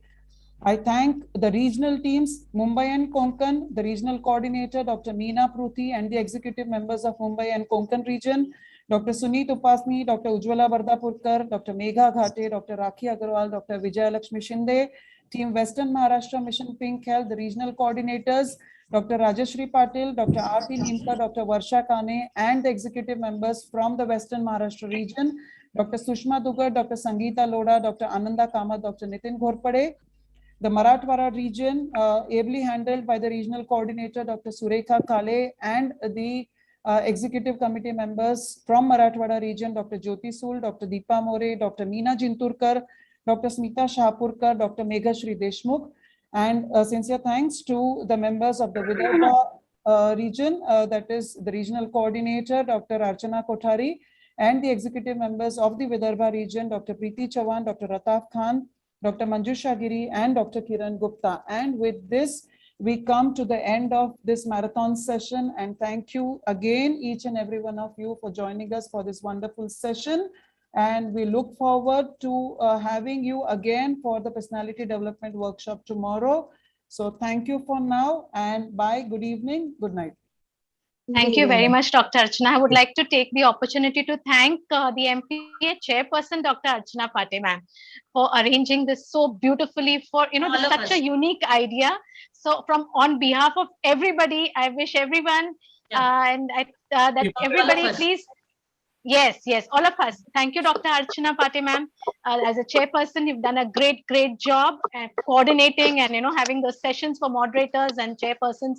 It went so beautifully today. And for the lovely idea and having this first of its kind, adolescent health event, which we had Teen Fest. And we hope to have it every year henceforth from IMA Maharashtra State. Absolutely. Yes, thank you. The tradition, and we continue to have more and more awareness and programs related to adolescent health, one of the most important topics which is somehow being overlooked and missed. And I think we as Mission Pink Health are doing really good work on adolescent health, and we will definitely continue to do more so. So with this, thank you so much, everybody. Thank you. Yes, thank you. And thank you, everybody. Looking forward to all MPH in tomorrow's program. Yes. 3 cheers to MPH team. Yes, 3 cheers to MPH team and Teen Fest 2021. Hip hip. Yes. Hooray. Hooray. Yes. Kudos to Dr. Archana Pate ma'am. Yes, absolutely. With all your efforts. Beautiful. Thank you very much, Archana, and all team. It was Maharashtra State. Thank you. Yeah, it was really hard work of chairperson, conveyor, co-conveyor, and all the team. Yeah. Thank you. And it was really unique, but you worked very hard. There are no doubts about it. And it was really a flawless program. There was nothing in between. It was like, without hurdle, start to end. Absolutely. Everybody managed their part. All plan 1, plan 2, all ready all the time. All that plans ready. Yes. Excellent planning, excellent. Archana's का part बहुत अच्छा था हमारे लिए. Yes, and we learned so much. Isn't it? We learned so many things. Thank you, everybody, for your kind words of appreciation. But yes, it was a teamwork, and everybody played their parts wonderfully. If everybody had not played their parts wonderfully, there was, definitely the glitch could have happened anywhere. But this was a glitchless, flawless execution. And yes, so congratulations to everybody. 3 cheers to Archana. 3 cheers to everybody. Team Mission Pink. Yes, 3 cheers. 3 cheers. You are the face of the MPH, ma'am. So it will be. Face doesn't count. The entire team behind the face counts. Yes. So thank you, everybody, and thank you, everybody. You are the captain. The captain is always applauded. Yes, absolutely. Yes. 3 cheers for Archana. Hip hip. Hooray. Hip hip. Hooray. Thank you. Good evening. बोलिए sir. Thank you. Excuse me, ma'am. हाँ है अभी एक zoom meeting MPH की खत्म ही हो रही है. बाय बाय करने. क्या हुआ सर? बाय बाय कर दो. बाय बाय कर दो. Bye everybody. Bye bye. Bye bye. Bye. See you tomorrow. See you all tomorrow. Bye bye. Tomorrow. Yes. Yes. And I'll be circulating the link in a little while in all the groups. Thank you very much. Ma'am. Yes.